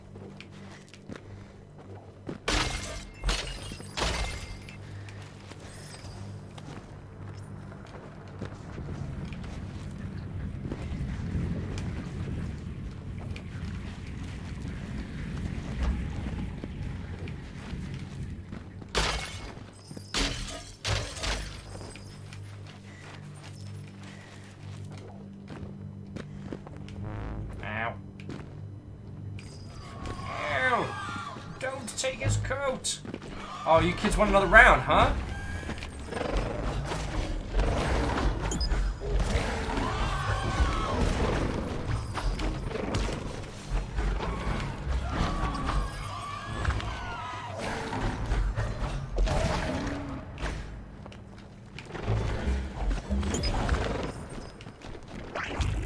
High five!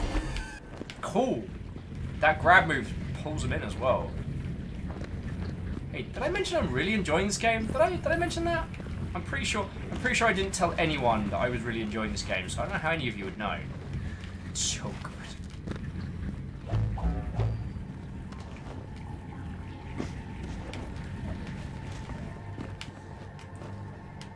Okie dokie, Lokis.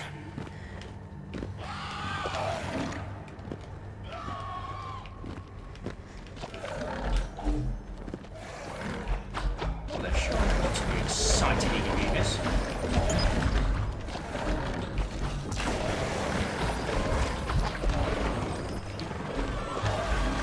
All you can upgrade is strength?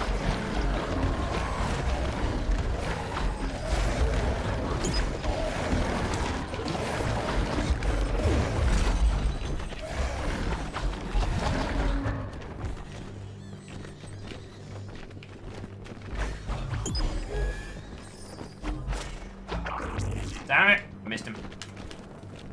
What about quests? What if I didn't want to buy the potion? Are they supposed to be stick dudes? How is this even an RPG anyway? I mean, look at it! All you can control is what it says on the screen.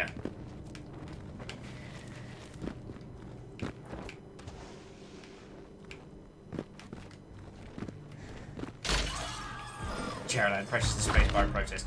All you can do is push one button the entire time.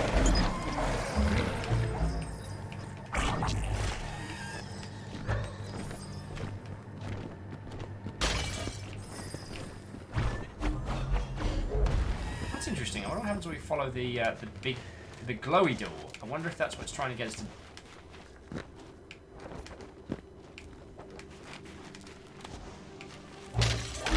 Oh no, the big doors are between, I guess, transition areas.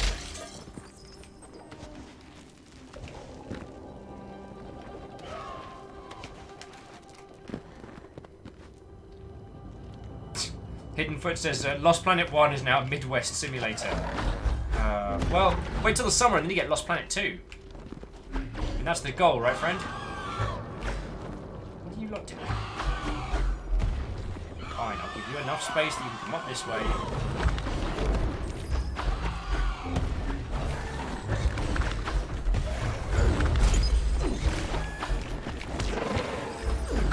Ow! Ow! Don't take his coat!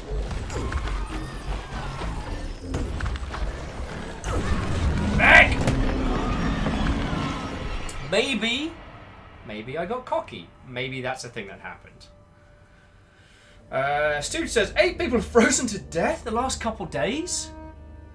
Okay, that makes my previous joke far more bleak, and I do apologise. One of the things that was really wish I hadn't watched was for Lost Planet 3, which, by the way, was a game so bad it killed the franchise. Just as an FYI, I'm still bitter about that one. Lost Planet 2 is hidden behind the death of Games Windows Live, and Lost Planet 3 was a pile of hot fecking garbage. Sorry.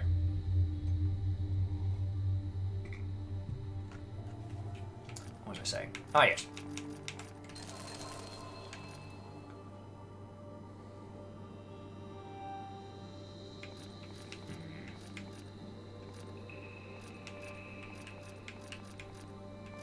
Any more of them? More of them damage spheres?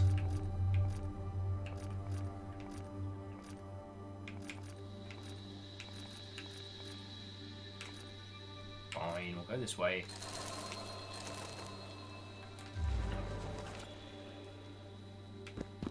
What was I saying? Yeah, that makes me feel slightly guilty about making those terrible jokes. Also, there was a video asset they put together for Lost Planet 3 which was the scientific effects of extreme cold on your body, and some of them are horrifying. As your body freezes, nasty things happen to it, and I could live my whole life without knowing the realities of freezing to death. So thanks, video games. And Kess was like, tell us how you really feel. How I really feel involves the same kind of sentiment, but with a lot more swearing. Like super incoherent cussing. Yeah, both Lost Planet 3 and Front Mission Evolve exist on my... They're not quite the Highlander 2 draw, but they're in the I can't be clear and level-headed about this game draw. Feck you. Like, they are games, and I respect the people who made them, and I don't wish the people who created those games any ill. But if those games cease to exist suddenly one day, we'd be better off for it.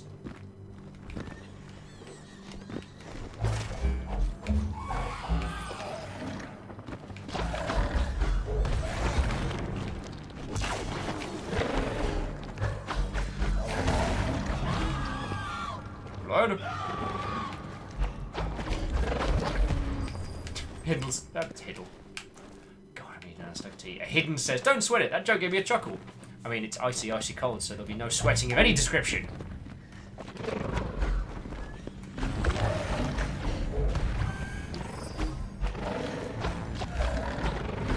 Also, if you time your strikes, you get iframe points, which is really cool.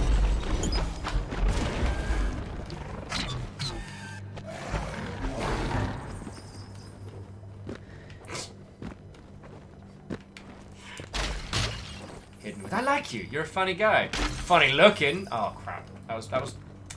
Damn it! That was the self burn. Which I don't know if that alleviates the effects of the extreme cold.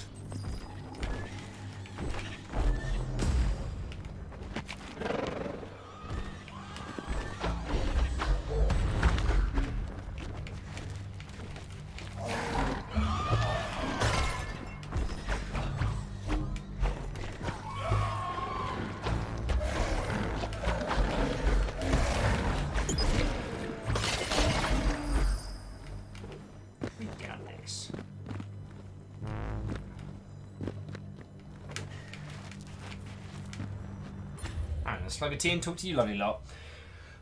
Jumping. Jaralan, that's lovely as you to say. Thank you kindly. Lord Lost says perhaps that has already happened with some games, we just can't remember. Probably because of the amount of damage I've taken on the games. I didn't notice the not getting hit at the beginning.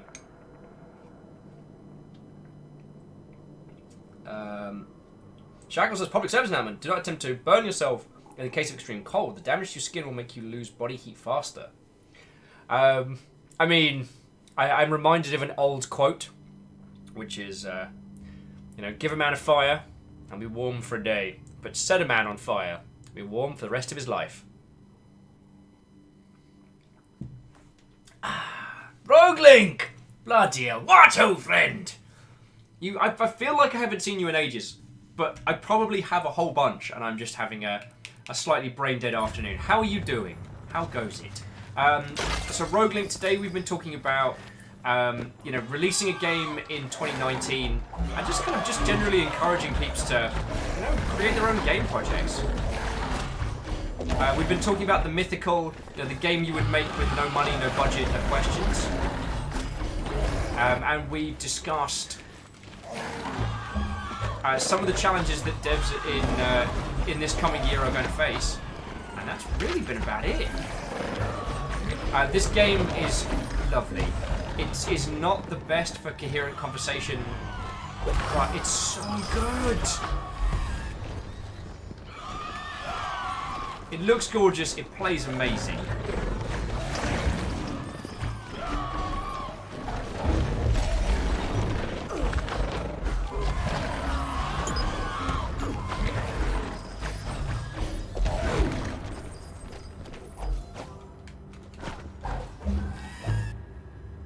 Joe back in says, Rogue says, still hope I can get it released this year. Looking for a job set me back about 3 months of dev time. That's understandable. While work for hire stuff is very, very useful if you are a game dev, it is worth bearing in mind that sometimes they can detract from development time overall. So these things are worth bearing in mind, dear friends. They're worth bearing in mind.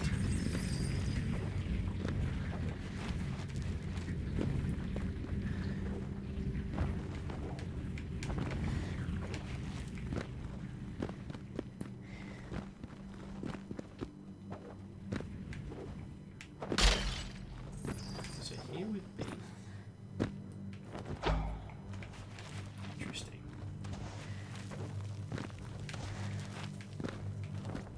Miyagi says the shadow was touching your foot. I think that's a different bloodline limit than the one that I was thinking of, but it's quite similar. One of the fun things we did last night was me, Rhymes and Moose, and a few other peeps jumped into Shiny Kiwi stream and ended up talking about, once again, talking about Sonic OCs and a whole bunch of other stuff. How come you get to dance in there and I don't? Ugly ass collection of bad words.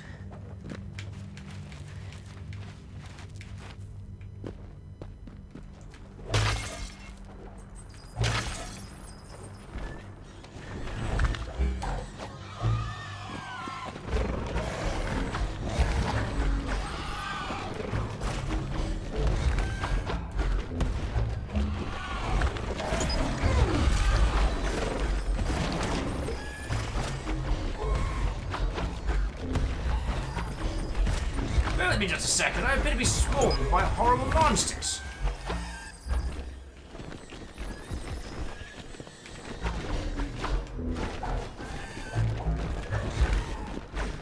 Roguelink says, do you mind if I link my personal project? Not at all.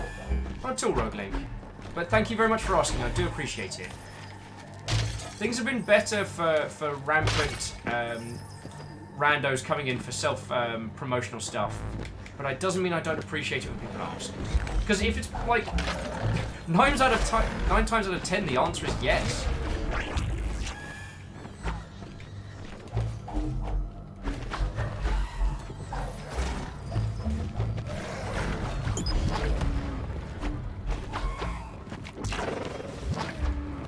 Damn, this game's good.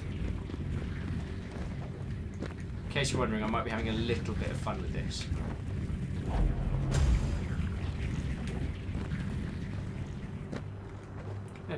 Just a wee bit. Just a tiny bit of fun with this.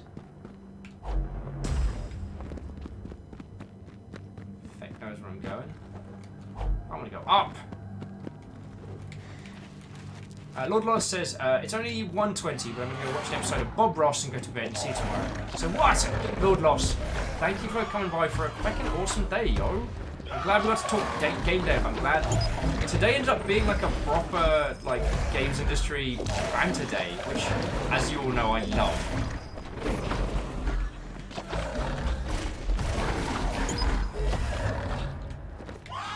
Come at me, pros!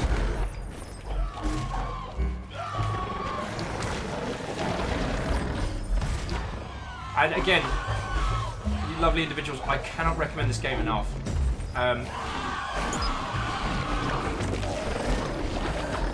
If you like games with the most excellent fighting systems in, you might need to pick this up for yourself, as I don't think this incoherent screaming and monsters being thrown in my face is necessarily giving you all the impression of how bloody fun this game. Like, on level with you, friendos, you might need this one.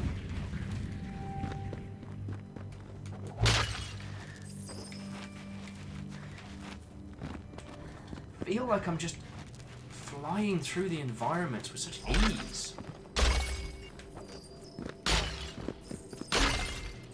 Sure, I think this game is something special. Hidden says, oh no, Hidden was asking Roguelink if I'm working on said title.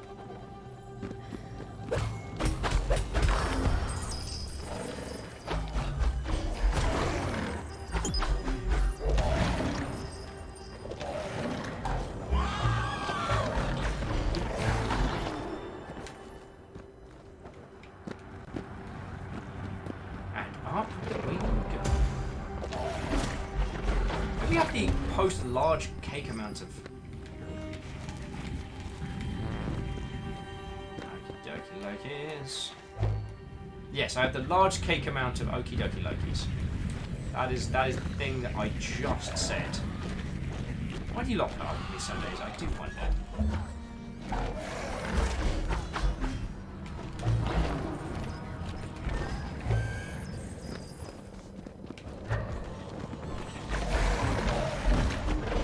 Kids coming for a fight or what? Get bored. I'm not actually getting bored.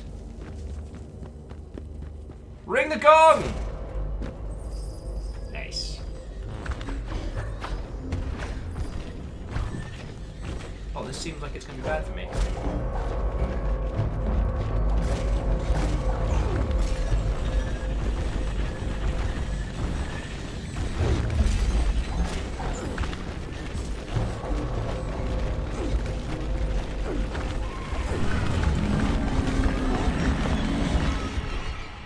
That was bad. That was a lot of bad. That was an exceptionally large amount of bad. Harmonia says, I have a large amount of cake of okie dokie Lokis. It's definitely going in the quote book. There were a lot of things I was saying at once. Some of them were more relevant than others.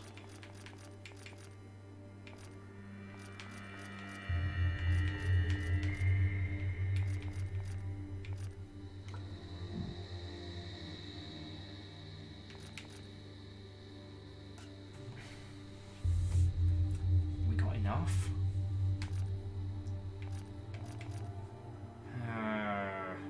Chrono's like, you rang too much gong.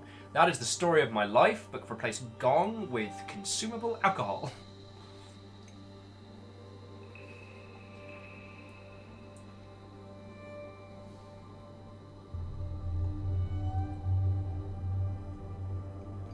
Joe chat. So Jolan says, somehow I still think that Feudal Alloy is more my style. Silly and Souls-like. Hey, that's no worry. This is definitely like a 2D fighting game. And for someone who loves those kind of titles, I am absolutely down. One of my favourite games of all time is a title called Guardian Heroes, which is a side-scrolling... Just gonna put that person on a timeout. So with anime coming in, if you are a legit human being behind that account, you are absolutely more than welcome to come on in. If you would like to chat, we've been talking about video games, creating your first video game, first steps towards getting into that space and how to do it. However, I am going to hypothesize that Anime for Life is lamentably a bot account, so please do not click that link. And we could change it to links for subscribers, but seeing as the sheer amount of peeps we have in here, that wouldn't really change a whole too much. But yes, so I would like to think that Anime for Life is a regular person and is just very, very keen about their Discord.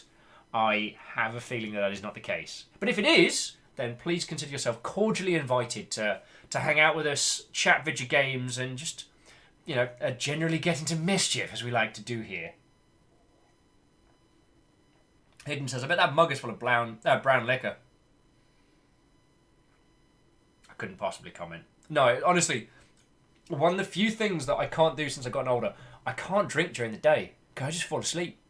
If I start drinking before like 5 p.m, I'm out for the count. Like, you know, back in my youth, I could have like between 3 and 5 pints at lunch and then still function for the rest of the day. Now, like, if I have 3 or 5 pints at lunch, I'm going to bed and I'm going to sleep a lot, not long after. Roguelink says, good thing it's 5:30. Well, thanks for rumbling me, Roguelink. I nearly got away with it. I am legit not drinking. Like, I don't know if you can see it without me spilling it, but there's my tea bag. I'm not cheeky sneak drinking on Twitch.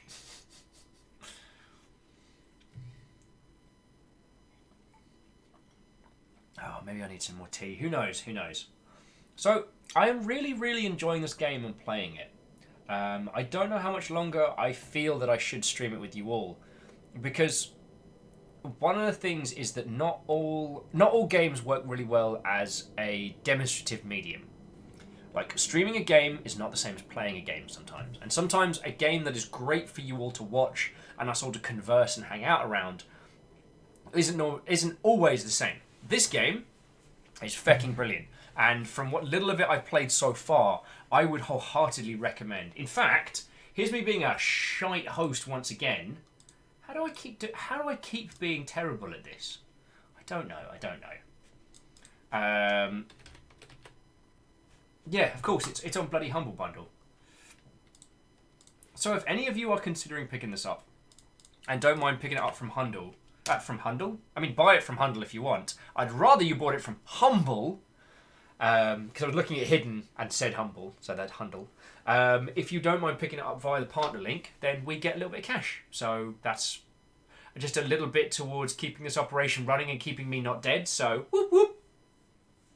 Hundle Bumble. God, that is me after a few pints. I'd be far, far more hyper energetic if I'd been drinking all day. Well, drinking for a little bit. Do you know what I mean? God damn it. What was I saying? I was saying that that some games are a great experience because they enrapture you, they pull you in. And this is one of them. I honestly believe that this is the kind of game that I would just slowly kind of meditate into and would just play for 2 days. Just wouldn't talk to anybody, just sit in my room and play games. And that's great. That is absolutely great. Miyaki Discura says, I'm curious about the mystery dark forces we are working for, right? And about how this whole facility has been designed to stop these shards, which we're putting back together.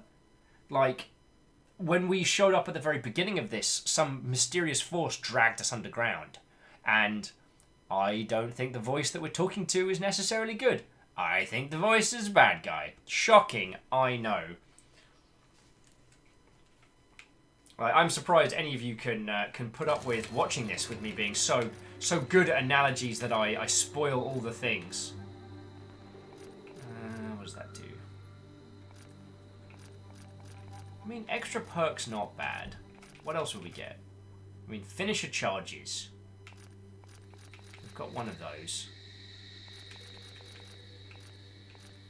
And that's damage. Yeah, we'll just go towards. There we go. So more damage. That's what we're doing, we just pour on the pain. As Jarlan says, good and evil are relative. Everything is relative and relevance is oh no. Ah! God, I can't even talk. What's going on? Alright. Note to self, don't eat a crap load of cake while on stream, because it tends to make you sleepy, which is weird. Arrow says, before I forget, do you have a favourite type of tea? I keep meaning to ask, because I've got some recommendations of tea, if that's alright with you. I do. Like, English breakfast is my go-to. That's what I drink all day, every day, baby. I'm fine. I really like black leaf blends. Firestrager gave me some lovely loose leaf blends that I'm really enjoying. I'm just slowly working my way through them. I don't tend to drink loose leaf when I'm streaming because this is functional tea. I mean, this tea right here, there's a ton of lemon and honey in there just to keep things rolling. But yeah, functional tea and tea for the flavour of, I find, are two very different spheres. But, so Arrow, if there is a thing that, if you want to send a sampler, you entirely can. There is actually a P.O. box that you can send stuff to now. So there we go. Elle says, can't talk? You need more cake. Doesn't tiramisu literally mean pick me up? Does it? There would usually, Ket would usually be my go-to. Hey, Ket, what's this thing with cake mean? What's the... No, Ket, what's the cake mean? I don't know. Rosen! What ho, friend, what ho.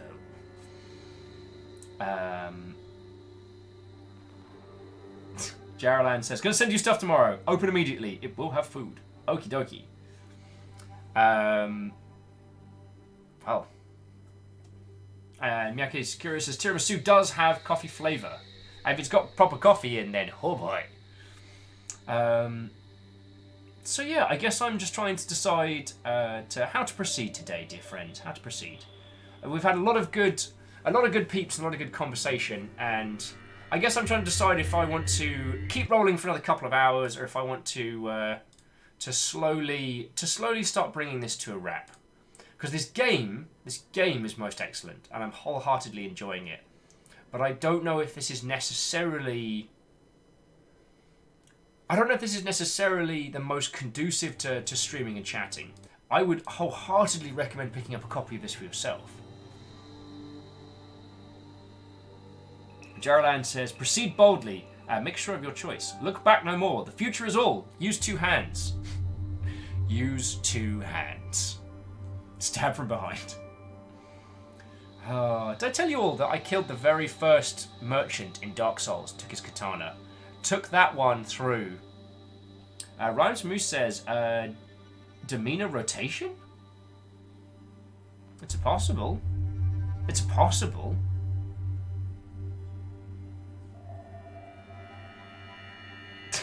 Okay. See, this is why I don't ever bring this up, because then I just drown under a selection of... ladies, gentlemen, and individuals of all persuasions, I do not lack recommendations of games to stream. Currently, let's have a quick look, actually. Let's have a quick look. We'll put on some something chipper to the background, because I've not checked our monster list for a while. I mean, I've updated it, but I haven't checked the numbers. So let's have a look. Bloody hell. Oh, come on! Why you gotta be this way? So currently, since we started doing this, we have streamed 122 games, not counting the updates from yesterday, because I don't think I ticked those off the list. So let's say 123. The list is 326 games long. So I am not lacking in recommendations, dear friends. So, thank you for putting the bit call. Rose Moose says, I only bring up Demeanor because it's been in rotation before. No, Demeanor is a good one. Everyone's been having a good day, been having a nice chill one. I don't think there's any harm in only rolling for 5 hours today. Because we've got an interesting one tomorrow. So let's chat on those.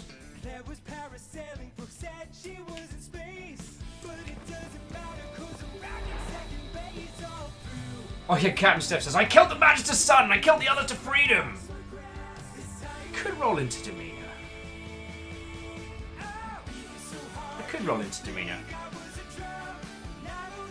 I mean, I need to go make myself another cup, but I'm not entirely recommend it. Harmonia says, this isn't a stream recommendation, but I'm curious if you've heard of a puzzle platform called Closure. Let me have a look.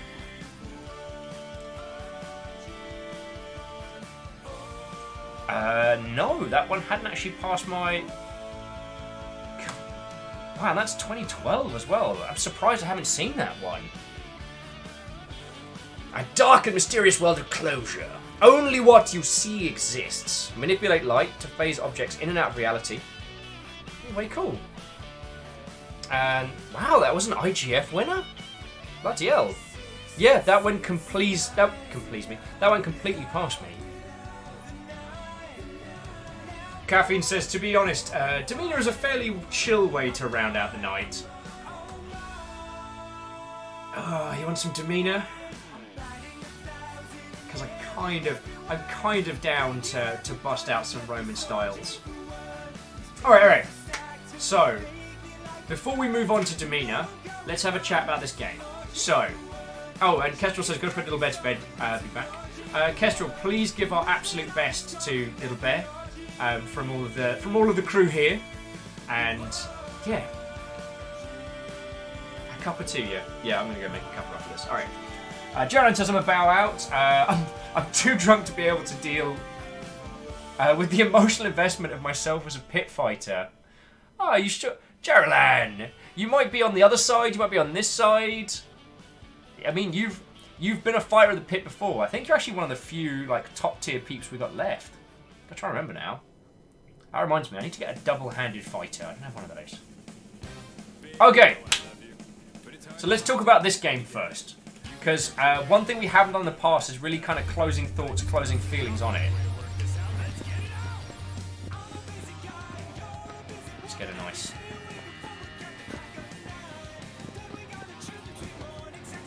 There we go. That's a slightly more interesting shot. Jarlan says, dang it, I just can't refuse you. I know what I'm doing. So, the things that I would say. The combat system in this is surprisingly simple to pick up with a lot of depth and complexity in terms of juggles, in terms of the amount of enemies, movement, tactics. It's really fresh, very, very responsive, and really gives me more 2D fighter feels than it does, you know, the Metroidvania kind of styles. The art style is smooth and gorgeous, and how they have the budget to make everything in this game look as beautiful it does, I do not know.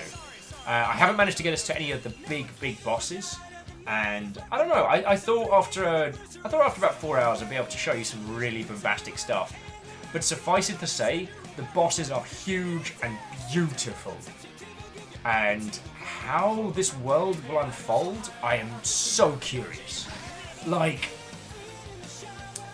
there's so much to this, and the game is absolutely not beating us over the head with exposition, which I wholeheartedly like.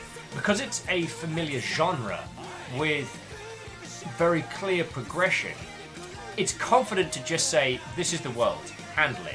Yep, there's jungles, there's monsters, yep, there's a research base that's called Valkyrie stuff. Oh yeah, there's a crystal, it talks to you now, enjoy. I'm sure we'll see this unfurl, and I think that's really clever. With Hollow Knight, we were given a very simple narrative reason for being there, and then there was a lot of additional complexity in the story rolled out. This is happy to let us sit in the mystery, whereas Hollow Knight was happy to give us a very simple premise and then expand upon it. I'm trying not to spoil it for anybody in chat, but like, if you don't know where the friendos come from, then I don't want to spoil that game. So does anyone have any thoughts and feels about this game that they'd like to throw in? Because I don't know what else to add. As I was saying, it kind of reminds me of a slightly more polished Guardian Heroes. It doesn't have the same combat system as Guardian Heroes, but it has the same kind of like fluidity plus depth. A sphere grid over a standard character sheet is real cool. But then again, I don't know how many of you have had a chance to play Guardian Heroes, because it's quite an old title. Arrow says, I really like the sound effects. The squishies and footfalls are great. Aside from that, not much as I came here late. Hey, no worry, Arrow, no worry.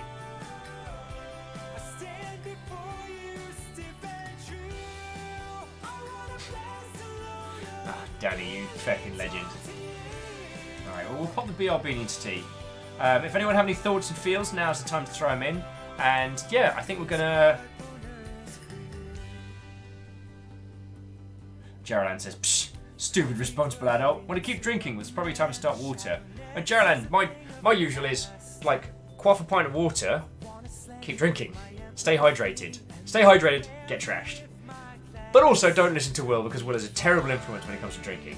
Harmonious is saying, the comparison to Hollow Knight is apt. I think Hollow Knight ultimately does a better job of conveying story through environmental and boss fights. I've seen this whole game played, and I still have a limited understanding of what's going on. That's fine. Cesium says, Viking, my dude! It's been too long! Well, to Cesium, I say to you, what ho, friend, and welcome! We are just doing our kind of closing thoughts on Sunded, because this game is stonkingly good, but I found its hypnotic rhythm and really engaging combat was turning me into a little bit of a vegetable. So we're going to roll from this into some demeanor in just a second. So in a bit, I'm going to get a cup of tea and then roll into it. So if you want to stick with us, we're going to turn on Twitch integration, we're going to have fighters based on people here, it's going to be a bloodbath. And if you haven't seen Demeanor, Demeanor you are certainly going to love. So Cesium says, it's been good, mate. Just chilling, trying to switch my schedule. Sleeping schedule, that is. Well, if you work out how to do it, let me know.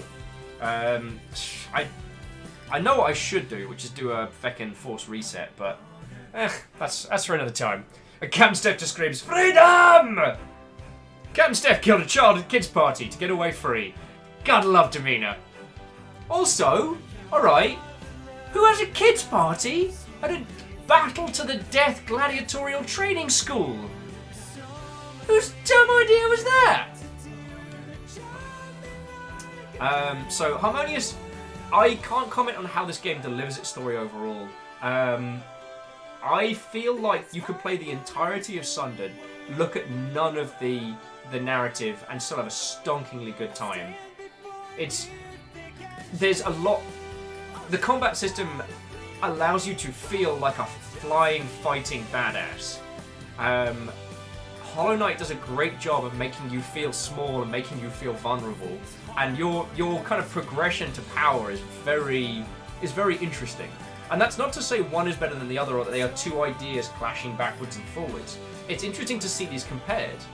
I mean, with Hollow Knight, what I was expecting was a really, really pretty hand-drawn Metroidvania game, and what we actually got was a 2D Dark Soulsian, environmental narrative extravaganza at a level which we hadn't really seen in that space, and that's real cool.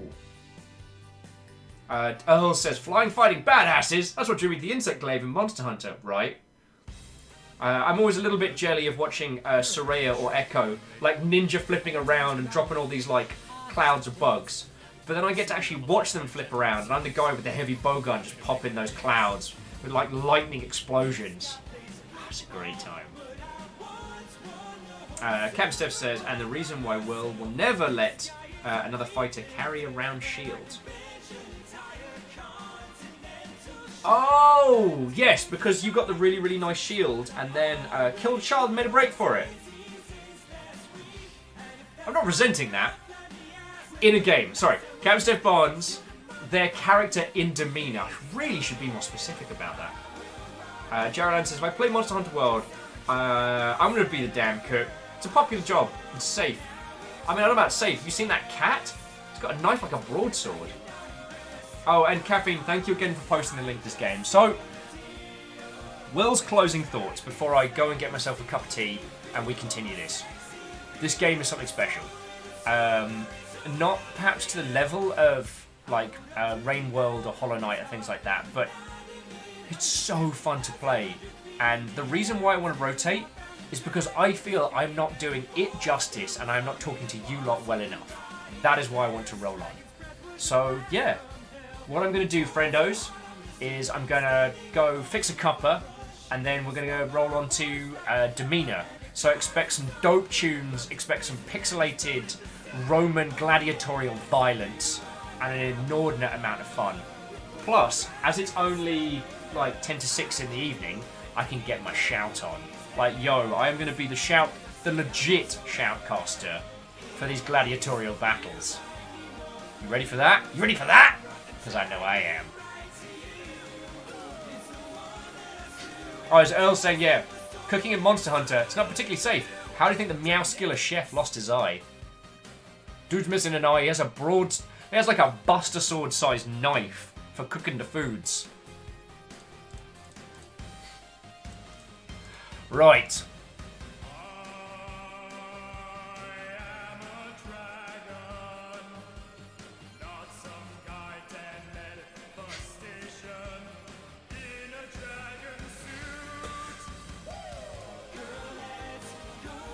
Okay. So if nobody else has any thoughts and feels on these ones... Okay, Caffeine, gotta get those Meowskiller gains, bros. Right. Let's go to studio. And then... No, turn the Frenyo on. And BLB needs T-main. Okay! You lovely Mother Hubbards. Oh, wait. Oi, me. You lovely Mother Hubbards. I'm just gonna go make a cuppa, and then we'll continue. Bramph! What, old friend? So I think it was explained in Monster Hunter that the chef used to be a Palico companion, I think for the commander or the admiral. And the dragon. And Ninja Brian. And the Manticore, he He wasn't even in this song. No! Okay, this track is good, but... What? There we go. Right! You lovely, majestic mother hobbits. We're going to get a cuppa, and then let's continue. We're going to be rolling on to Demeanor, but I want to say a massive thank you to the team behind Sundered. Whoever you lovely, lovely mother hobbits are, this game is stonking. So thank you. Actually, let me just...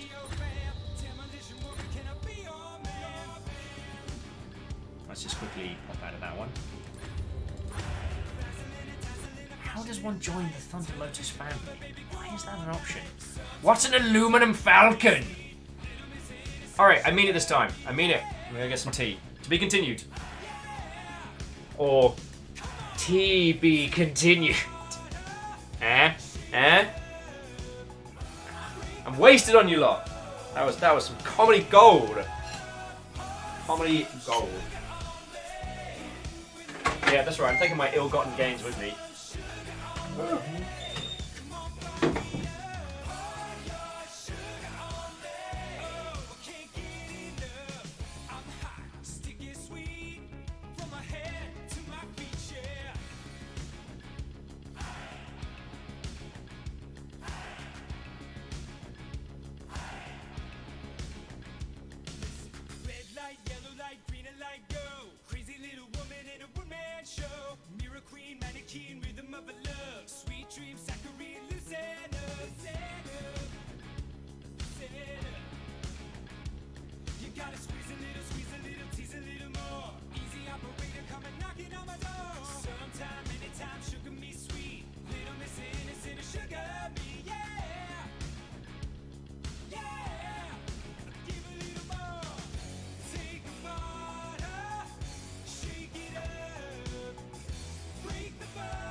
I moved into your place 1 year ago today.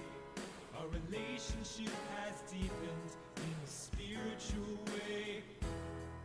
As time swept gently forward and winters turned to spring, I know you so much better, 'cause I fucked all your things. I put my package in your mailbox, made love to all your chairs, dropped a load inside your washer, I went down on all your stairs. I took your cabinets from the front and your sofa from behind. I looked deep into your vacuum's eyes, and then we 69 judging me on this aspect of my soul. When I dig smash all of your belongings is when I'm finally whole.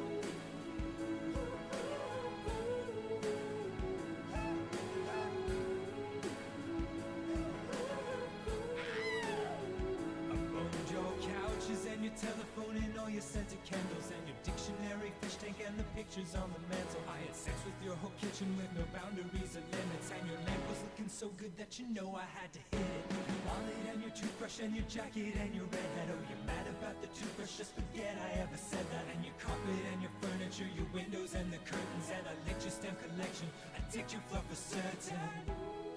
I'm glad I got this off my chest. My soul has taken flight. Don't slam the door on your way out, darling, because I'm slamming it tonight.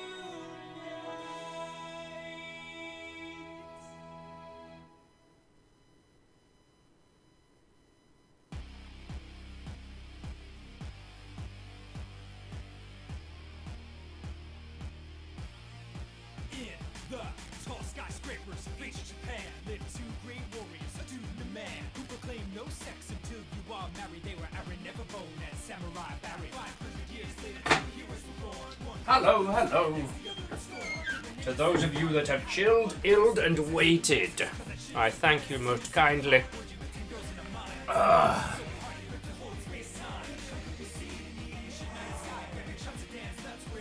let me put my fucking video on. It's very cold. It's very cold.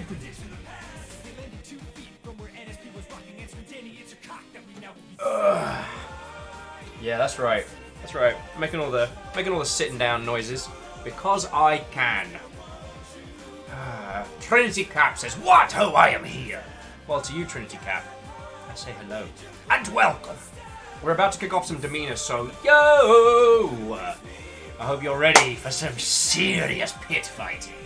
Better turn off that BLB needs tea, so you're not all staring at my face.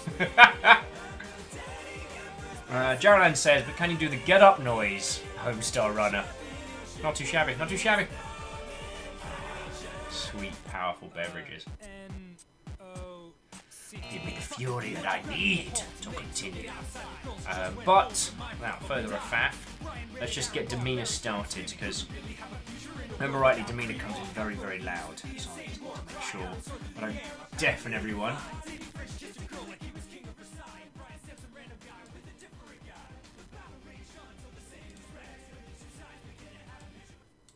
Thank you. Thank you, NSP. Right. Let's go back to gameplay and kick off a little bit of demeanor. And that should all be set up. There we go.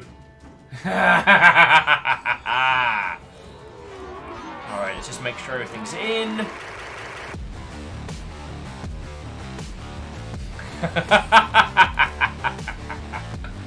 Oh, alright, voting delay 30 seconds. You're gonna need like a minute. Because 30 seconds was way too quick before.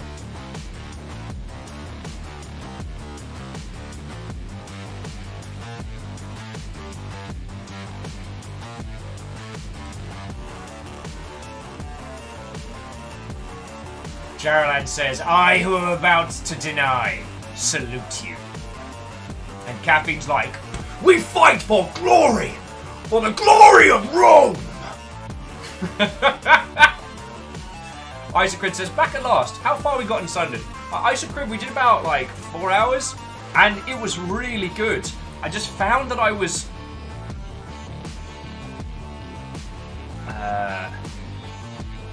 type I... exclamation IZAQ in chat so the bot knows it's allowed to speak. Oh, here we go. I think I need to do... Alright, demeanor bot's in. Geraldine's like, wait, no axes? 0 out of 10, terrible game, no Vikings.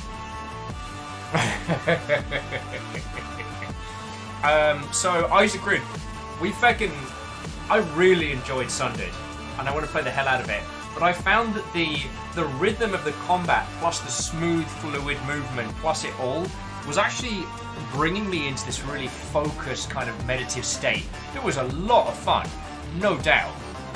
But I realised I wasn't talking to people, and I was being a terrible host. So that's why I decided we were going to roll on to demeanour. So let me just quickly update.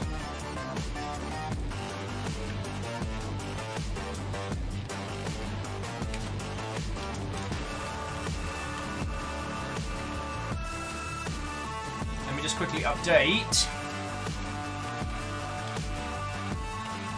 There we go. Alright, so the game is updated, the title is updated. If someone comes up with a better Roman combat pun, I will absolutely change the game. Isaac Grid says not stream conducive? No, Isaac Grid, I disagree that it's not stream conducive. And it might be a game that we revisit. It's just that it was so gorgeous that I found myself kind of getting lulled into this. I wasn't chatting with peeps, I wasn't really showing it very well. I would say that it's entirely to its own merits. And I would wholeheartedly compliment it as an excellent game. So, Miyaki Discourage says, you can tell a game is good when it stops the wafflemancy. There are some excellent games I can still waffle through. It's just that one was excellent on so many different ways. Alright. So, ladies, gentlemen, and individuals of all persuasions, I welcome you to the greatest sport in the Roman Empire. To the great gladiatorial battles of the arena. If you haven't seen Demeanour before, this is basically a gladiator school simulator. It's going to be taking names of characters, both the ones we play and the ones we play against, from chat. There are going to be options to cheer and boo during the fights, and just generally hang out. Squid says, I hope we come back to it, because I really want you to figure out who's been talking to you. Ooh. Oh, that sounds like a good hook, Isaac. Shackle says, we're the Pokemon and Will's playing in Nuzlocke mode. Oh! Hey, Doubtful! You chose a feckin' great time to come in. Says, are we watering the sands of the Colosseum with the blood of the fallen? Excellent. Let us begin. Also, the soundtrack to this game is so good. Oh! Alright, so we're going to kick off with a vote. So, during a celebration in the city, a woman dressed in the latest fashion catches your eye. After a brief, flirtatious conversation, the woman disappears without a trace. You shout after her once you find she has stolen your purse that contained 4 coins. Both the gate... I always get this one. I always pronounce that one incorrectly. The legate and the magistrate are annoyed with your petty financial problems, but reluctantly offer to help. So we ask the legislate to bring the woman to justice, ask the magistrate to bring the woman to justice, respectfully decline their offer to help, and embarrass yourself no further. It would appear petty to worry over the loss of a coin. Search for the woman yourself. Her perfume will be her undoing. So, with a lot of the... there aren't too many of these choices in-game, but you'll get to vote on them and decide what we want to do.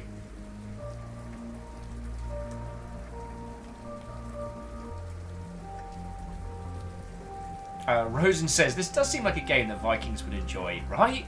I'd almost like them to open up this game with DLC that just adds in, you know, more historical time periods and races. Just throws them all into the fray, just because.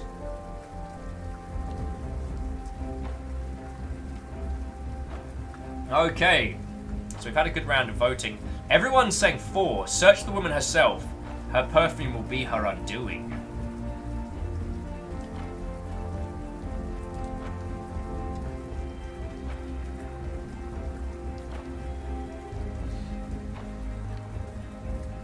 You cover your face with your robes and dispatch your bodyguards so that you can navigate the city streets with more stealth. Picking up the faint scent of the woman's perfume outside of a brothel, you violently kick open the door and demand the occupant produce the vile whore who stole your purse, or Jupiter help you, blood will be spilled. Several drunk patrons point to a door, behind which you find the woman emptying your purse. You slap her across the face and retrieve not only your coin, but a sack full of someone else's. Ding! Go us! Okay, so we can slow this down a little bit as we've got a few days. So, let's just do a quick roundup of who we've got. Alright, so who have we still got? Okay, so on the deck we've got Marshal Rhea Bisea, who is a dual wield. We've got Rhymes with Moose. We've got Fallen Mystic. Luigi Fan 64. Wow, we haven't actually seen Luigi in a while. We've got Captain Steph Barnes of Pontius. Oh hell! Captain Steph, we must have closed this just before you got away. Dear Captain Steph Barnes, time travel's a jerk.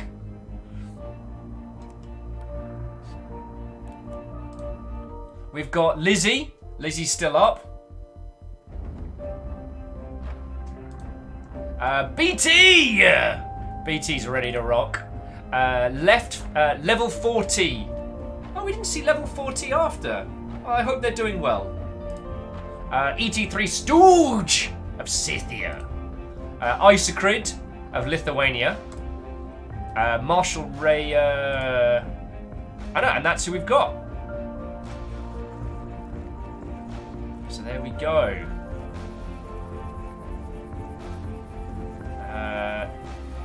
So Isocrid. I think. How much cash have we got?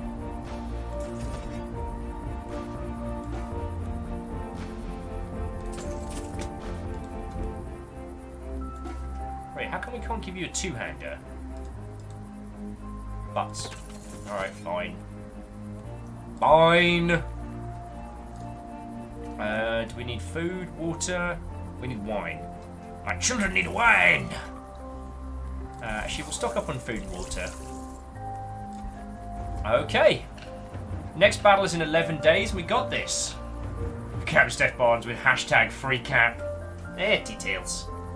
Oh, done researching attack rolls. So Mamilo's 400, Rotarius is 500. Mindfulness allows gladiators to mount an extra Jupiter's Blessing. I haven't got any of those so far. Gladiators learn to spot a momentary weakness in their opponent's defense, resulting in a rare boost of attack damage up to 1,000%. 1 in 100. Ooh. Attack Shuffle. Gladiator can still move while attacking. Throw weapons.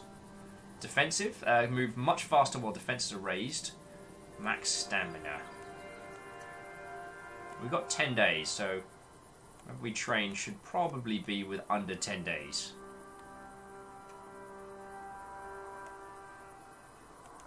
Alright, none of these are under 10 days. Oh no, throwing weapons is.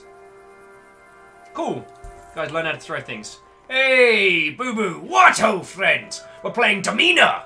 You may very well be one of the gladiators into the arena. So if you haven't seen this, the premise around this one is quite simple. These gladiators are on auto training.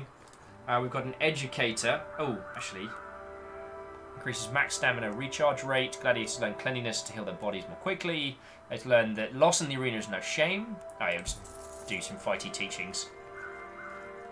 All right, so everyone's being slowly upgraded. Oh, Jupiter's Blessings. All attacks do 35 more damage. Ah, cool. Cool. Done. That's handy.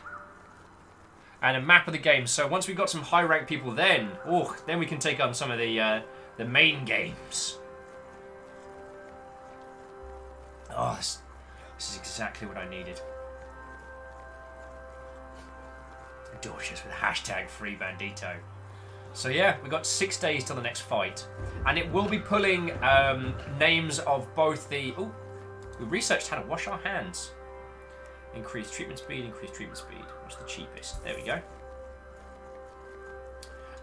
It will be pulling the names of both the people we have and the people we fight.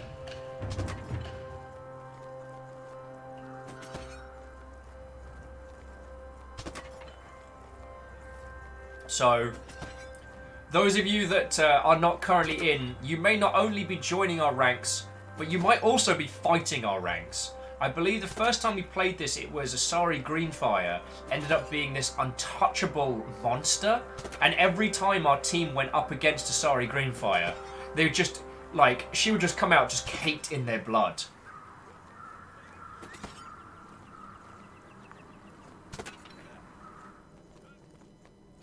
Hashtag free cap. That might be my friend. Alright, 1 day to the next fight. Captain Steph Barnes. If this time you would like your freedom, you will have to earn it. Right! Feckin' Jaralan? What the crap? Alright, 1v1. Who wants to fight Jaralan? Here we go. Captain Steph, Lizzie, Isocrid, Fallen, Stooge, BT, a Chariot, Marshall Raya, Level 4 Luigi fan of Rhymes and Moose. Who wants in? Captain Steph says, I volunteer as tribute. You wish to earn your fight once more, do you, Captain Steph Barnes? We shall allow it. We shall allow it. Ladies, gentlemen, and individuals of every possible persuasion. It is my esteemed pleasure to introduce to you this evening's opening entertainment. Captain Steph Barnes, a legend to some, a hero to others, will be going up against the fury, the fever, the unstoppable hopping bloodlust of the bunny-slaying Jaralan. Wait, no, the bunny that's slaying. There's punctuation in that name that's very important. I'm not saying Jaralan kills bunnies, I'm saying Jaralan is a bunny that slays.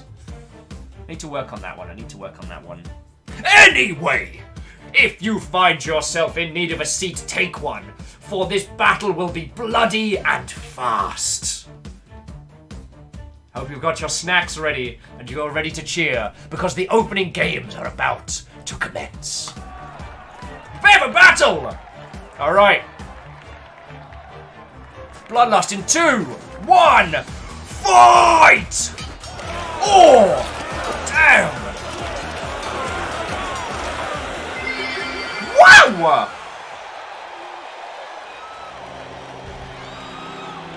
Alright, you will get to decide whether Captain Steph lives or dies.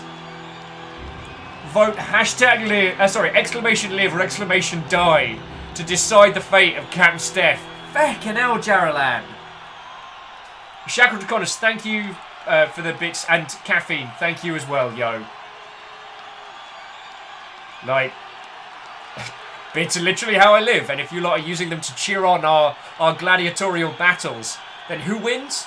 The Roman Empire. Well, we're not saying we're the Roman Empire. You know what I'm saying. Wow. Hashtag free Captain Steph is carrying.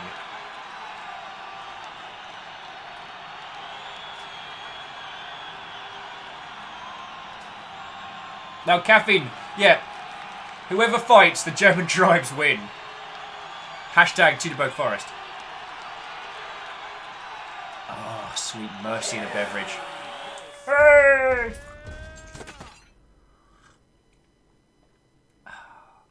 Well, I mean, Captain Steph, you gained some training.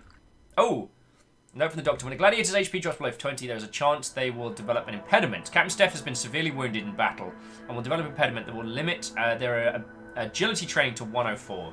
Next time this happens, only a shortness will be visible in the ludus, but implementation will be visible in the gladiation's information.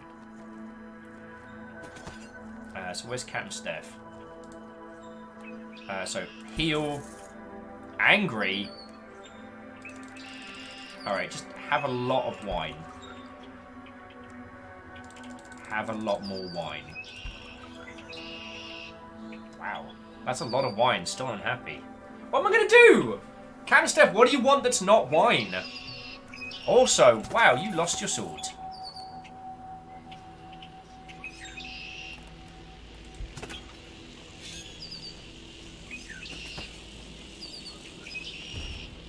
Oh, here we go. One of the magistrate's daughters is to be married. She wishes to hold an exhibition game for the entertainment, but the magister confides that he is light of coin. So, lend your gladiators free of charge the gift from a friend. Transporting, adorning, and fees will cost you 122 coin, which we can afford. Or we can explain to the magistrate that you are a business person and could not possibly lend out your men for anything less than 122. So we can give it to free for the magistrate to kind of owe us a little bit, or we can charge him.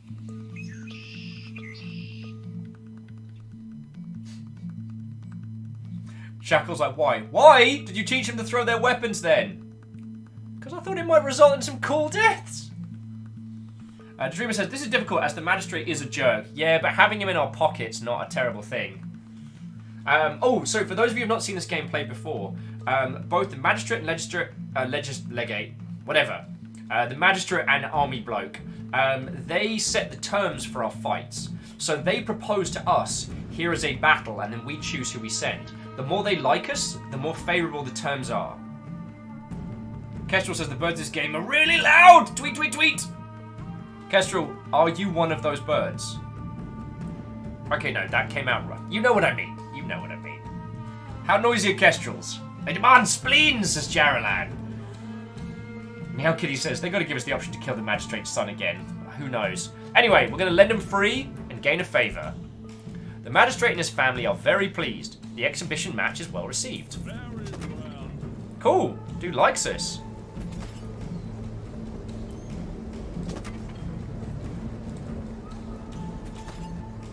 Right. Educator. Actually, we're going to teach people that sometimes tapping out is not a bad thing. So what can we learn? Defensive shuffle. Gladiators can move faster while defenses are raised. Gladiators can still move slightly during an attack. Let's go for the attack, because everyone could use that. Faber, what are you doing? Better tools, repair speeds increased. Better tools, repair speeds increased. Blueprints, Faber can upgrade gladiators' shields for cheaper. Upgrading gladiators' helms. Oh yeah, weapons for cheaper. Done. Because he'll auto-upgrade all of our team's gear. So that's super helpful! Woo!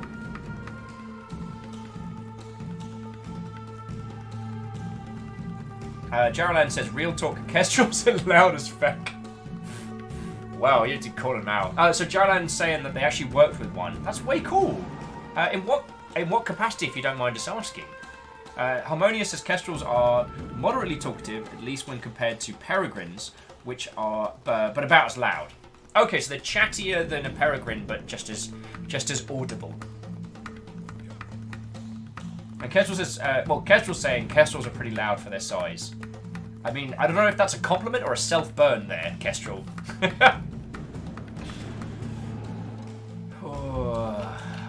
Done teaching psychology, then let's learn the value of cleanliness.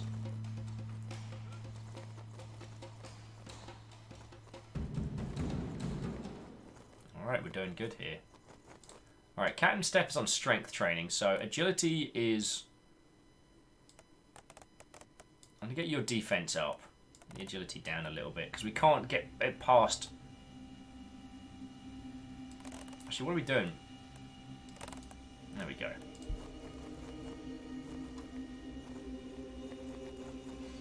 Jumping back in, so Jaralan says, I worked in the San Francisco Zoo at the Corrit Animal Resource Center.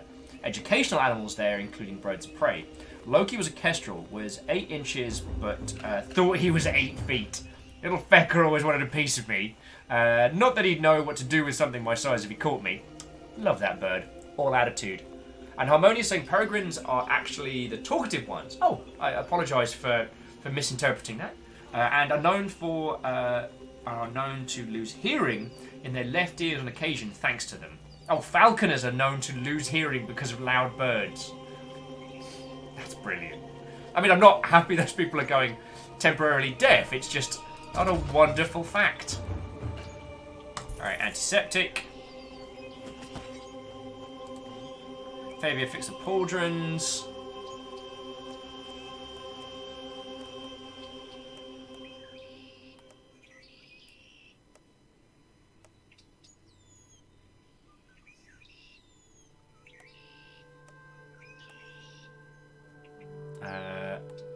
Let's go with upgrading helmets because everyone's needing that.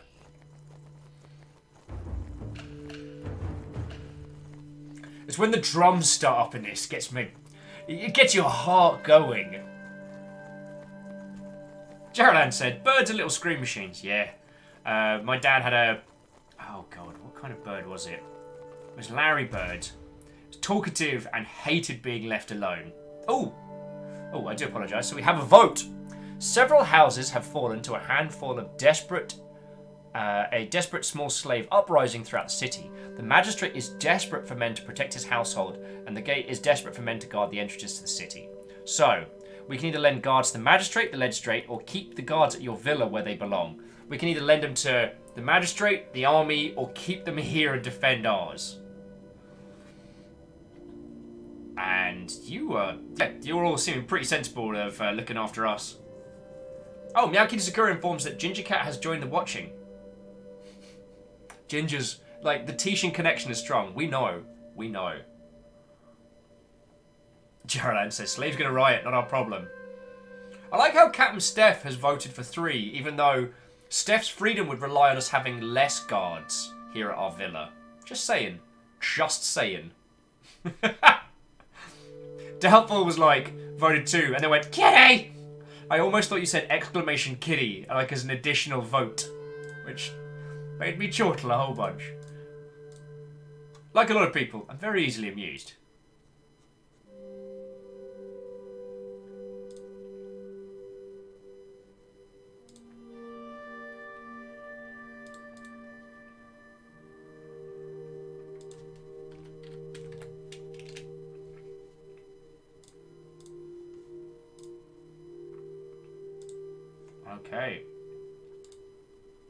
Okay, we'll keep the guards here. Well done, all. Okay, you watch as a small group of revolting slaves are run down by Roman legions swarming into the city. While the city escaped harm, the magistrate and legislate are both equally upset that you did not lend your guards to their cause. Mark my words. Oh, shish. No, I'll give you 20 wine. Just shut up.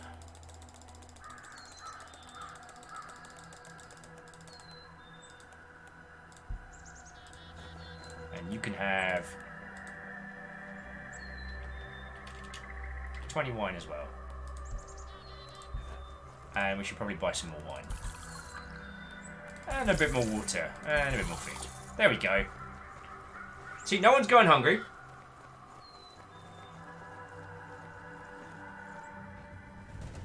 Oh, shit, the bed. Sorry, forgive my swearing.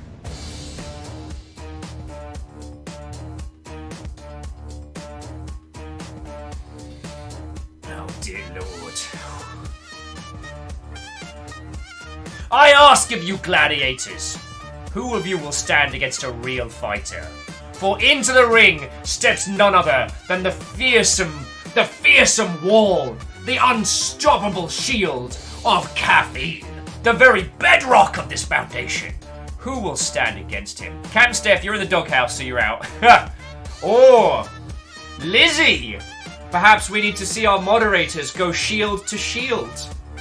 Marshall Rhea, perhaps you feel you have the speed and the strength to take on the avatar of the Holy Bean. Isocrid, those are some good sandals. Fallen Mystic, perhaps. Stooge, maybe. BT, who of you will stand against caffeine? The Dreamer says, what's caffeine stats? No, that's not how we're doing this. Caffeine's like, Steph's like, you fucked up my ankle and my sword! Steph, you're fine. You're fine, Cap. It's not fighting this one, because you're in the doghouse. Not for the child murder, obviously. You're in the doghouse because you didn't beat, Geraldine. Georgia says just send in one of the chariots, just by itself. Send in the horse. Cannot send in horse.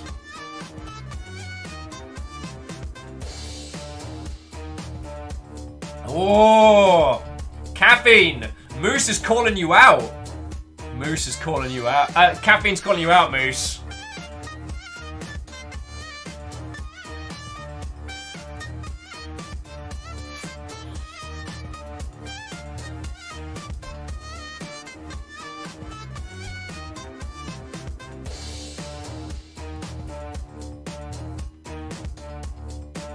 Oh, I think Moose is gonna get his ass kicked. Oh no, Captain Steph and people are saying Lizzie. Alright. No offense, Caffeine. But I think at least Lizzie might stand a chance. Alright. Ladies and gentlemen of the Roman Empire, and individuals of all possible persuasions, I present to you the throwdown of the power, those that wield the green blade in chat. It is a clash of the moderators. Two titans of equal yet not equally caffeinated power will go shield to shield in the arena. Are you ready for a battle? Let's do this. Come on, Lizzie. I need a win. 3, 2, 1. Moderate. Oh, Jesus, Lizzie. What the fuck?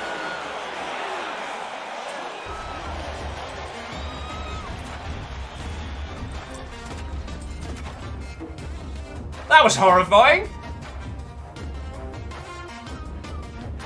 Yeah, damn. Lizzie's got. Has anyone checked in? Is Lizzie okay? Cam stuff like I taught them well. Caffeine. I'm sorry, dude. I should have sent some other people. Cav is like, for some reason, I just think RNGesus did not like me today. Or just, whew. Caffeine, I don't think that was a weakness on your part. I think Lizzie was having a take no shit kind of day. If you've given my hex, but Lizzie was just like, next! Whew. And Shackle Draconis! Oh god, excuse the T-burps there. Welcome to the party, pal. First things first, AI up the wazoo.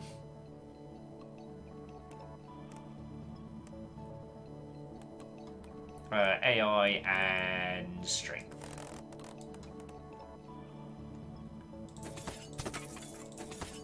So why can't I give you this Zweihander? Requires 2... Oh, there we go. Congratulations. You are going to be our first two-handed user.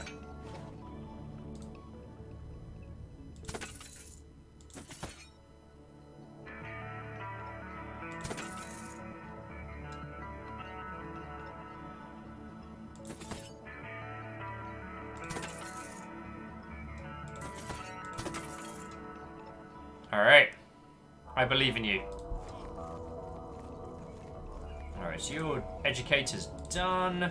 Now, does anyone know if we fire the educator, do we get to keep his training or do we need to get someone else? Shackle says, they took my life, but you'll not take me friendos! Earl says, oh my, I just noticed that waist armor was called. Yeah, I've just been skimming over that. Oh, he's a grumpy ass. You need more wine. Jesus, he wants a lot of wine. Mate, you can have 40 wine. How does that sound? Gratitude, I suppose. Alright, you know what? Used to like us. Fucking grumpy ass bad word. Aha! We've learnt the attack shuffle. Wolf's courage. Gladiators learn great courage and will fight for a higher number of victories before they appeal for release. Defense shuffle.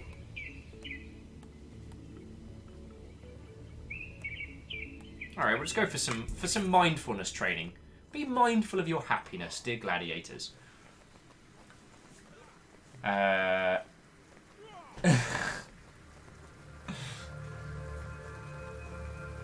Gerald's like, you have to say Buckfast instead of regular wine. He is not pleased. Buckfast is... Oh. If you ever want to know what the sign is of someone who may or may not have a proper drinking problem, it's Buckfast. And if you've not heard of it, it's like fortified caffeinated wine. Ugh. Grimdark, friends, grimdark.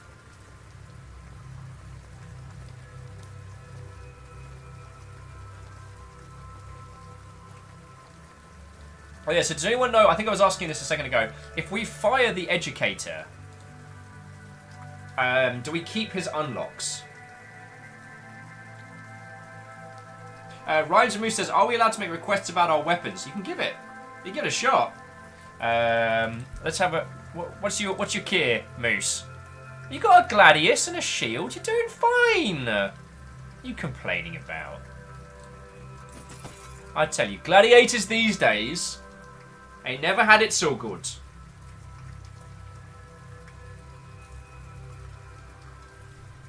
Now, Geraldine says, at the risk of a timeout, someone told me that Buckfast is responsible for 90% of Glasgow's crime. I think that stat might have changed as I don't know a lot about Glasgow, but it did have a very severe drug problem for a while. How are you doing, Cam Steph? Oh, you're pleased now. I guess 20 jugs of wine was enough to keep you chipper.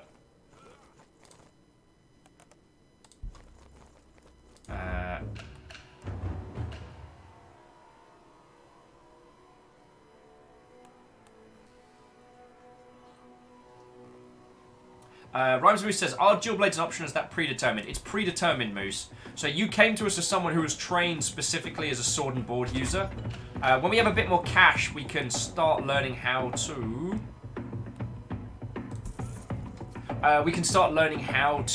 improve the different classes that we have access to. Yeah, Harmonious. Buckfast is a horror. It's like a socially acceptable vodka Red Bull. Well, socially acceptable. You know what I mean.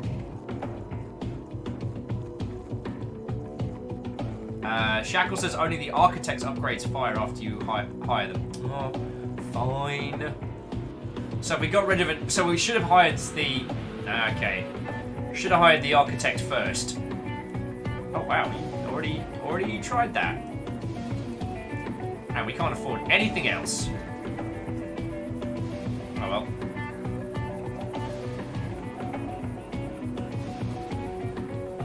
Oh yeah, thank you, Shackle. If I didn't say that already. Yeah, we need more fights. All right, next fight is in a day. I think the magistrate's going to give us a really crappy fight and all.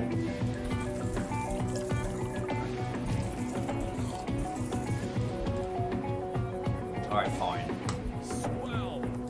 Okay, we've been sending like 120 things of... Oh, bloody hell, Arrow Griffin's in. Arrow Griffin is... Oh, Arrow Griffin is a fast sword and board fighter. And this is a 1v1. So who wants to fight Arrow Griffin? Who knows what the bloody hell they're doing? Should probably send Cam Steph in there. Marshall Rhea? Marshall Rhea can hold their own. They're not... Isocrid?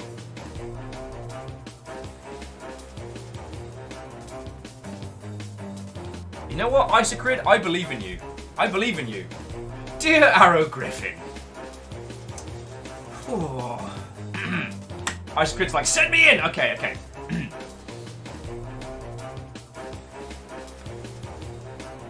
Some are blessed with the eyes of a hawk. Other, the screech of a kestrel. But some are blessed with the arrow strike of a griffin. I present to you a hot new fighter on the gladiatorial scene. I present to you Arrow Griffin. And who will stand against this plucky young upkeeper? None other than the dual-bladed speed fighter of Isocrid. Let us see how they take it in the arena. All right, let's do this. Oh! Oh, I might have a strong fight on this one. Oh, Arrow Griffin's giving as good as getting. Blocking a bunch of those shots by Isocrid. But Isocrid might have him on the stamina here. Oh! Just going right down to... There we go! Jesus! Isocrid just took Arrow Griffin's head off. Bloody hell!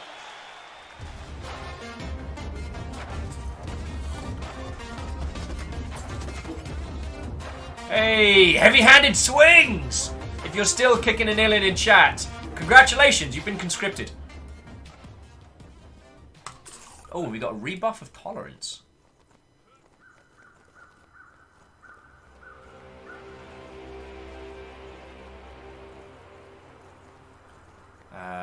fight. So someone's getting some cards. So who is a top tier fighter? Alright, Captain Steph.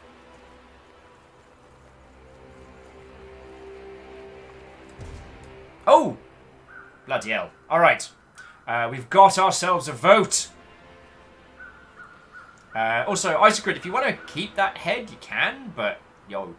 Jarlan says, fix Steph's sword. I'm gonna! Quiet!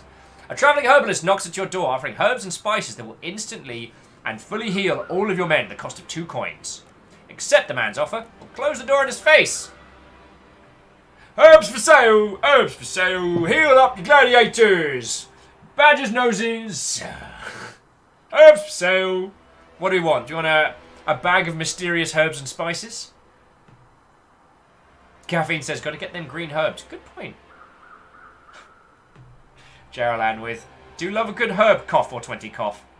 Arrow Griffin, I'm sorry about that last fight. You gave Isocrit a run for, but, whoa! Elle says, Admiral Akbar is yelling in my head right now. That guy's yeller. Shackles says, I've heard this story. I'm not reading out the rest of that. Thank you for saying. The travelling herbalist is actually a beautiful enchantress in disguise. Shackles has shut it. However, the crowd has voted to accept the man's offer. The herbals work great. All your men are healed. Done. Steph, how you feeling? And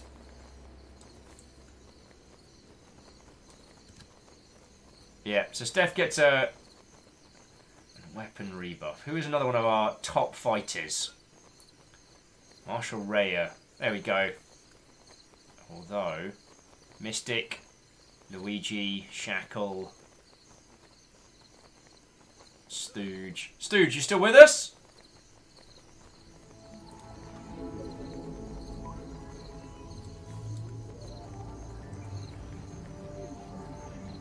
Very doubtful, says CDX Blaze it. Oh, we should be training.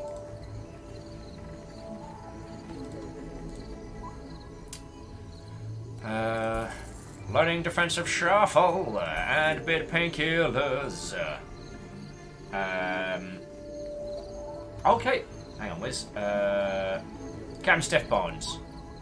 But Steph's got a good blade. You're giving me heck. I'm looking forward to seeing Shackle in the arena though.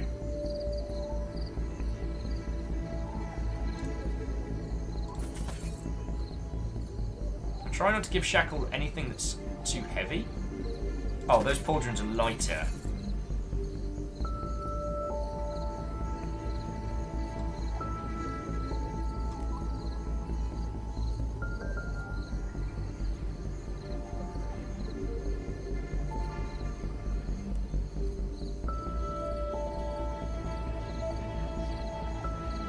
Yeah.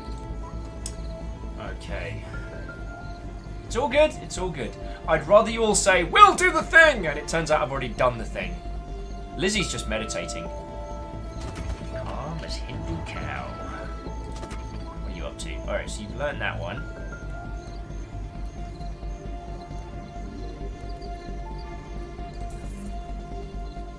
Okay. We got this. You like us, you like us. Stock up on food and wine. You never know when you're gonna need more wine. My children need wine!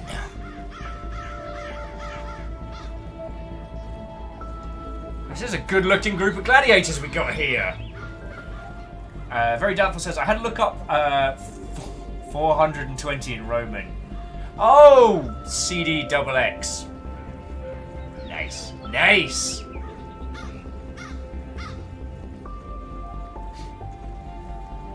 Very Doubtful, I wish I understood enough Latin to respond to your comment with whatever the equivalent of blaze it would be. By the time I hit the schooling system in the UK, Latin was no longer one of the languages you learn. It was either French or German. I did some French. I've forgotten almost all of it. Remember more German than anything else. I never actually studied German, but I tried to remember as much as I could from doing Gamescom back in the day. My brain's trying to block Gamescom out. Oh, to find out what Heavy's going to be. Oh, sorry, Heavy. You're a sword and board user. Get your meditate up for now. I always make sure everyone's got at least the basics.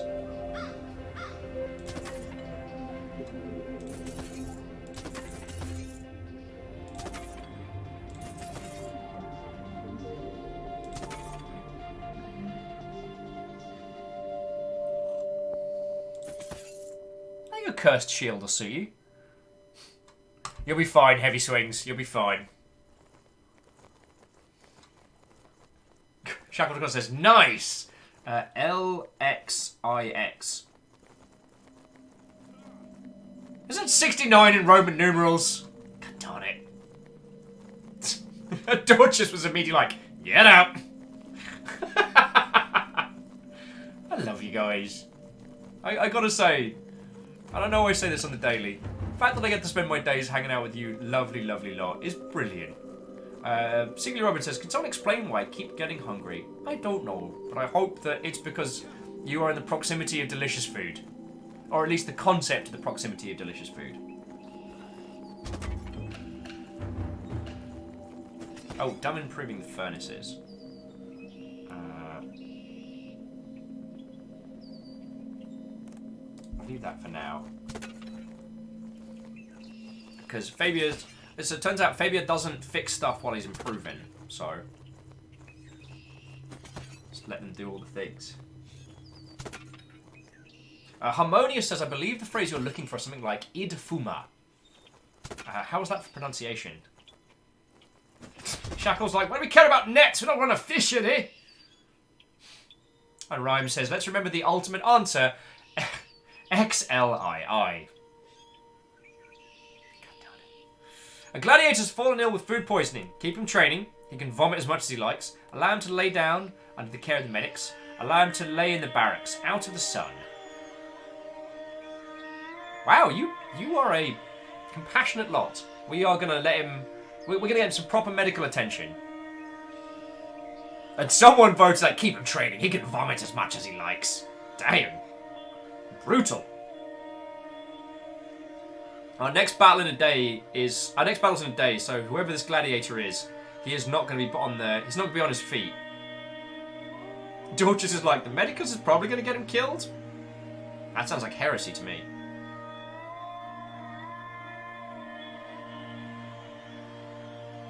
Reflector says, no, it's good. It teaches him to fight dehydrated. That's not how you fight dehydration, Reflective. You fight dehydration by drinking water. Anyway, someone's going to let him lay down under the care of the medicus. He has made a full recovery and rejoins training. Well done, team. Oh, Harmonious is saying pronunciation is fine, though I'm doubting my own translation. We have never used an intransient verb there. Oh, Harmonious, we may lean on you, because at some point we're going to need to do a patch for our MechWarrior 5 Lance. That is to say, for everyone in the Longship who wants a MechWarrior style patch. That's a thing that we're going to have to look into, so... yeah. So some Latin on that would be good. I was tempted to resurrect Simplicine Brachus, but that feels like something from the before times. And I feel like whatever we pick now needs to be something that belongs to us, wholeheartedly of the Longship. So yeah. Anyway, let us continue, because we've got a fight in just under a day. Maybe the drums start sounding up. The drums of war! Neo Shadow! What ho, friends! Are you ready to enter the gladiatorial arena? Does any of you dare face the might of Narcissus? Truly one of the most powerful of the old gods. Narcissus is a sword and board user. I know who I want to send in. Hey, Shackle! You up for a fight? Shackle versus Narcissus. Isoquid says, I wonder how one says numpty in Latin. Very Doubtful says, the Addams Family fake Latin motto is close to second. Captain Steph says, we all live together. Oh. Longship Lance, we all live together. That's pretty good. Shackle says, if called, I will serve. Ladies, gentlemen, and all individuals of the Roman Empire, tonight's entertainment is a special one. The god himself, his face covered so it may not be scratched in the slightest, in love with their own form, Narcissus steps before you, a beautiful, chiseled, effervescent example of humanity. Who would dare step to a god but a god slayer? Shackle Draconis! A dual wield. I'm doing my thing! How's it going, dude? Good deal. We're playing Demeanor again. Sweet. Sundered was really, really, really good, but I was getting, you know, when a game's like super engaging and you end up in that kind of like meditative state? It was that, so we've rolled on to another game. Also, I'm joined here in the commentary booth by my good friend Ket. Do you want to... That's the one downside of our setup, is we can't just sneak another person in. Not really, no. So I guess to those of you who have just joined today, I should show you a little bit of our setup before we throw Narcissus and Shackle Draconis at each other. So as you may or may not have seen, this is my little setup here. Hello. Our setup in its entirety, kit box, got me Corpa. And yet, down here, got my little goodies, so good vibes, the feck, and the sign over there, I don't know if you see it, says, our friendship is built on sarcasm, alcohol, and shenanigans. But over there, that is our Ket. So we have basically 2 rigs back to back. And if you've not been a part of it in the past, sometimes when Ket's doing a stream late in the evenings, like, we'll finish up here and basically straight raid onto that for evenings where we're doing like a back-to-back stuff. Is today going to be one of those days, good sir? Probably not. Alright, no worry, man, no worry. I know you got some cool stuff going on. Yep. And I don't know if it was Harmonious or someone with a similar username. There were some peeps in chat who were asking about board game design and development. So if you ever fancy chatting about that, yes, non-specific, non-NDA breaching board games. Okay. Let me get back into it, because very doubtful from the front, and very doubtful when you said that line. I kind of imagined your personage in a toga at the front being like, Godslayer! Yes, Queen! Shackle Draconis, the two-handed blade that fells the very gods of Mount Olympus themselves. What is a god to a godslayer? There is only one way to find out. Let them face each other in the field of battle. Prepare yourselves. Alright, come on Shackle, I believe in you. You got a bloody great big sword. Oh! Oh, you are. Oh, this is... Oh, wow. Oh! Narcissus got his shield knocked right out. This could go either way. Oh, that's so close! No!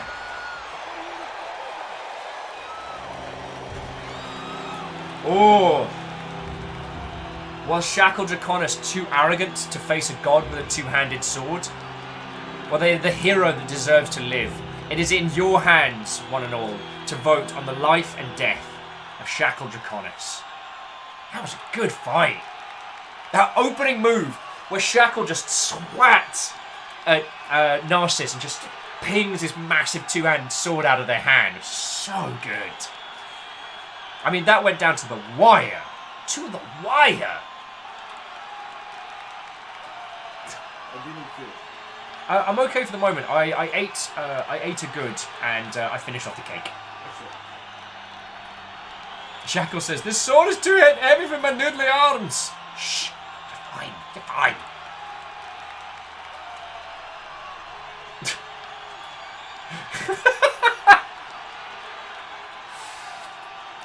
Sorry, I was just looking in chat, and Dragsvart and Reflective were like, "Yes, kill him." Oh, I love you guys. Alright. Yeah, so you're on healing and you're upset. Shackle, here's 20 jugs of wine. Just knock that back. You'll be fine.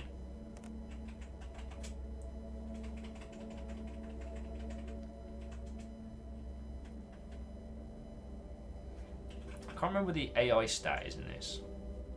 Or AI skill. Was it someone was telling us we need to train AI skill up first and then strength and other things? I can't remember. I think that was it. Anyway, that's going to be your... Lizzie is meditating. Lizzie doesn't need to meditate anymore.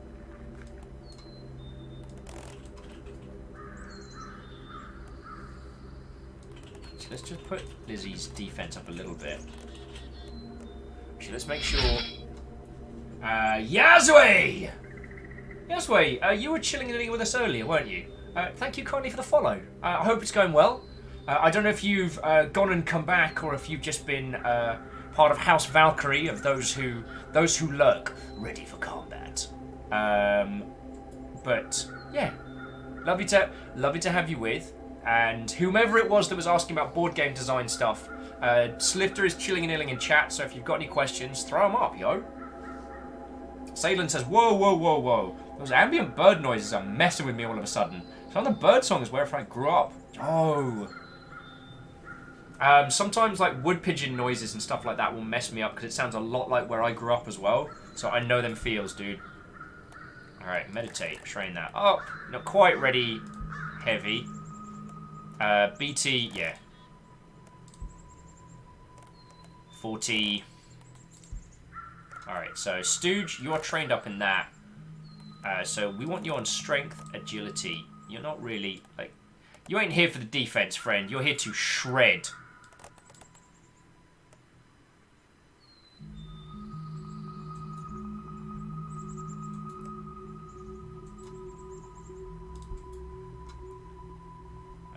So... Ooh! Isocrid, how'd you like that gigantic sword?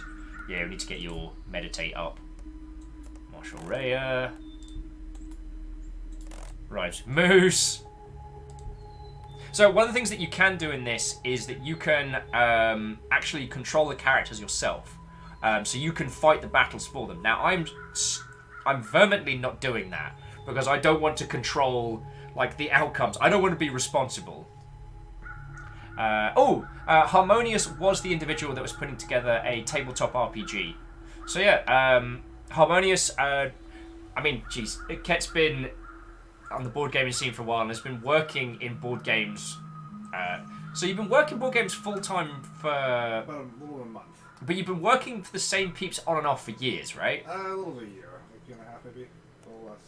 Yeah. So, I've done some of my board game stuff before that, but professionally, I've been paid to do it full-time for a month, contract off and on for a bit more than a year. Okay.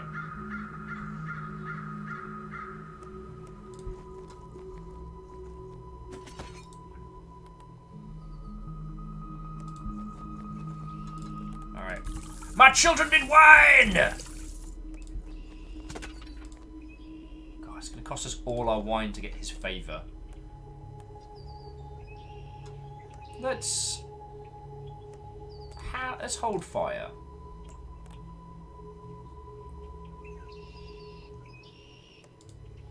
So if we need a crap load of money, we can get it from the magistrate because he owes us. But that cost will be very expensive.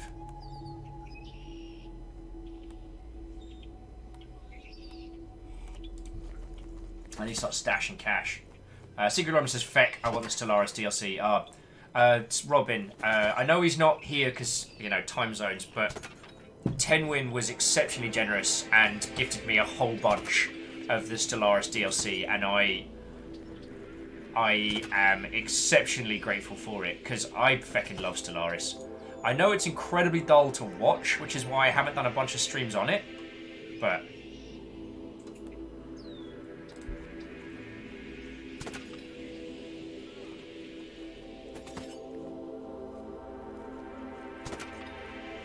wait, what does that mean?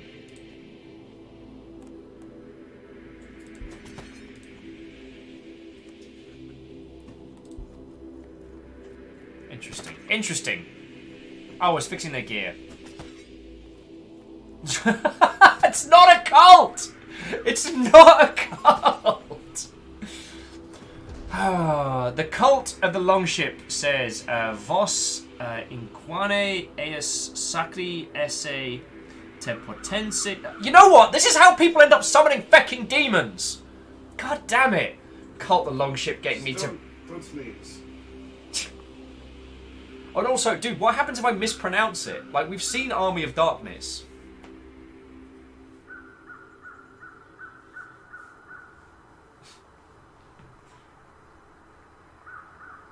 Jarlan says, Oms superlative together. Which I will assume is we all live together. Cult of the Longship. It's not a cult! Alright, the Magistrate's son has contracted an angry ex-gladiator to challenge one of your best to a battle. You are unable to convince the Magistrate to call off the challenge. One of your best men will face his doom. Oh, Jesus.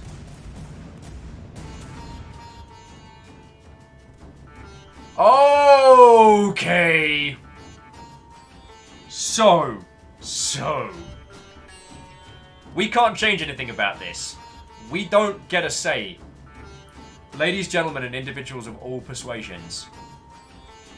Kestrel North and Captain Steph Barnes are going toe-to-toe in a becking underground death match in the city marketplace. Also, Fangle Spangle, what, oh friend?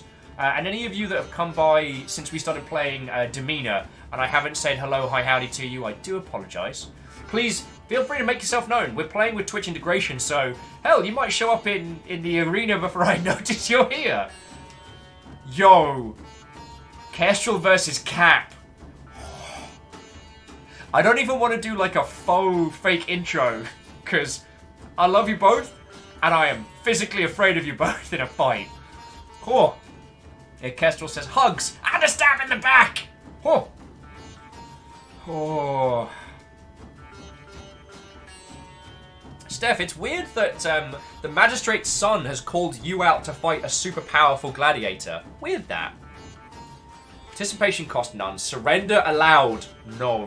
This is a fight to the death, friendos. This is a fight to the death.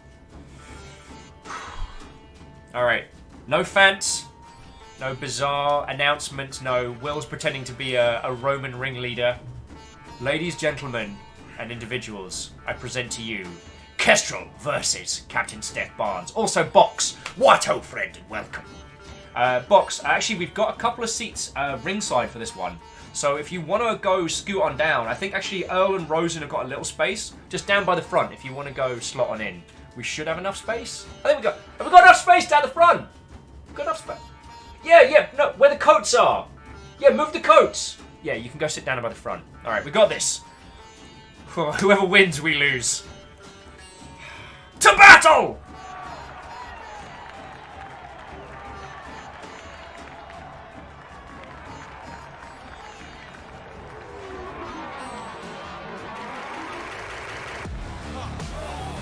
Oh! Alright, Kestrel got Steph with the net. Caffeine's cheering on 100. Oh, Steph, you've got to get out of that net. Kestrel. Oh, Kestrel's got the range.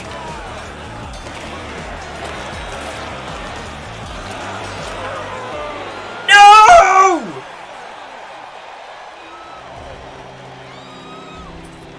Oh, Captain Steph, you were so close.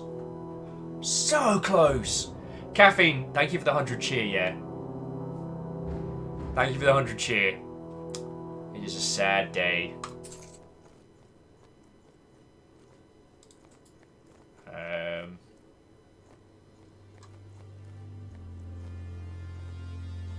So who's our next strongest?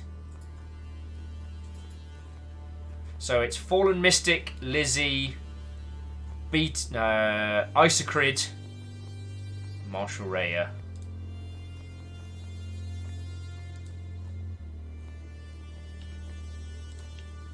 So Stooge is at 100. Do you hear that mournful bloody music? Alright, Stooge, you're going in next. All attacks do more damage. There we go.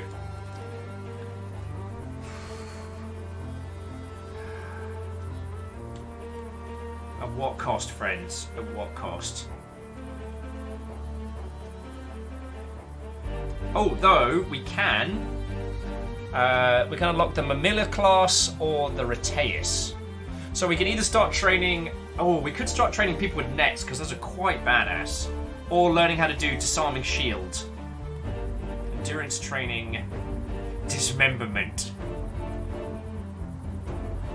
crit strike. What do you think, friendos?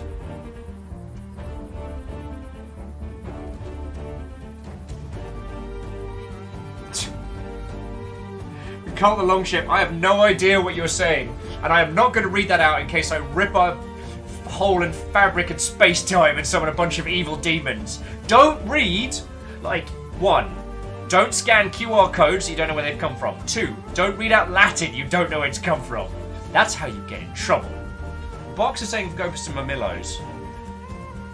Mamillos is nets, right?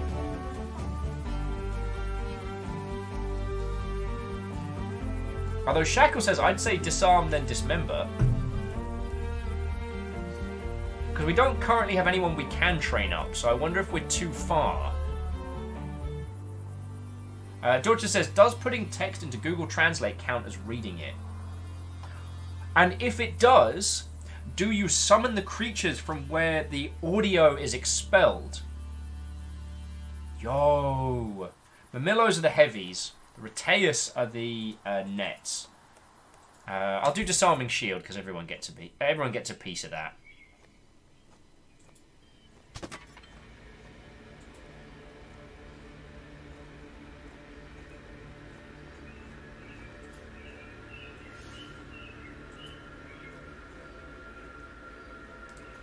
All right, Lizzie.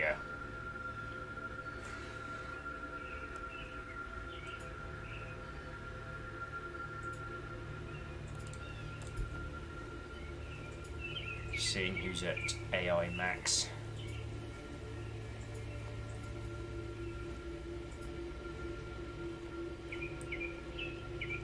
It's fine. Everything's fine.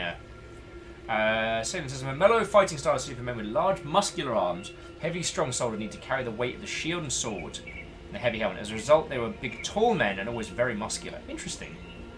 Box says, nah, they both have nets. Okay. Alpha Daddy says, is everything fine? Everything's fine! Oh! Okay, ladies, gentlemen, all individuals. Having the ear of both legate and magistrate, your competitor has managed to convince them that you have stolen wine from them.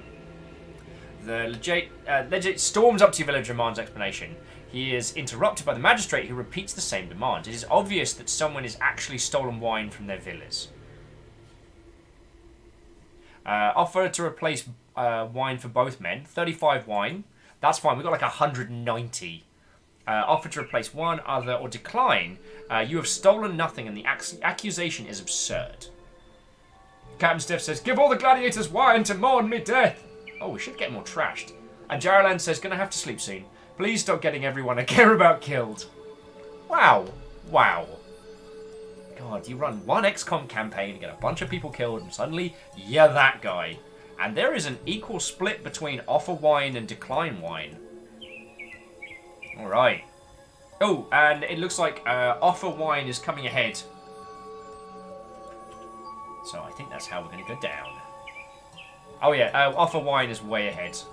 So, free wine from both. Cult the Longship. I'm not reading it out! And, okay, whoever it is behind Cult of the Longship, thank you kindly. It's not a cult. It's not a cult. It's not a cult. Alright, offer to replace the wine for both men.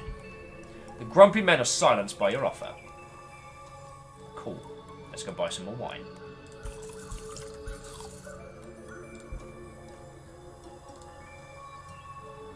Wow, this dude wants a lot of wine.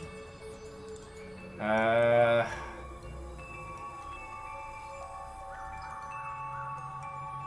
need to buy some slaves. Saidlin! Yay! I don't think we should have 2 Jaralans. Alright, so Saidlin, you are going to learn meditation and healing, and you will eventually be one of those 2 other classes. We'll decide that later. Cult the Longship says, are you sure? I'm very sure. Cheers to you, you lovely Mother Hubbard.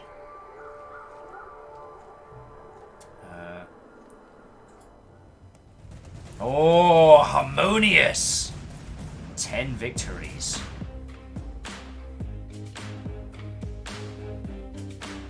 Man, I miss having things on my side. Lizzie, go shred this Mother Hubbard. The designer of games, the roller of dice, the singer of the harmonious tunes. Harmonious themselves steps into the arena. But have they the might to stand against Lizzie, the moderation slayer? Shall we find out? Let us prepare to battle! Alright, let's make it do this! Let's go! Go on, Lizzie! Oh! Jesus Christ! Sorry, forgive my hex. Alright, Lizzie, we're going to have a little talk about showboating here. Because, yo, that was over very fast. Geraldine's like, remind me never to feck with Lizzie again. Right? Fangel's like, that was quick. Yeah? Ah, Meow Kitty Sakura! Welcome to the party. Oh, you're very healed. Let's get your meditate up. And then, so when the time comes, you'll be ready to go. What is Lizzie training? Like all the things. BT's nearly there. Just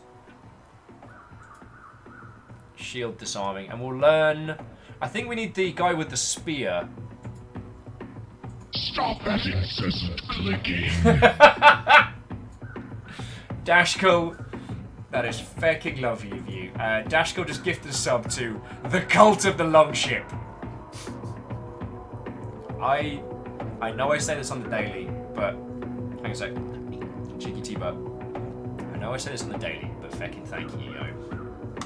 I mean, the reason we do this every day is because you lovely Mother Hubbards keep it running. So, fucking thank you.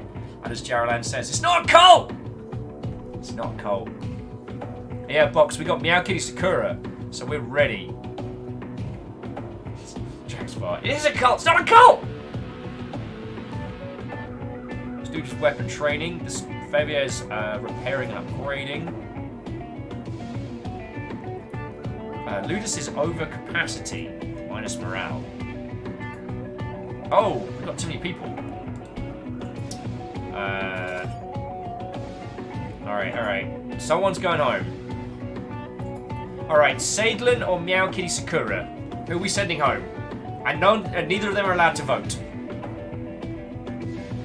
Actually, we've got 2 chariots. Logjammer, you're done. Yeah, bud. There we go. That was easy. Sorry, Meow Kitty Sakura and Sadlin. Neither of you get to go home. I mean, what? Alright, next battle's in.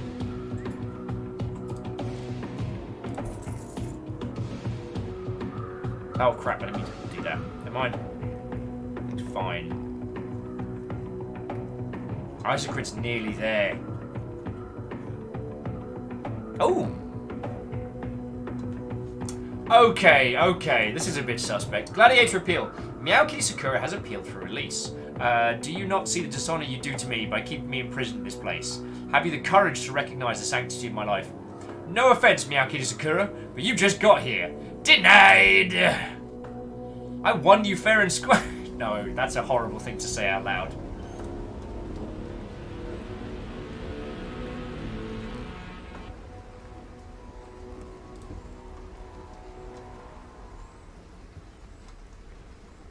And I'm saving Sadlin and Meow Kitty Sakura for being whatever other class we decide. Isocrit started a hashtag free kitty. Not happening. Yeah, we sold a chariot for you. You think I just do that for anybody? Oh, okay, everybody. So, a gladiator has fallen ill with sunstroke. We can keep him training. He can vomit as much as he likes. Allow him to lay down under the care of the medicus when he's ready to train again. You might whip him senseless. Allow him to lay in the barracks out of the sun. So, keep him training. Party till he puke. Let the medical take care of him when he's ready to train again. You might whip him. Or 3, allow him to have a lay down in the barracks out of the sun. So Fangos Bangles, this is Gladiator's Tycoon, basically, it is. It's got a lot of, like, random elements and kind of, like, roguelike elements. And the idea is that eventually, yeah, we've got 103 days left on this campaign, that it will end. And either we win glory in the spectacle of Rome, or we get very dead. One or t'other. But we get to have a lot of fun with it. And of all the games that have like Twitch integration, this is one of the ones we come back to, because it still allows for conversation and banter between these decisions and stuff going on. But yeah, for the most part, we also get to kick it. Oh, and Box does make an excellent point that you can play it. So if you use a thing called mind control, which is one of the things you can train up, you can manually control any of the fighters and just let them run loose. We're not doing that because I kind of, like with XCOM, I like it where people come in and cycle through and we have cool things happen. So, yeah. Earl says, this kind of feels like a party version, as in more than one person, of Long Live the Queen. Right? God, we should do Long Live the Queen at some point. That's always quite funny. Although one of my favourite house party games is one called My Summer Car. But that's another story. At some point we'll do a stream of that when I have like a group of friendos around. So like you might have seen it, but I want to bring people to you lot who haven't seen it. Anyway, so medical get them and they get a whipping. After a night's rest, the gladiators return to training. Well done. Well done.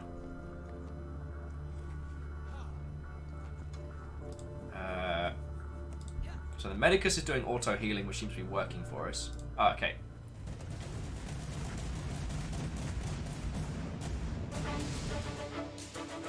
Oh! Ladies and gentlemen, I present to you a Royal Hecking Rumble, an 8v8 monster mash of massive, massive proportions. So, up on the docket, the opposing force includes Secretly Robin, Arrow Griffin, Dashkull. Wait, didn't Arrow Griffin? Earl, Rosin, Reflective Gamer, Very Doubtful, and returning the moderator of Java, the man of the hour, the Earl of the Holy Bean, Caffeine! So, I was going to say who will stand with, everyone's going in.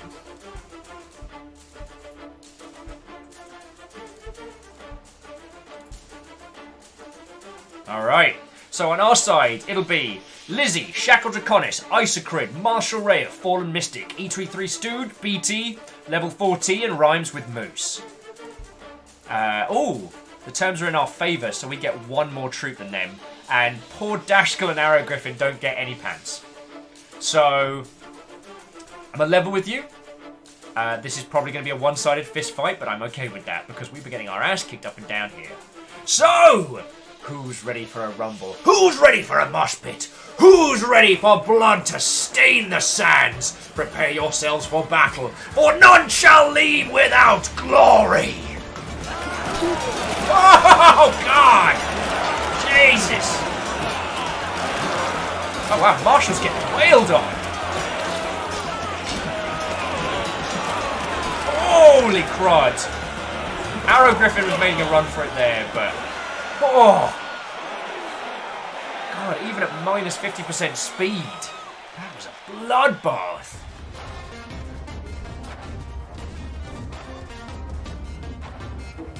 So, one of the other systems in this game is that depending on how much the... Nightbot! Depending on how much the magistrate or the legislate like us, depends on how the battle will be stacked either for or against us. And this was one of those fights where we got it for us, which is great. My wounds are grave. I will never be the same. Oh, you're fine. Don't be upsetty. Eat more spaghetti. Or just drink 20 jugs of wine. Honestly, like, after 2 bottles of wine, I have no problems apart from the following day's hangover. Okay, Nightbot is weapon training. Damn it. So the Ludus is over capacity.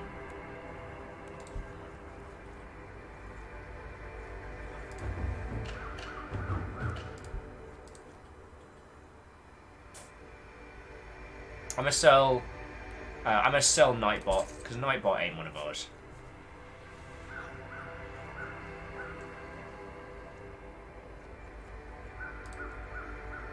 So, level 40. You are pretty gifted in defense. So, let's get that weapon training up. You're good with a sword and board. Alright, is there anything else at 100? Yep. Isocrid. How's that Zweihander doing for you, friend? I think a Zweihander Plus might suit you quite well. Attack damage, agility, movement speed, increases hit points, hit damage, and defense resilience. You're going to want to be a strong Mother Hubbard. Marshal Raya. Yeah, sorry about that. You'll be fine. You'll be fine. Just going to put your defense up a little bit. Be fine. You're fine. Rhines with Moose. You're a couple of days away from going into it, as is Sadlin. And Sadlin... I'm going to... Oh. So do we want Rataeus or Momatilla? Because I want one of those two. So what was people... a box with hashtag free Nightbot. Brilliant. Isocrid says, plenty of Zvei, just about enough hander. Nice. Sadlin says, stabby spear guy. Done. Done. So that's what we're going to learn how to do. Rataeus. So you're almost done with that one, Sadlin. Fallen. Well done in your meditation training. Please enjoy your healing. And we want you to be strong as an ox. Stronger. Luigi fan's nearly done. I always love it when people kind of, you know, come in for one stream and then come back later to find their characters have done cool stuff. Number says, hey, I took a nap. Did we finish with Sundered? We did. It was really good. But it had such a wonderful combat rhythm and such a smooth art style. It was so enrapturing that I found myself being less than the most entertaining of hosts. So I made the choice to roll onto this. Well, I made the choice to kill it, and I think Rhymes and Moose said, hey, what about Domina? And I was like, you know what, that seems good. Dorcas says, are all of your gladiators going home? And you say it's not a cult. Seems very cultish to me. And then secretly Rug's like, booze. Fangle Spangle said, Zweihander in ancient Rome? Welcome to time travel, Mother Hubbard. They're pretty fast and loose with the naming conventions in this, which is fair. I don't actually know the viability of two-handed weapons in ancient Rome. Like, I don't know how frequent they were. Shackle, why aren't you healing? And let's get you speedy. Shackle, you're going to be the quick on your feet. You're going to dance around these Mother Hubbards. Heavy-handed? Well, let's get you like your namesake. Punch these Mother Hubbards in the gabber. Please point on the doll to demonstrate where the gabber is on the human body. Okay. Alright, so a few of you are nearly done training with those. Just need a couple more days on that. Box is like, hey, wanna know who's probably a slave? Who's late? Wanna know who's a slave? Probably me. Isocrid said, I had it custom ordered, okay?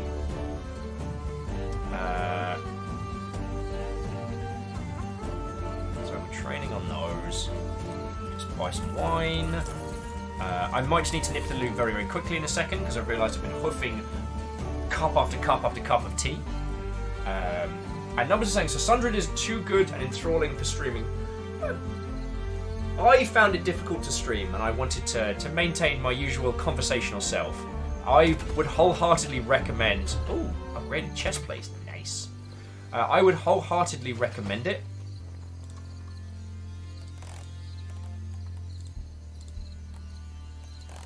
What do we need Luigi fan to be good at? Luigi needs to be strong, like his brother. Miyaki Sakura is still training. And BT! BT, the wall of defense. The unstoppable shield. And Rhymes, you're ready to do this. Rhymes, you're going to be a weapon specialist. We're not quite ready to turn Salen into a Riteus, but we will do. So we'll get you some weapon training. That seems to be your weakness at the moment. You got this. Alright. I'm literally just going to be 2 seconds, friend. I'm just going to quickly nip to the loo, pee, and be back. Dude, why do I drink so much tea? Good question.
Alright, once more into the fray. I do apologise one and all for that little teeny tiny break there.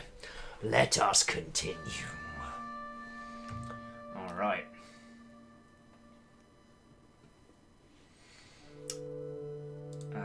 So Fang was saying large two-handed swords were difficult, if not next to impossible, in ancient Rome just because of the high-grade steel used to make them. It was more a case of I couldn't think of any examples historically of those large two-handed swords kicking around. But it doesn't mean they didn't exist, you know what I mean? Alright. So have we got any tier 3s? So Lizzie. You're doing pretty good. Give you some better armour that's slightly lighter.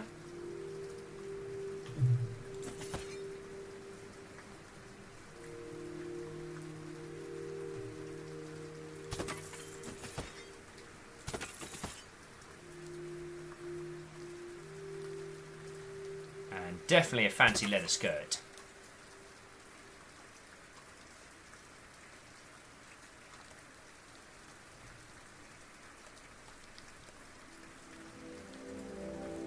And you know what? Liz, you've been doing good.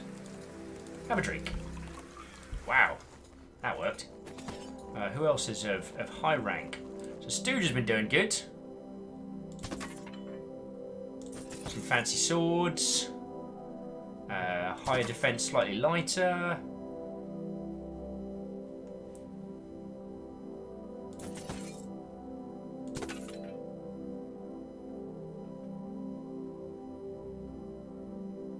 Oh, high defense, slightly lighter. There we go. Doing good. You know what? Again, Stooge, have some wine. You've been working hard. Working hard or hardly working? Captain Steph says, Cap is free from this mortal coil. But, you know, details. Isocrid, you've got a monstrous sword, so you're doing fine. Oh, wow. A canvas shirt might actually be better. And... Alright, those are doing well. How about you, Shackle? You've been doing good. Trying to keep your... Actually, I'm trying to keep Shackle's kit light. It's the overall goal. Fancy red skirt. How about that? There we go. Keeping our people. Marshall Rhea. You're having some health problems. That's fine. We're working on it.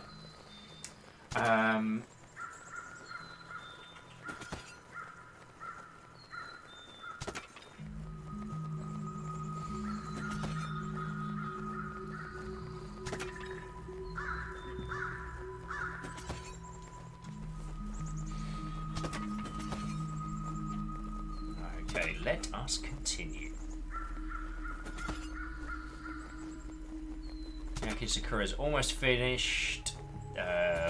Nearly got research the new one. Fabia's all... I mean, we're not really upgrading shields too much right now. So I think we can eat the cost to allow Fabia to just keep upgrading people's kit. Okay, we got this. Shackle says, as long as it's not pants. Captain Steph says, yes. Use the blood money you got from me on your other fighters. Wow.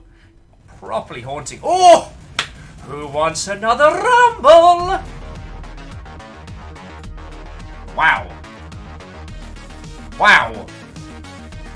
Okie dokie. So. Oh crap, Kestrel's back. Oh dear. So, ladies and gentlemen, who's ready for another Royal Rumble? The gladiators that wish to fight our legions are Rosen Dashkal Dragsvart Box, new contender on the scene, Kestrel North Fangle Spangle, Captain Steph Barnes, I've heard that name somewhere before, Alfred the Deluge, the Cult of the Longship, Slifter. Dude, you're fighting my gladiators? What do you mean? Whoops! No whoops! These guys are expensive! Actually, your guy knows how to fight as well. And Neo Shido. Alright, so I can send in 11 fighters. Which basically means... good luck, all! Oh, actually, I accidentally sent in... Did I accidentally send in a naked slave? No. There we go.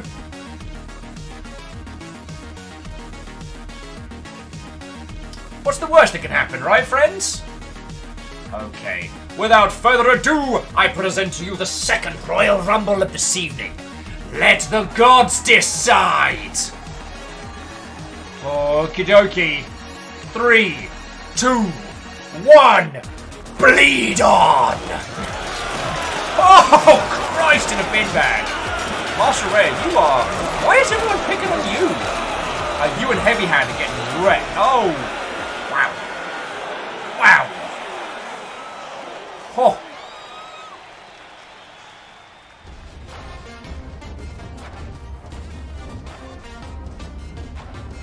Good work, team. Good work. That was over very quickly. Oh! Welcome to the party, friend. Lizzie can have defense speed training.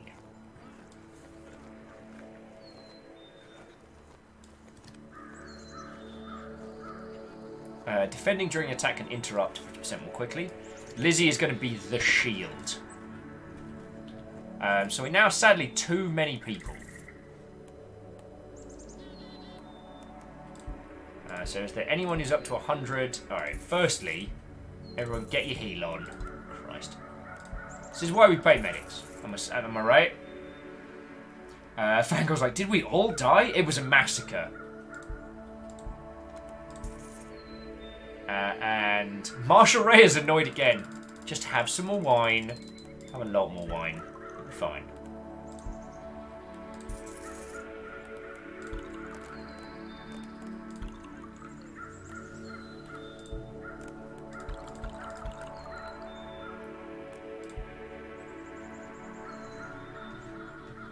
We're not quite ready to train Sagan just yet. But Fallen Mystic kicking some serious ass in that last. Just hope everyone's got enough time to heal up.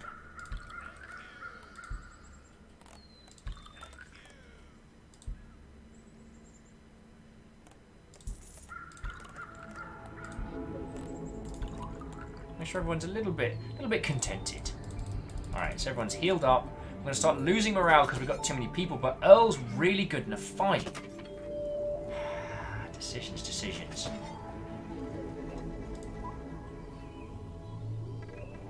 What was that thing earlier? Hashtag free... Okay.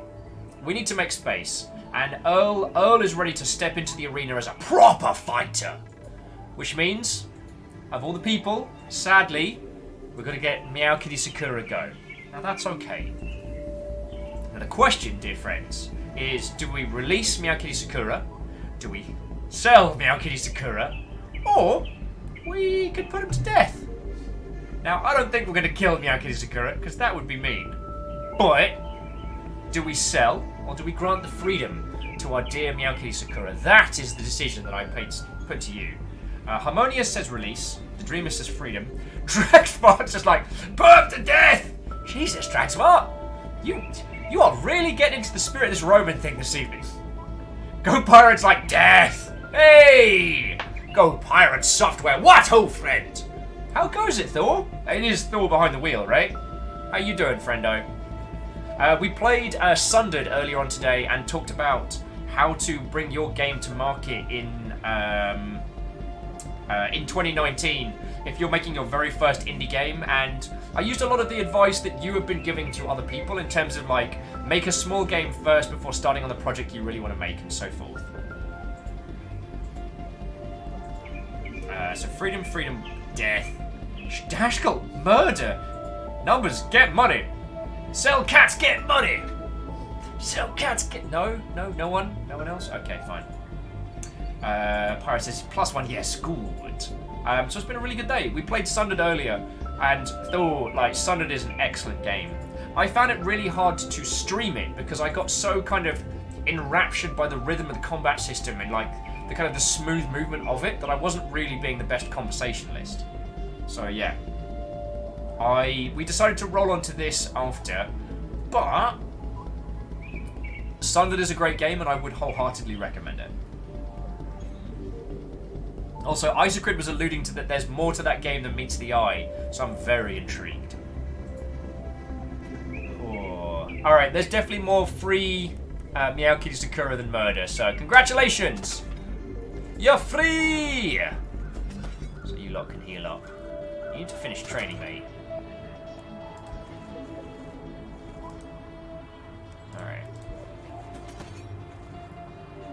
Alright, so the Magistrate likes us, but maybe giving him a little bit more wine isn't a bad idea. Jesus, we just gave him 250 jugs of wine! Oh, so okay, so we got 2 questions. The first one's Magistrate has fallen seriously ill, and his family is on vacation at Rome. Now, we can send our medical guy to treat him, do nothing and hope he dies, or send for a medicus from the city, costs 6 coins. I'd say cost the coins. Now, whilst you're all jamming on that, INM just poses a question, and I really want to jump on that one, saying, this is a weird question, but has anyone ever gotten burnt out on video games? I've wanted to get back into playing things for a while, but even though I try and keep up on things, I've not really been able to sink my teeth into any game in like months. Red Dead Redemption 2 ate a couple of weeks happily, but I didn't return to it. I've almost exclusively been doing audio, which isn't bad, but it's a first for me. I've not experienced this iron, but I know a lot of people who have. I've seen some people, especially people who work in game dev, just swearing off video games for a month or so every now and then. Personally, I tend to rotate the kinds of games I'm playing. So at the moment, in my downtime, I am playing PUBG. But I'm playing it like a roguelike. I'm trying to get one chicken dinner win on solo. That is my goal. So that's what I'm doing at the moment. I am saying I've played so many over the years now. You know, by itself is awesome, but it's also made my taste a bit more discerning in a strange way.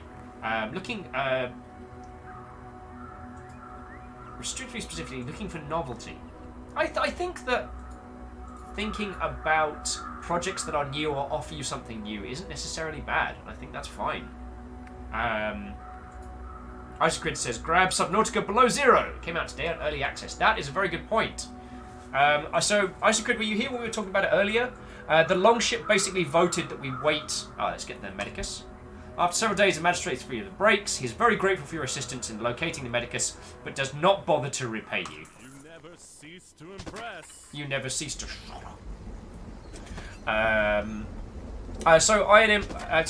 So Isocrid, we decided as a Longship that we're going to wait until version 1, or at very least until there's more content available. So, need you to finish. Got 11 days left.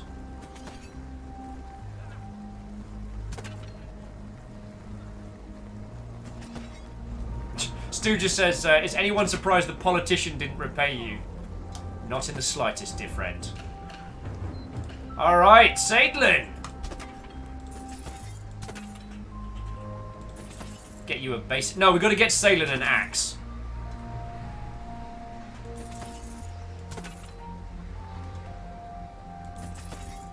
An axe and a hood? That's pretty good. Oh no, we'll get him a tin helm. I don't want him dying on his first good leather skirt. What about some shoulders? Oh, you only get one? Okay.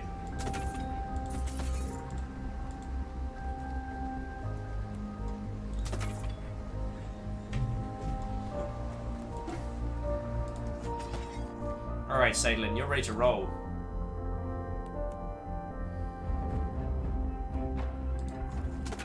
Alright, so what should we learn next? Okay. Wolf's Courage, Dismemberment, or Endurance. So max stamina, dismembering baddies, or the Courage of the Wolf. Gladiators will learn great courage and will fight for a high number of victories before they appeal for release. What are we thinking? Oh, Sadlin says stabby spear guy, choppy spear guy, better, right? Wow, and Shackle and E3 Stooge just scream dismemberment. That's enough vote for what I got.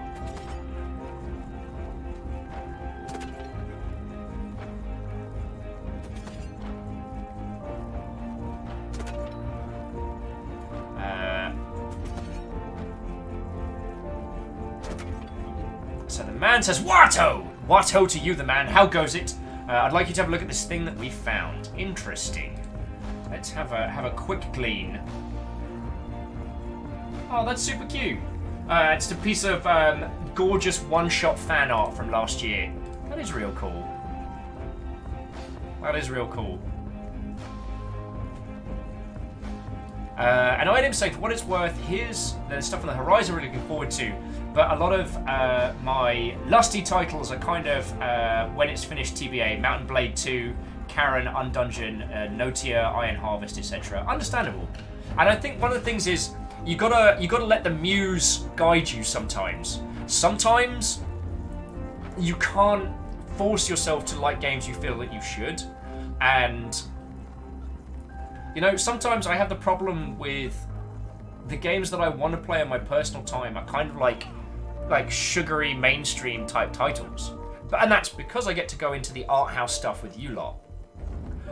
There are games that I feel I should like that I don't, and sometimes I feel like forcing myself towards games that I feel I should be engaged with can cause me to not...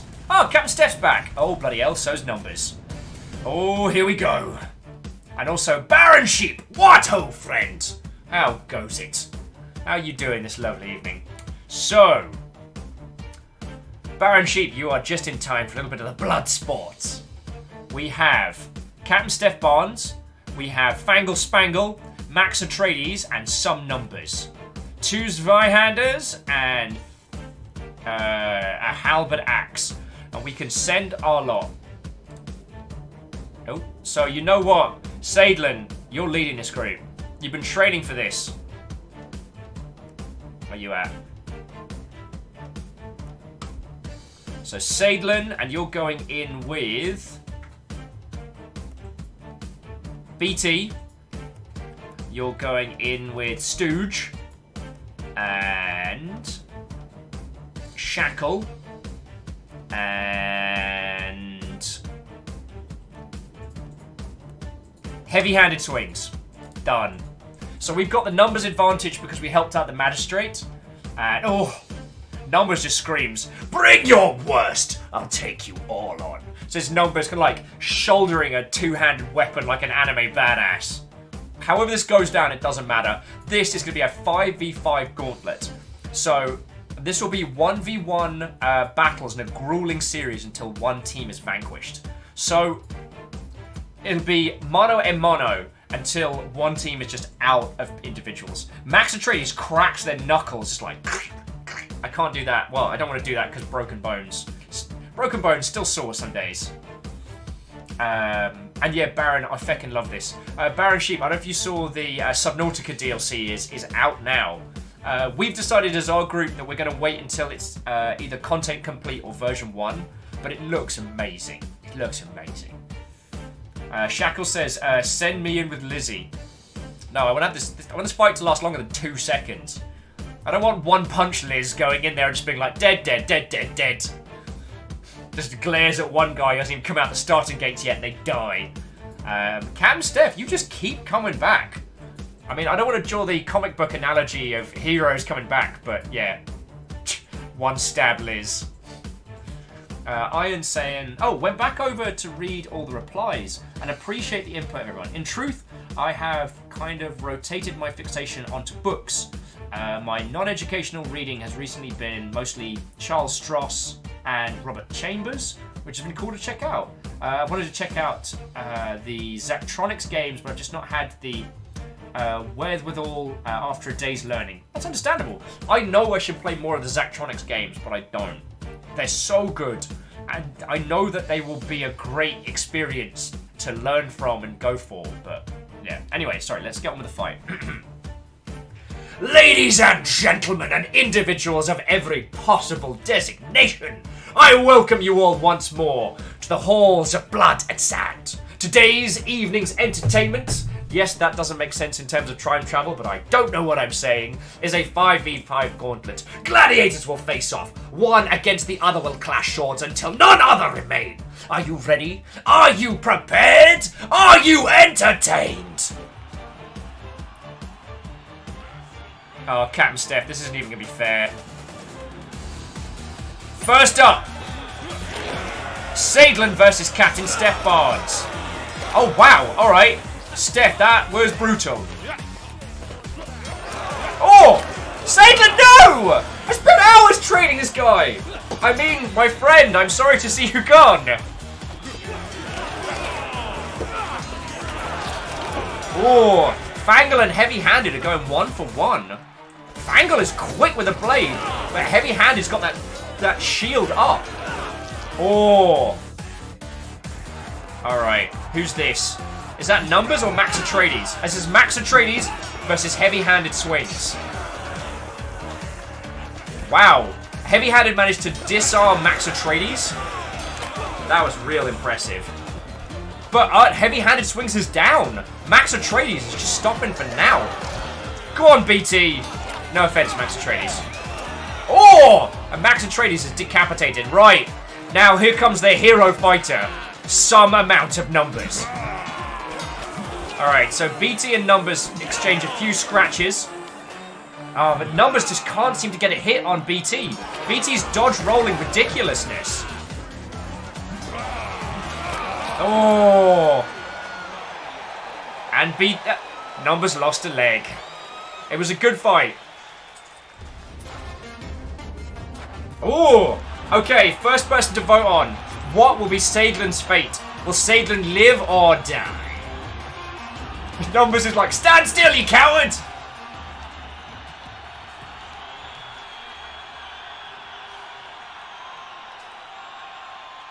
Did Numbers just vote for Sadlin to die? That is savage! That is savage. You're going to be voting on all the people who surrendered. Earl says, we haven't executed anybody yet, have we? Not yet.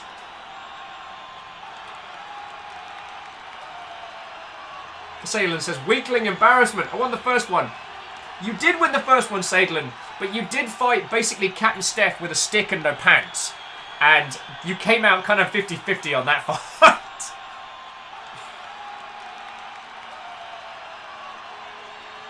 And Iron Imp will get back into your points.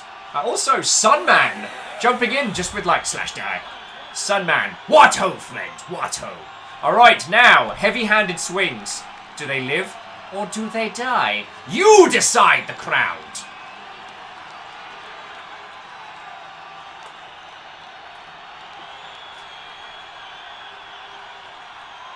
I'm sorry, dude, this is the worst game for background for while you're trying to work. I'm so sorry.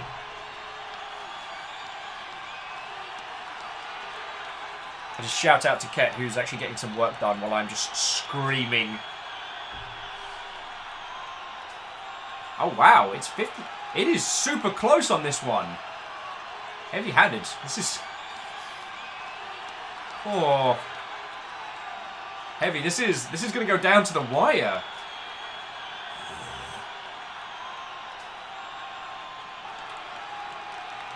Oh.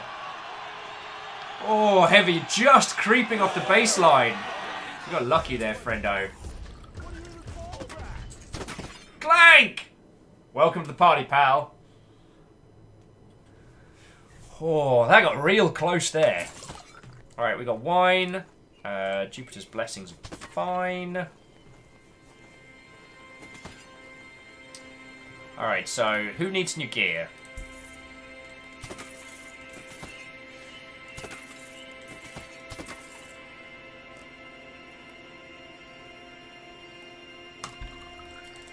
Don't be upsetty. Have some spaghetti. Alright, who else needs a heal? BT took a scratch. And in fairness, Sadlin, your overall goal is actually... Like, I think your job involves throwing your weapon, so I'm not...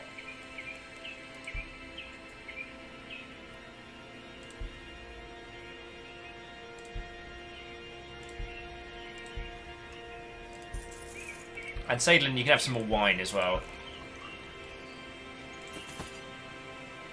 I'm giving you another axe, though, because that's cool.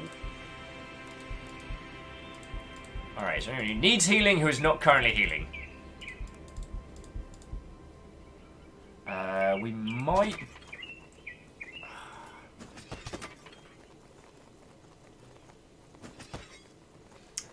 Okay.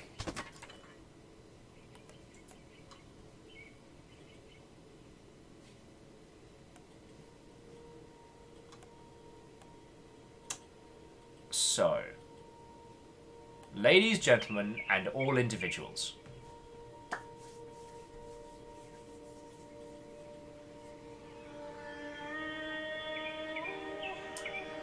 We should probably try some of these fights. These fights are very hard, but I think Lizzie can do it.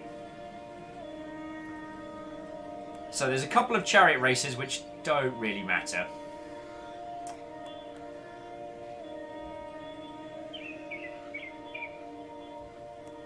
There are several of these big exhibition matches, and they include individuals who may or may not be mythical monsters. So we can fight like the champion of the Centurions, Maximus, the hero of Rome, a frightening killer who's previously sliced his own brother's foot in an unrecognizable pile of goop during a picnic. I have so many questions. That sentence adds so many questions. Rumble in the Jungle, a hulking beast who had previously pulled an owl's feet into chunks during a gladiatorial match. The Sound of the Fury, the Pneumon of Hell, a brave warrior who previously ripped a chicken's arms into a pile on the floor during the festival. And the Battle of the Ages, a demonic beast who reportedly chewed a donkey's face into a hideous mound of gore. Oh, God! I think we should do the Sound and the Fury.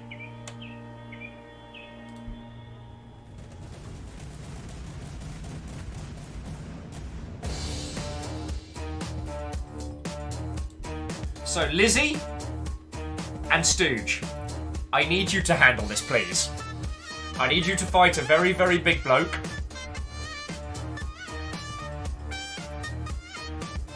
I'm sure you've got it, right? Right, Lizzie, Stooge, you've got this. So this is going to be a hulking great big match.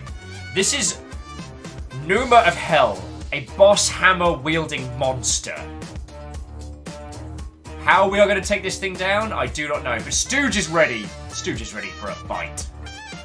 Alright. Very doubtful guest says, they who are about to die, salute us. Onward! Alright, this is a really bad idea, and I immediately regret sending in Lizzie and Stooge. So I'm really sorry. Good luck! Alright, good shot, good shot. Oh, wow! Oh, wow!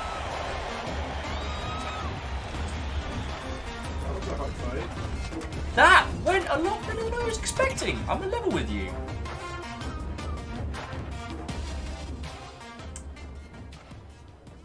Shackle says, who are the monsters now? Jeez. I mean, doubtful. Thank you for throwing the chaff. For throwing the bits in there to cheer. I thought that fight was going to go on for a lot longer. It seems One Stab Lizzie is back in. Ice Good says, better hope Lizzie doesn't ask for her freedom. Let's just throw her into some more of these fights. So ×5 production, stamina recovery, Shackle with 1 stab! But again, doubtful and everyone, thank you kindly for the bits, yo. I know with this game you can kind of throw them in as part of the majesty of this ridiculous game, but even in tiny amounts, all the bits do add up, and they are literally the reason we are able to keep doing this every day. So, fecking thank you, yo. Fecking thank you. Wow. I am Iron Chef. And who was that popped up?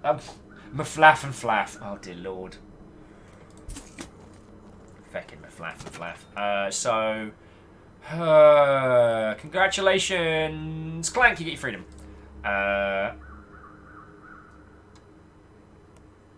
And Harmonious. Darn it. Alright, so someone needs their freedom. Alright, so first things first. Heavy is already healing. Well done. BT is healing. Harmonious. Stooge. Isocrid. Marshall. Rhymes. Earl. Sadlin. Still healing. Fallen. Luigi. Lizzie. Bloody heck. Maybe we should send Lizzie and Stooge back in for another run. I mean, they didn't stop or pause. And also Jupiter's Blessings.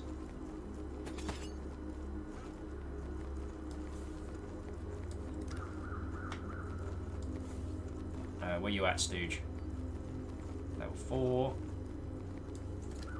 Yeah, stamina recovery. Swell. Okay. So I say Lizzie's ready to go again. Let's do another. Let's do another. Feed the sons of the Colosseum. Feed the Furies. And make sure to also feed the furries because they get very warm in those suits. If you have a furry friend or know of one, make sure you look after them well. Very doubtful. Firstly, thank you kindly for the 500 bits. That's, yeah, all goes to the keeping this operation running fund, so thank you sincerely. But also, I want to reread your statement, but I want to do the enthusiasm. So, for 500 bits, feed the sands of the Colosseum! Feed the Furies! How was that? Was that too much? Was that? I felt I got a little bit sci-fi there towards the end. I don't want to fight Donkey Face eating guy. Let's fight Owlfeet. Ecologist of the Orcras.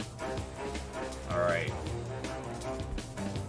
Lizzie, Stooge, and Isocrid. You up for a scrap? Alright. Ladies, gentlemen, and individuals of all persuasions, Isocrid, ET3 Stooge, and Lizzie stand before you, our hardiest fighters.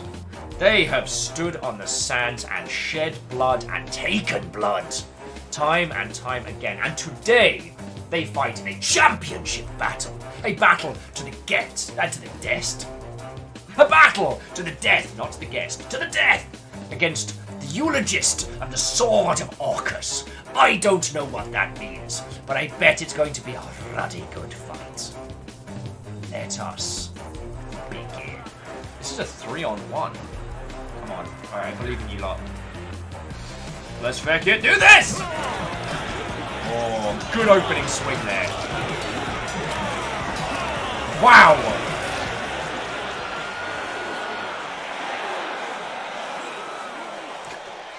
Wow!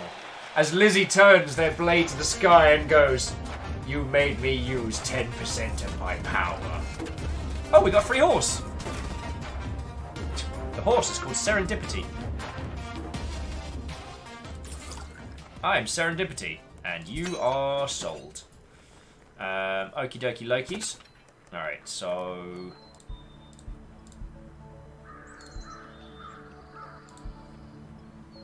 Isocrid, we're definitely going to be giving you some goodies.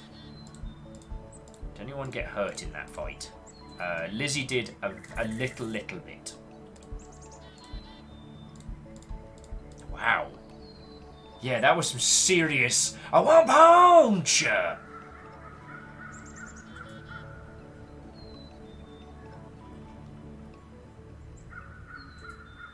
Item says, maybe giggle how, Will felt he went sci-fi in a spoken sentence, just off intonation.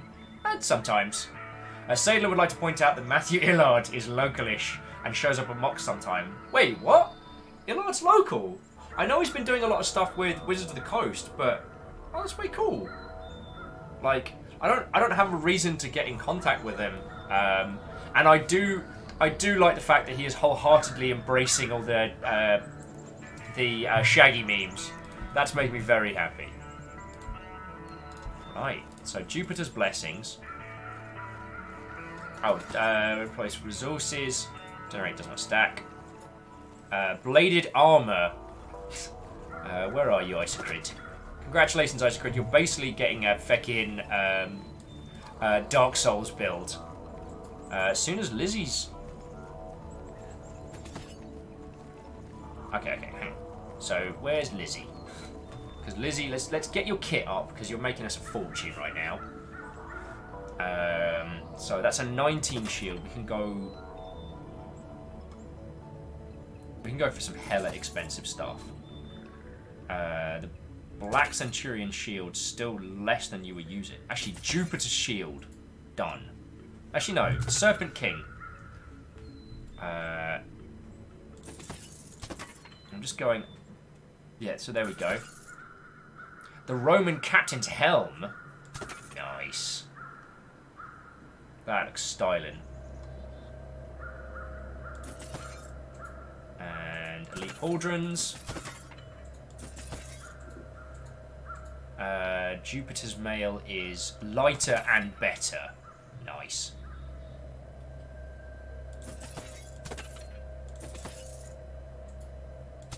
Get you them Onyx Greaves, friend. Can't upgrade anything else. Spent a lot of money, but you are ready to roll, Lizzie. You look like a true hero. I don't even know if Lizzie is here with us, but...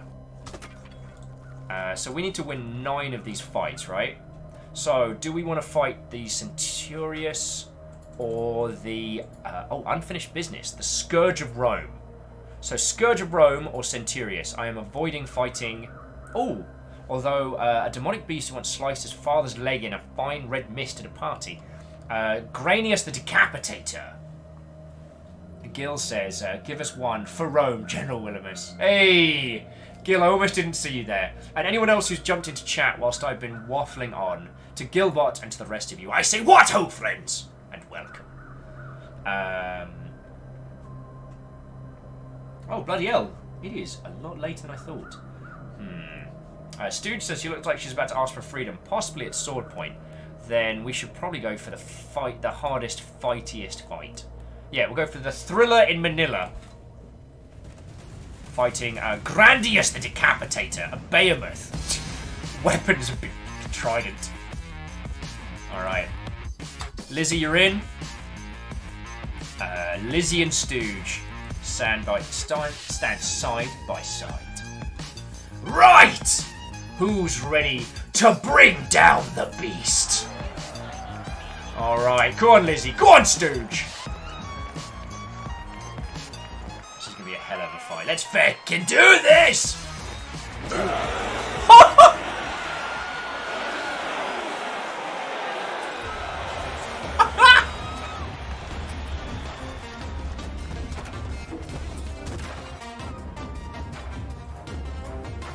Punch! Hey! Go Pirate Software. Hey Thor, you up for a scrap? Oh!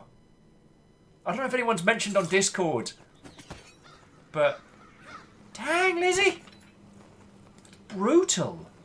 All right, reduce training cost. Oh, and hang on, let's quickly. So endurance or wolf's courage. Oh, high number of victories before appeal. God, yes. Map of the games. So what have we got? Danger Zone. Justin the Fierce. Twin Beasts of Burden. A brave warrior once cut his enemy's legs during a funeral. Oh, that must have been a hell of a funeral. Thunder and Lightning. A hulking beast reported to have thrashed a horse's feet to shreds. Oh, that's mean. Let's do the Danger Zone, because that looks really expensive. Yeah. We can send 4 in? I mean, I guess we just send in Lizzie and Lizzie's friends. Okay, a battle to the death against the Fierce. Yeah, we got this. We accept your terms. Alright, go on, Lizzie! Show him the true force of fear. Oh, okay, wow, alright, this guy can fight. Oh, and everyone's chained to him? Oh, hell. Dear Isocrin, I'm sorry you got... Wow, okay. So we won, and that is good. Maybe Isocrin's got smashed in with the Kappa. Caffeine! Yay! Yay, caffeine! Let's get ourselves a little... reduce training cost. Does not stack.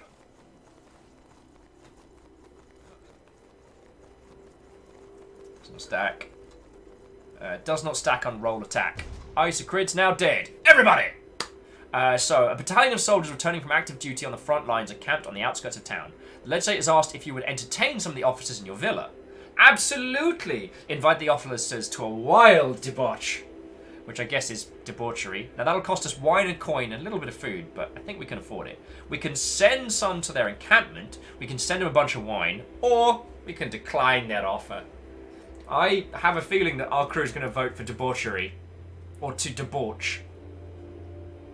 It's weird, every time I hear it used as a... Yeah, use it like that. Doesn't mean the same thing.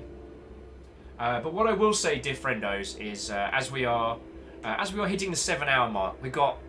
I think one more prize fight. I'm going to send Lizzie and the crew up against one really good scrap, and then I'm gonna bring today's stream to a close. It's been a lovely day. We've played a lot of Demeanor. We played a fair wedge of Sundered. We've talked about how to develop games in 2019 and how to sell your first video game, which is a topic I think we can always revisit. I guess it's worth saying that, if any of you have questions about releasing video games and making them, we've got ourselves a whole bunch of cool kids here. Oh.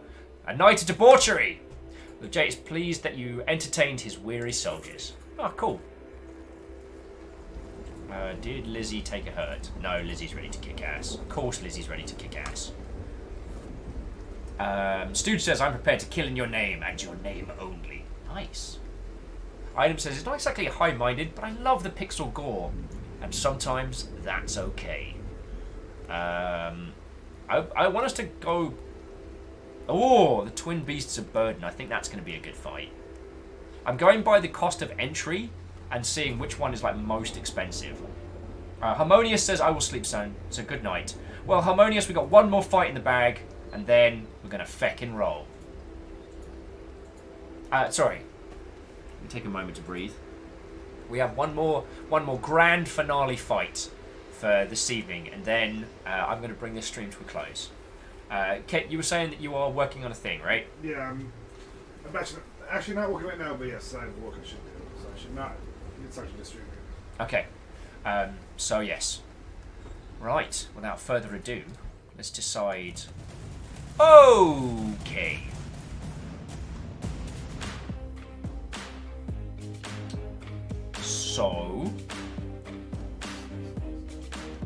So Tanquil and Salonius the Savage, they look like they can handle themselves in a fight. They also bring with them a shite load of lions. So Lizzie and Stooge. This is going to be a good scrap. Stooge is like, I'm prepared. So let me do one last enthusiastic introduction. The host of the Emperor, bloody hell. Ladies and gentlemen, individuals of all persuasions, citizens of the Roman Empire, I welcome you to the Grand Arena, hosted by His Highness the Emperor himself. And for the case and purpose of this one, we're going to pretend that's Ket. So there's Ket kind of like off in the distance, just kind of nonchalantly being like, today's spectacle is something truly special. Tanquil and Solanus, you have known them from the local leagues. They are two monsters most foul. But what is a monster without a pack? What is a creature without a horde? What is a beast without his brethren? These two stand side by lions, no less, the fiercest of the Serengeti's beasts. Who would be so brave? Who would be so bold as to stand against such fearsome odds? Well, I bring you such individuals. ET3 Stooge, a whirling mass of muscle and blade, sword in each hand, he whirls death like others might whirl paint on a brush. The immovable, the unstoppable, the single Stabbington Lizzie leads the charge alongside Stooge. Some say Lizzie has never lost a battle. Some say Lizzie has never known fear. These things, they cannot be known. But they can be seen, they can be observed, and we can see them throw down in the arena. Citizens of the Roman Empire, I welcome you to a bloodbath of the highest order. Let us begin. Alright, please don't die. Please don't die, Lizzie.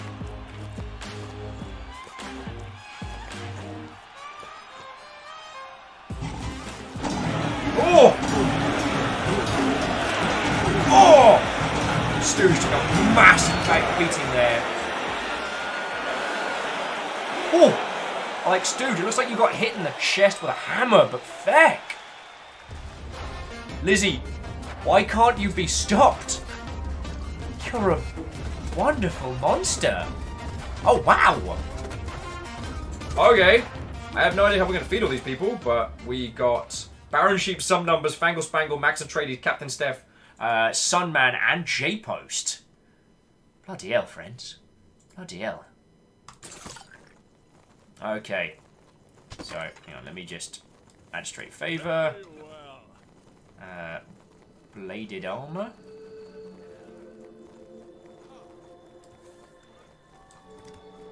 Bladed armor on Lizzie. All reaction boost. AI control gladiators react 100% faster. Nice. Alright, Lizzie is now unstoppable.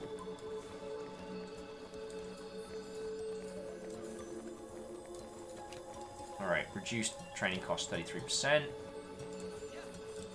Got a few of those. Okay. Alright, you lovely, lovely, lovely Mother Hubbards. I'm going to say my thank yous and bring this stream to a close. Today has been an excellent day. I do want to say again that Sundered, which we played earlier, was a really magnificent game, and I do recommend it. I'm going to drop a copy partner link in the doobly-doo if you want to go check that out. I think that might be a game that, while it may not necessarily be one that I can personally stream for you all, I think there is something special in that. And if only for the combat alone, I think it is just phenomenal. So, yo. Item says, not only that, but the gladiatorial promoter gave you 50 bitcoins. Might not be worth much now, but one day... What do you mean? What do you mean you don't accept bitcoin? It says quite clearly here on your contract, you know, you accept being paid in a very obscure form of cryptocurrency. Oh. Alright. Okie dokie, Lokis. Today has been a feckin' splendid day. And it has been a good stream. Dashkil says, must jet good stream. Thanks for the recommendation. Loving Sundered so far. Dashkil, you're entirely welcome. If I'm helping facilitate people getting games that they end up loving, then yo. Gil says, are we out? Gil, I'm bringing this to a close now. We'll find some lovely Mother Hubbard to crash into. But first, I want to say my thank yous. And considering as the Demeanor soundtrack is lovely and chill. Yeah. And Dashkil, yeah. If I've introduced you to a game that you like, that makes me exceptionally happy. You know? I do this to help support games, to help talk about them, to do what I can. So, yo, thank you. So, those of you who threw cheers at today, those of you who are keeping this operation running, I salute you. But today's cheers came from Sakharev, Lord Loss, Shackle Draconis 10-win, Aspects, Edelman, Isocrid, J-Post, Pixie Druid, Caffeine, Dorchus, PC Nixby, Jack Skulch, Earl, Quasimoto, Secretly Robin, and a very doubtful guest. Your moderators today were Lizzie, Caffeine, Slifter, and Tal. Our new followers were Yazway, Hidden Fell Loot, Mufanfafanf, I'm a Nutter, Lamalif, and Riku Kitty. And our new subscribers, people new subs, people who received a gift sub, and just general cool kids, were Baal's Big Brother, Mafanfafanf, Riku Kitty, Almirf, and the Cult of the Longship.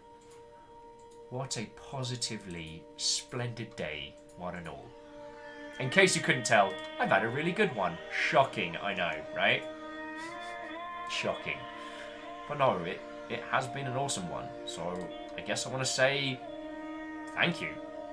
I know I say this a lot, and I know we talk about this a lot, but yo, this doesn't stop me from... It doesn't stop me from being exceptionally grateful for the time that you all spend here. I know I bang on about subs and donations and keeping everything running and I'm going to do the thing, but having you all even just chilling and illing and kicking it with us here, that's awesome, so thank you. Thank you. Oh, Fangle says, I know Sundered. I tried it out, EGX Res 2016. It is real good.